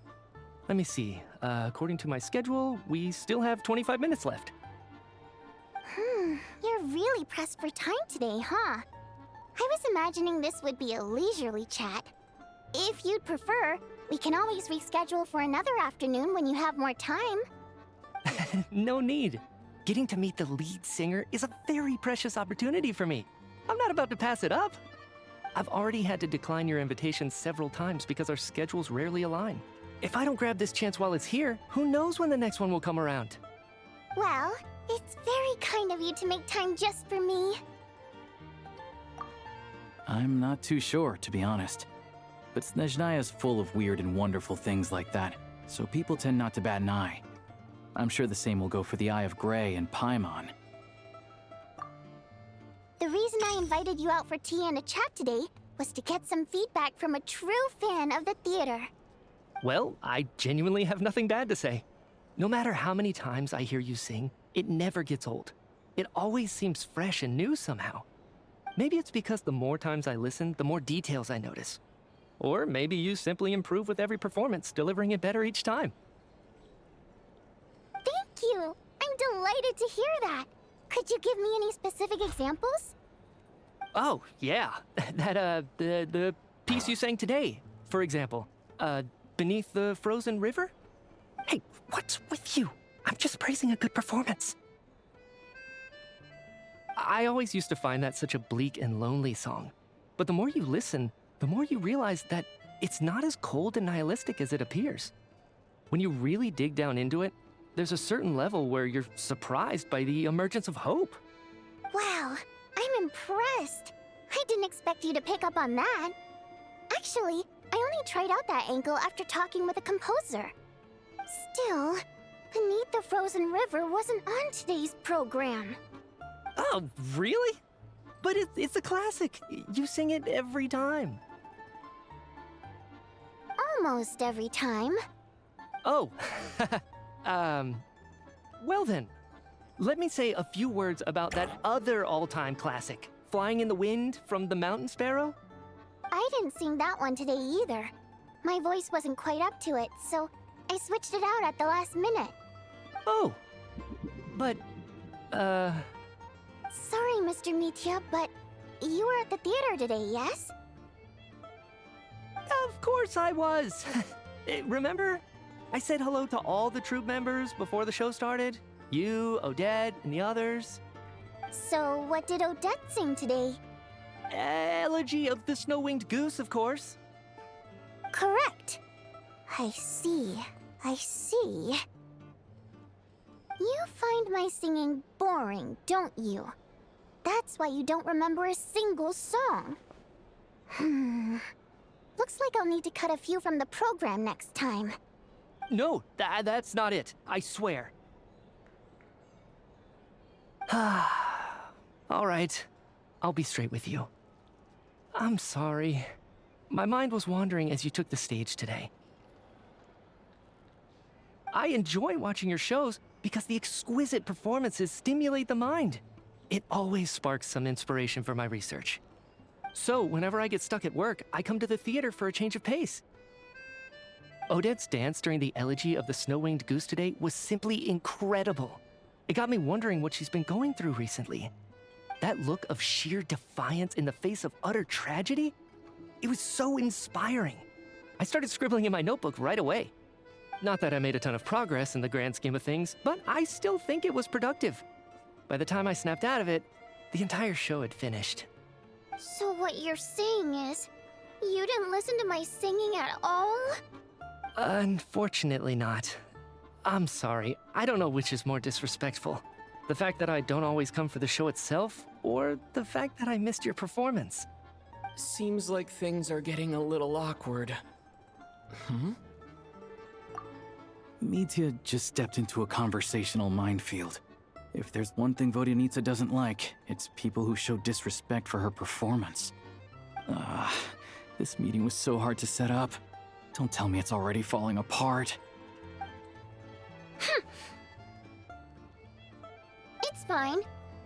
I suppose this is affirming in its own way. At least, it shows that our performance really touches people's hearts, right? Don't let it bother you. It certainly doesn't bother me. She's showing a lot of restraint. Well, I'll be sure to let Odette know how much you adored her performance. Please don't say that. I always love your performances too. It's just that inspiration struck at the wrong time today. I'm usually all ears. I know, I can tell. That's why I value your opinion. I'm sure some people can't stand it when others praise their coworkers right to their face, but not me. No, sir.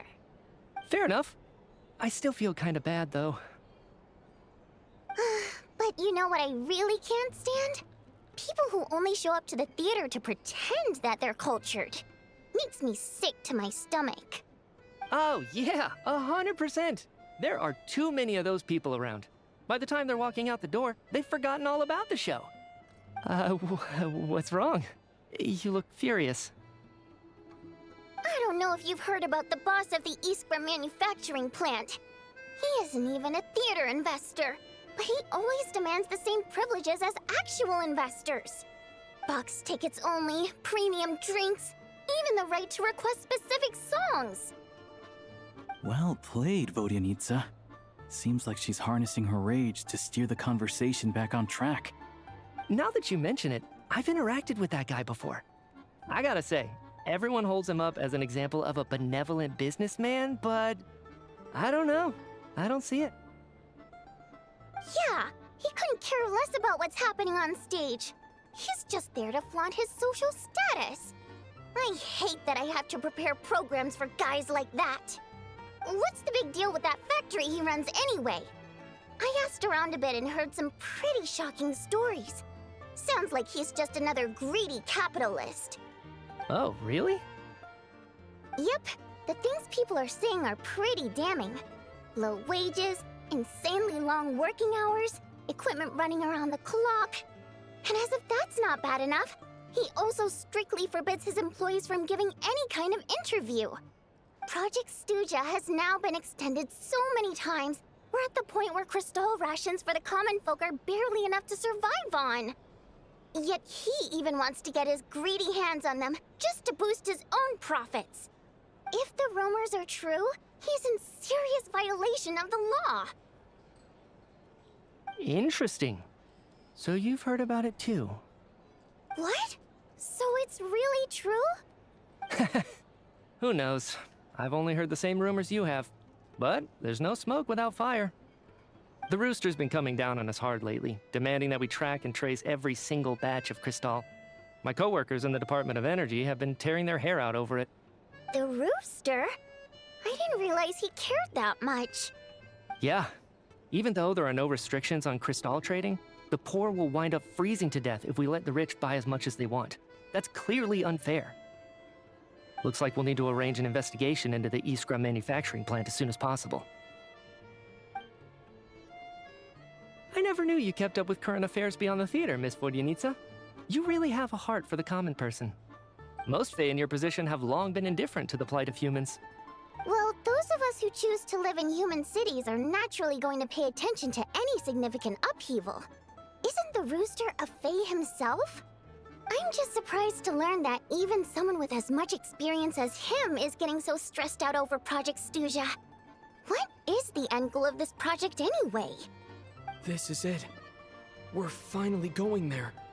I'm sure Mitya can sense on some level that she's fishing for information. But since their conversation is so relaxed, he might just let something slip. It's stressing me out too. If I'd only made better progress with my research, things wouldn't have dragged on this long. Oh, so your work is related to Project Stuja?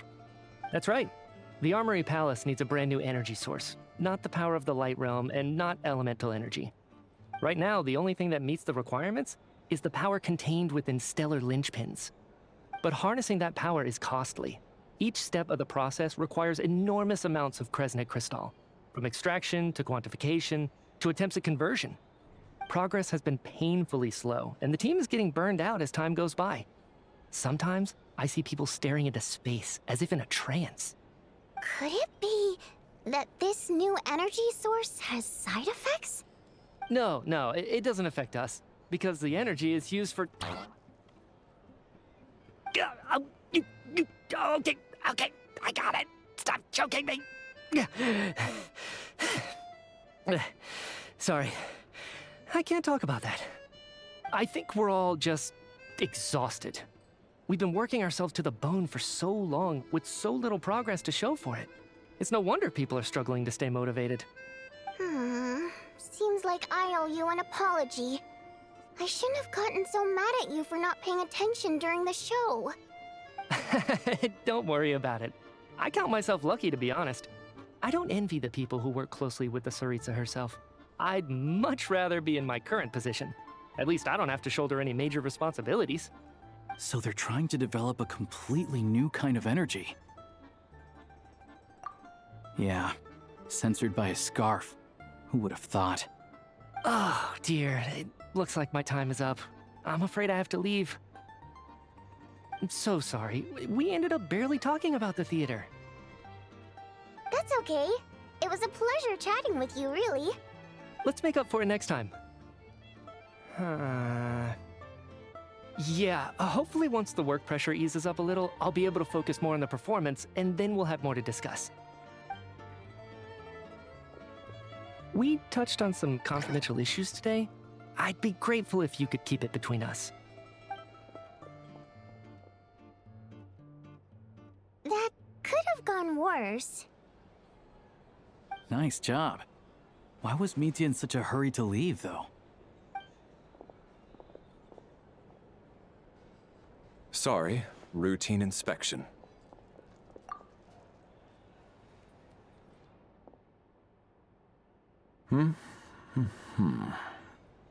Okay, let's go. So he wasn't rushing to get back to work. He must have calculated that Valeri would find him here in exactly 25 minutes. That's frighteningly accurate. One of the main duties of the Special Assignments Battalion is to ensure that important figures stick to their schedules. All right, time for us to get going too. Excuse me, check please. We'll settle our check too, then. Oh, hello there. Mr. Mitya paid the check before leaving. He also asked me to pass on a message. He said it was an honor to share his tea break with Miss Vodyanitsa and her two friends. Wait. So he knew we were here all along? This raises a lot of questions. Did he deliberately mention the new energy source so that we'd overhear it? Maybe his work isn't confidential after all. Maybe the key here is the purpose of this new energy.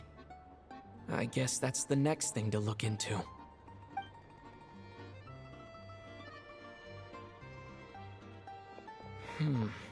Vodyanitsa and Alyosha have left. Time to head back and call it a day. Okay, Nithya actually a badass there. He was pretty slick. Okay, return room, so the intel. Not too much this time. Here pretty early today. Paimon was just gonna mention that. After she woke up today, Paimon felt like her temperature was completely back to normal. But her strength still hasn't returned. Still, there's some good news. Paimon thinks she might have figured out the source of the problem. It's like there's some kind of mysterious power affecting Paimon. Paimon's never felt this way before during any of her travels. She only started feeling this way since we arrived in Snezhnaya. That's right. The Armory Palace needs a brand new energy source. Could that have something to do with this? What is it? You're making that face again. You know, the one you get whenever you have a light bulb moment?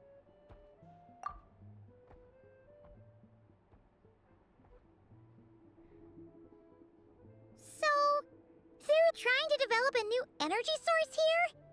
And you think that might be why Paimon's feeling unwell? Well, Mithya denied that the energy they're researching has any side effects. Although, he did say that people working on the project have been having issues with their concentration and short-term memory. And even so, those are completely different symptoms from Paimon's. It's pretty faint, so it's kinda hard to tell. But, if anything, it seems like it's coming from roughly the same direction as the Armory Palace. Sure, Paimon's with you there.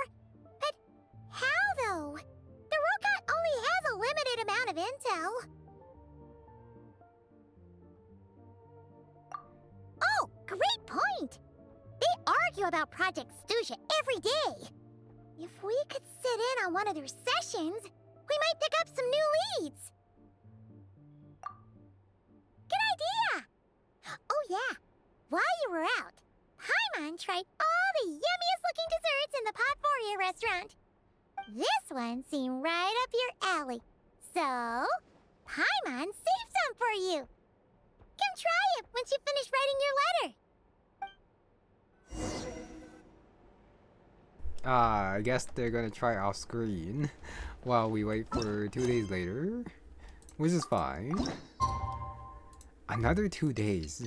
Honestly, with how long it's been, they probably could like just made us another act. But at the same time, they probably could just made Alyosha's thing separate as well, and then make Traveler getting his new sword also like another world quest too.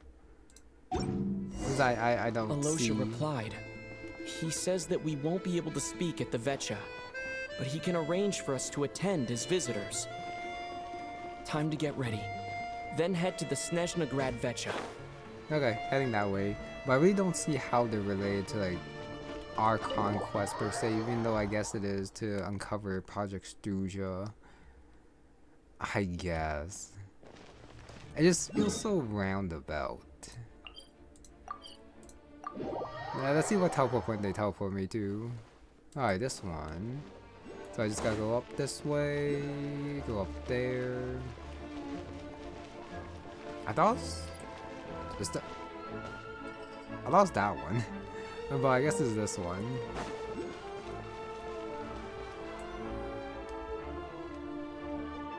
Ah, Miss Vodyanitsa, prima donna of the Korolievsky troupe.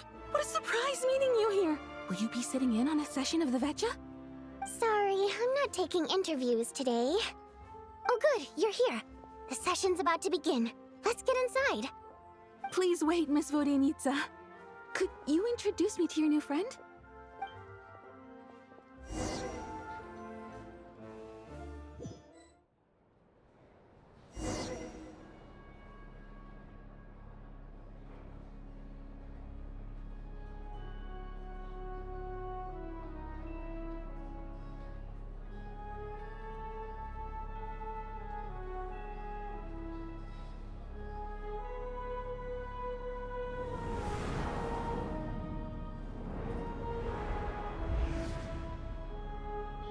In summary, the energy management commitments made for the outgoing period have been delivered upon.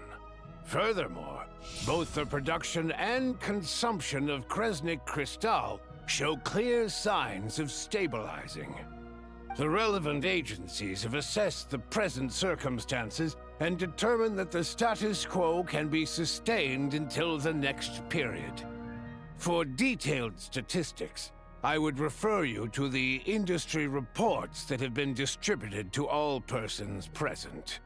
It should also be noted that while the recent blizzards have led to a significant increase in people's energy expenses, this is strictly a short-term phenomenon associated with a remotely located monster. Her Majesty the Tsaritsa is giving her full attention to this matter. We should have every confidence that it will be dealt with swiftly and conclusively. A financial report on disaster relief is also present in this report, courtesy of Pantalone. They cover the same old ground every single time. The rooster never seems to mind, but everyone else is getting tired of it. There's a general lack of trust. People aren't seeing any tangible benefits that affect them directly. Of course, none of that will be reflected in any of the reports on the table. Yeah, if it weren't for these hard copy documents, I could have at least made something up. Oh, don't mind me. I'm just out here trying to hit my interview quotas. Bring out the kvass. Ever read it? Best-selling newspaper in town. If I remember correctly, you guys don't even have a sales permit. You have to sell from stalls on the street. Okay then, best-selling street stall newspaper in town. Still counts. Order! We will now open the floor to the representatives. If there are no further substantive issues to discuss, we will then proceed to a vote on this motion. Snezhnaya has a long tradition of treating members of the Fatui armed forces and their dependents favorably. But recent surveys shows that Fatui families in remote areas have access to 15% less crystal than the average civilian family in Snezhnograd. It's been said many times before, but it bears repeating now. There needs to be a clear and consistent rationale behind how crystal is allocated, or we will soon face immense public backlash. Perhaps you wouldn't need to keep repeating yourself if you would hear me out for once. I say again, true consistency exists only in principle. In the real world, fairness is relative. You appear to treat resource allocation as a simple function of production and population. So what about when the equipment used in production breaks down? Have you factored that into your equation? And do you even know how long it's been since Snezhnaya last conducted a census? If I knew the answers to questions like that, I'm sure I'd be a very wealthy man. And I doubt I'd be going by child. I'd like to bring the focus back to the specific issue I raised. Or do you wish to deny that favorable treatment for Fatui dependents is our long-standing policy? It's easy to be a critic when there's no accountability. That seems to be a running theme in the anti-Project Stuzha cohort. Defeat the ringleader and all other problems will magically resolve themselves. That's what they seem to think. But in case you aren't aware, not one jot in my report would change whether Project Stuzha continues or not. So you have no intention whatsoever of finding a solution to this problem? On the contrary, I'm the only one here who ever brings solutions. Child opened by speaking up for the armed forces. Regraders struck back with style and a war of words ensued. Our reporter was live on the scene to get the audience's reaction as it all unfolded. Who do you support? The people have spoken!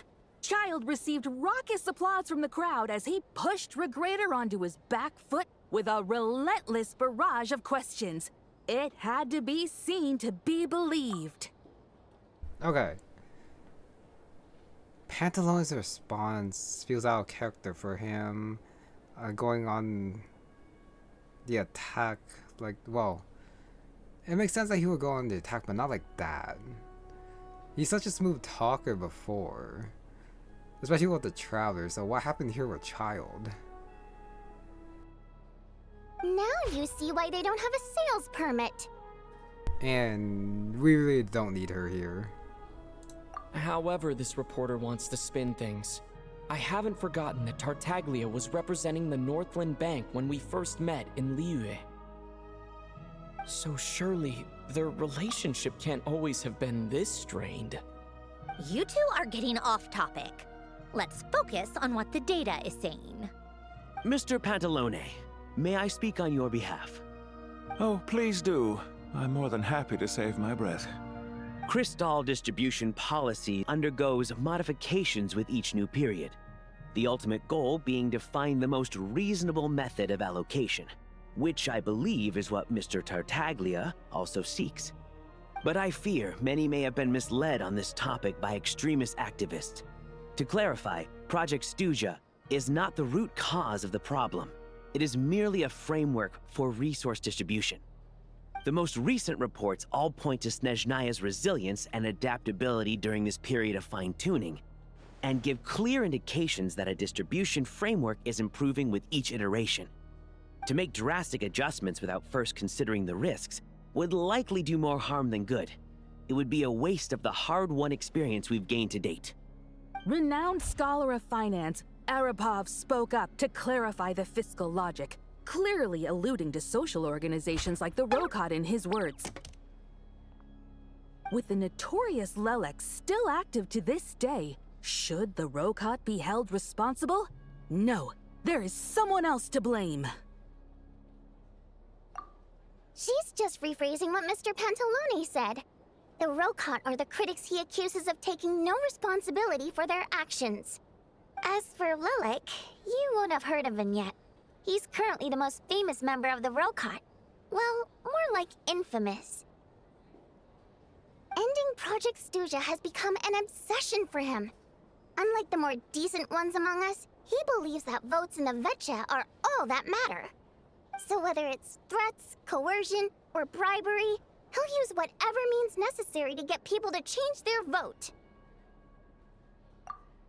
And since we're already on the subject, what do you think of Lelek's methods? Are you for or against? Yes, don't we all? Lelek's supporters grow in number by the day. We stand with Lelek. At least someone here wants to take this discussion seriously. I've been considering that issue myself. What you really need is more precise regional data, right? I think it would be easiest to let the Fatui handle it, since they're already in charge of Crystal shipments anyway. We may as well get them to collect some data while they're at it. Whatever you need, you can ask the Fatui to look into it for you. In terms of supervision, I think the Druzhna would be a good fit. I had hoped to discuss this with Miss Vesna, but sadly, she's not present. I will be happy to take a note of your suggestions and present them to Commander Vesna for a decision upon her return. The Commander has always taken a keen interest in Project Stuja. However, given the Druzhna's demanding workload, I'm afraid it may prove difficult for them to provide any practical support.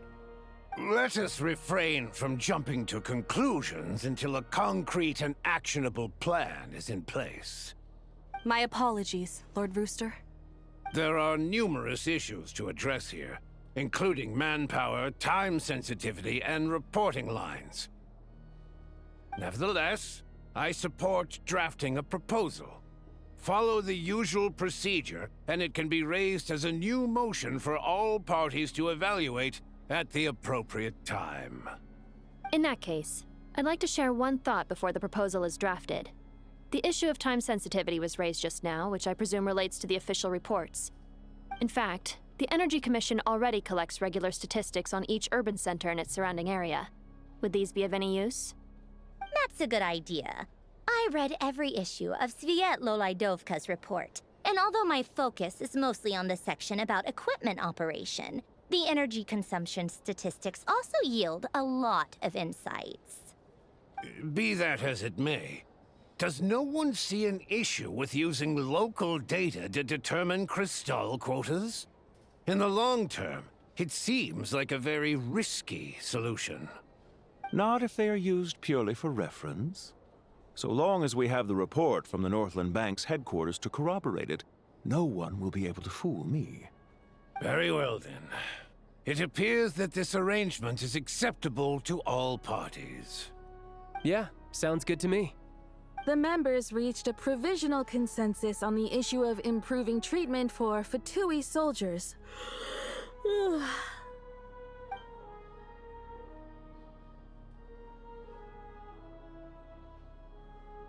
Today, the prima donna of the Korailievsky troupe attended a session of the Snezhnograd Vecha in the company of a dashing young man.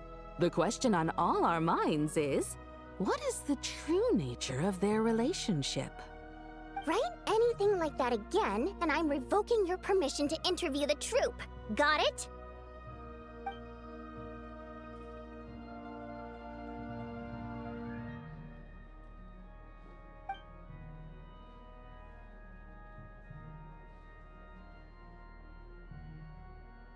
Now then, if there are no further contributions from those present, we shall proceed to the final vote.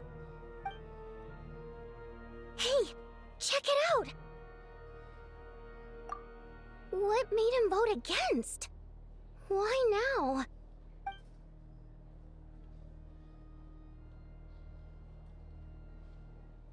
The votes have been tallied. Those in favor of continuing Project Stuja total 61%, securing a clear majority. That was too close. The margin has shrunk yet again. Chuganov was a huge loss. I'll bet Lelek is behind this. I wonder how Pulcinella will respond this time. Chuganov. I see. Lelek strikes again. Yes, go, Lelek.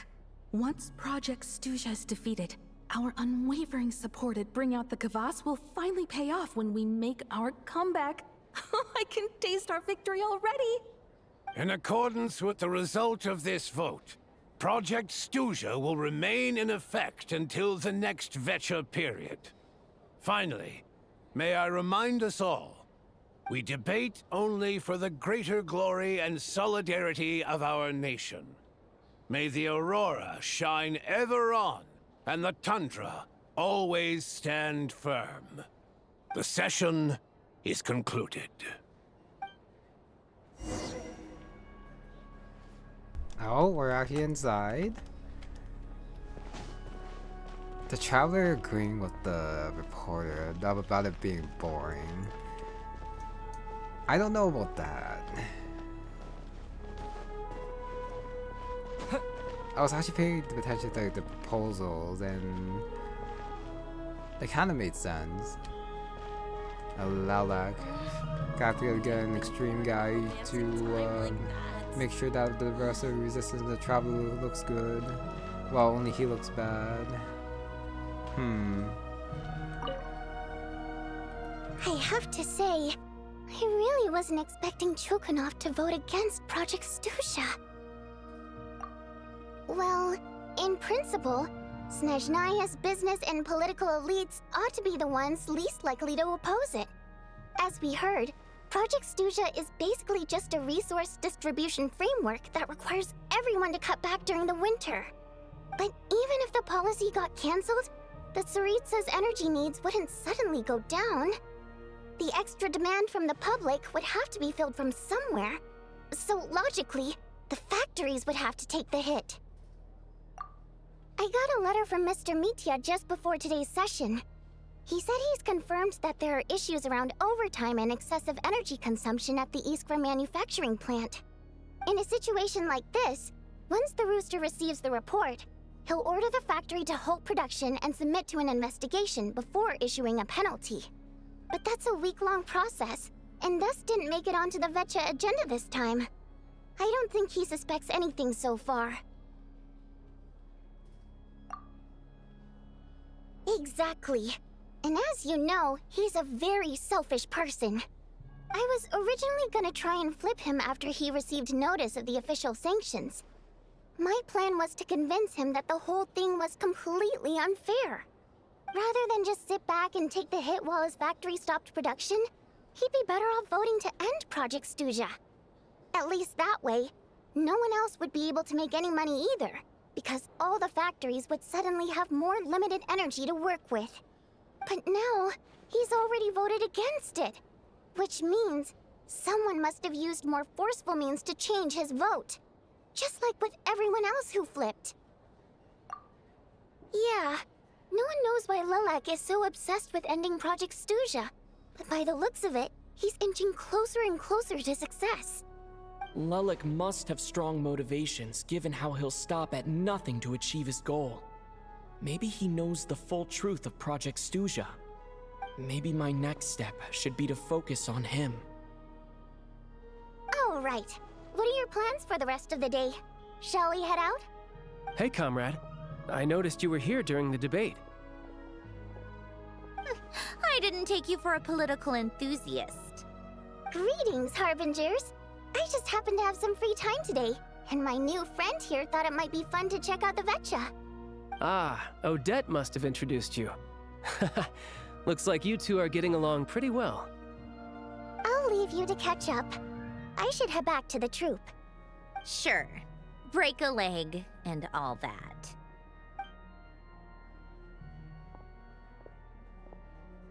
Thought it might be fun to check out the VII, did you? Things are never that simple with you, Traveler. There's no way you're here for kicks and giggles. Tell me I'm wrong. Oh, yeah. To some, he's a captivating enigma. To others, he's the bane of their existence. No one ever thought that some anonymous nobody from the Rokot could cause such a stir. Huh? You want to look into Lelik? Then I'm sure his days of anonymity are numbered. What do you think, Sandrone? Fine by me, I guess. If the Traveler actually manages to expose Lelik, it'll be doing Pulcinella a favor. In return, it seems fair to let him in on what we've learned so far.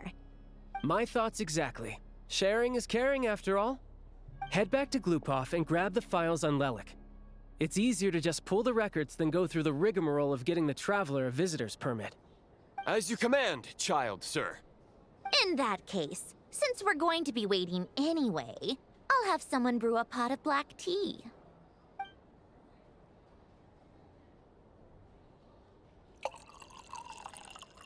One common thread among the many incidents Lelik has been involved in is that the victims are all too scared to share any real information about him.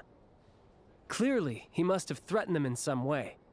His modus operandi is to silently infiltrate the scene and leave a threatening letter behind. But neither the letters nor the crime scenes ever yield any clues to his identity.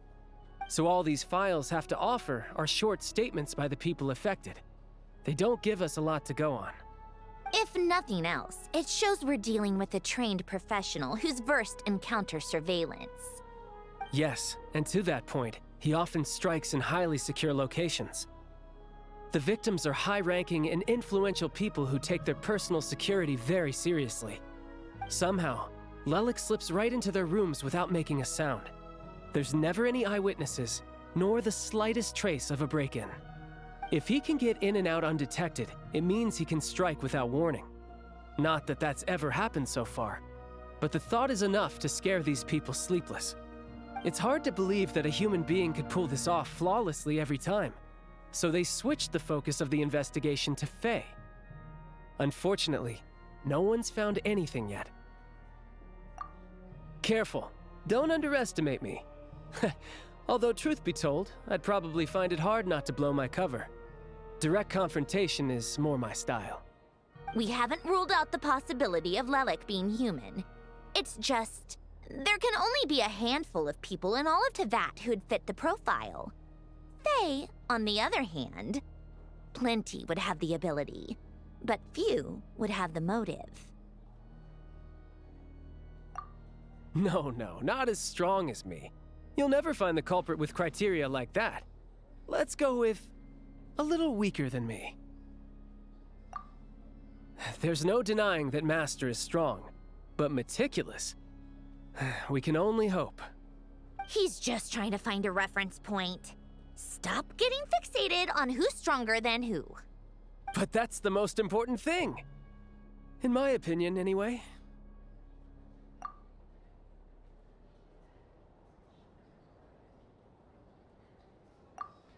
Odette. Yeah, that seems about right. Her skills are solid, and she's always calm under pressure. Except she's Fatui, so the likelihood of her working against us is pretty low. But yeah, much more accurate than your previous example, at least. No, wait a moment. Maybe we should interrogate that assumption. What do you mean? Which assumption? Her Fatui identity doesn't necessarily exonerate her. And when you think about it, the Rokot would be precisely what she needs to conceal her identity. Plus, she wouldn't need to be such a pro at covering her tracks. She'd already know where the Fatui will be and when, so she could choose the perfect time to act. Oh, yikes. I was just thinking out loud. Why is this starting to sound like such a convincing theory?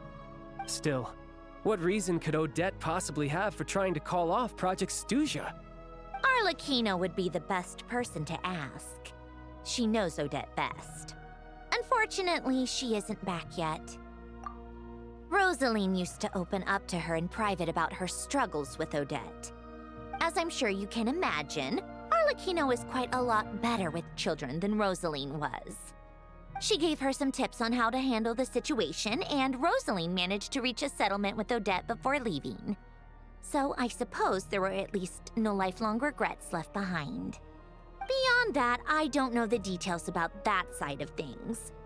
But I do know that Odette definitely has a motive to hold a grudge against Project Stuzha. The reason being, her father passed away during the early stages of the project. That was back before it had been named Project Stuzha, when things were still being worked out. But in essence, it's remained the same ever since. Huh. The more you know. Rosaline was always so self-centered. I never understood why she started paying so much attention to Odette. Is that such a surprise? If you cast your mind back, you may remember that Rosaline and I weren't exactly close. We had tea together a few times, but that was about it. Odette's past is no secret. Her father was a Fatus and her mother was a very famous ballerina. On the surface, it looks like she followed right in her parents' footsteps. But the truth is quite a different story. After her father passed away on a mission, her mother was overcome with grief. She broke her leg during a performance and could never dance again. Odette was only interested in ballet at the time, but this tragedy left the family with both breadwinners gone. They could barely make ends meet. Per Capitano's policy, family members of Fatui who died in the line of duty had to be appropriately accommodated and provided with adequate assistance. So, regardless of how Rosaline may have felt about it, it fell to her to resolve the issue of Odette's family's livelihood. In the end, the solution they agreed upon was to have Odette join the Fatui. Right, because the alternative would have been a one-off compensation payment, I guess. In that sense, joining up was definitely the better option. Still, she must have had mixed feelings about it, right? If she doesn't even like the Fatui. It's just a theory, a possibility. But as a motive for Odette to become Lelik, it holds up. That said, I have no idea where Odette's head is at right now, or what her conflict with Rosaline was about. Plenty of people were on bad terms with Rosaline. I have no intention of trying to figure it all out. Yes, but there's not much point in discussing that now. Yeah, back to Lelik. Since our investigations so far have turned up next to nothing, we've got nothing to lose by trying a new angle. Funnily enough, Tonya and I had actually made plans to go to the theater tomorrow to watch Odette's rehearsal. Unfortunately, thanks to this Lelik situation, I'll be stuck working overtime again. Which means you can go in my place. No point wasting the ticket, plus you'll get to meet Tonya. Spirit Seeker. Quite the classic ballet. It was passed down through Odette's mother's family for generations, though it hasn't been performed in years. But Odette's been practicing it diligently, and it's finally ready for a return to the stage. Excitement is through the roof. Tickets for the official performance sold out long ago. Tonya's excited for it too. She's desperate to see it no matter what. Personally, it's not really my kind of thing, but since she's my little sister, I had to figure something out. I've actually seen it several times before. The story's pretty straightforward. The lead character follows a trail of clues left behind by a spirit, gradually recovering her memories along the way. It's a tale of love and regret. So not exactly reinventing the wheel, at least by today's standards. But when that classic melody kicks in and the lead character begins to dance, it always gets me. It really is beautiful. Not an easy dance to do justice to, though. I know it's always been Odette's dream to perform this piece, but I'm not sure she's really ready. In that case, I think that even if she is Lelik, we should wait until her performance is over before we respond. I'll let you take it from here, comrade. I think they're making it too obvious that it's Odette that's not actually her. For some reason, the first thought that came up is that it might be Mattia. He's pretty suspicious. I don't have any proof that's him. He did know about the Traveler and about Alyosha. And he also was okay with leaking about the energy. Of course he couldn't like leak anything too big or else that'd be like too obvious. But between Odette and him, I think it's more likely that's him, being Lelik. Of course I could be wrong. Just like how I'm wrong about a lot of my other guesses because I'm bad like that. But I think that's not the worst theory this time. Okay, anyways, back to the restaurant. How long is Act 1? Honestly, I probably could like cut this in two and it would have been fine, but it's okay. God, since I'm this far in anyways, I might as well keep going. Back inside and Paimon. Sounds like you made a ton of progress today. It's good that everything's going so smoothly. Next step is to head back to the theater and get a clear answer from Odette. Either way, Paimon doesn't get the sense that she's a bad person. Sure, she might have done some pretty extreme things, but Paimon bets she has her reasons. Maybe this is going too far, but like, with everything she's managed to do so far, wouldn't it make more sense in theory to be even more, you know, heavy-handed? Why leave a letter when she could, well, we know there are plenty of other ways to keep people in line, right? The point is, she could have gone further, but she didn't. So, if it is her, she's got some principles at least. Yeah! Well, all you can do is follow the facts wherever they lead. No change, really. But that thing Paimon told you about yesterday? Paimon feels like she can sense it more clearly now. Hearing you talk about your day makes Paimon itch for an adventure. If only she could be there with you so we could experience it all together. Yeah, I wish you could be there too. I'm not used to adventuring alone. But don't worry, We'll get to the bottom of this. Guess it's just one of those things. Never mind. Paimon will behave herself and keep resting.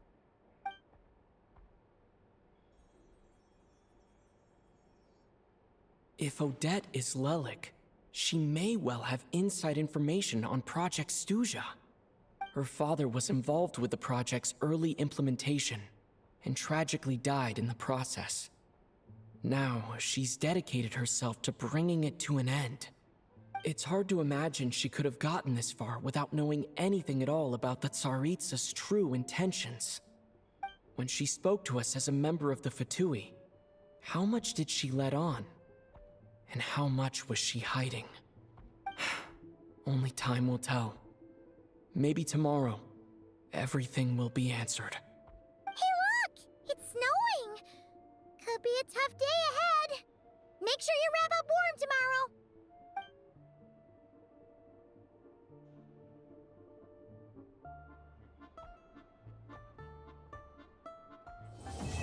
Oh my goodness, it's finally over. Well, Act 1 anyway, since there's still Act 2. Well, that's Act 1 done. Paimon's still sleeping there. The white curtain falls. Perfect. For me, anyway, since I'm done as well. Yeah. Odette could be Lelik. Mattia can also be Lelik too, but there's also a chance that it could be like an entirely different person. Like a new character as well, which is fine as well. It's just that I really don't think it's Odette anymore.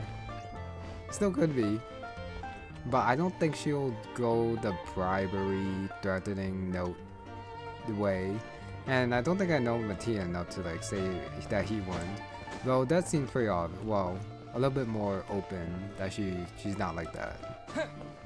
Okay, but yeah, a lot of things happen. Got to Snezhnaya, got Gray, got Train.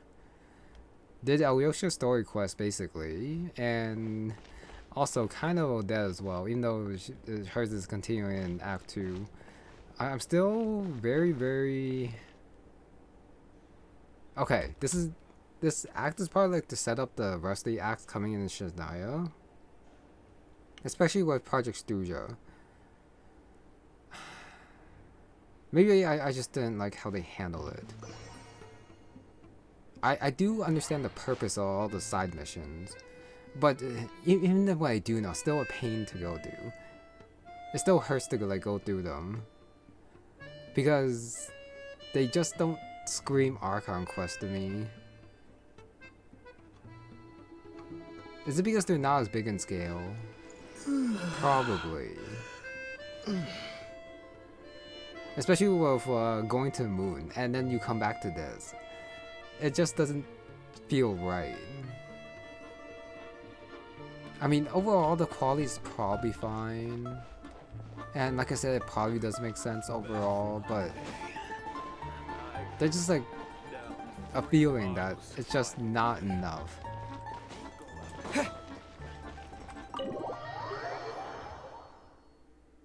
Or something like that. Maybe I just expected a little bit more, especially with the ending of Luna, the Not Cry quest, and then coming to like the beginning of Snezhnaya, where they do need a setup.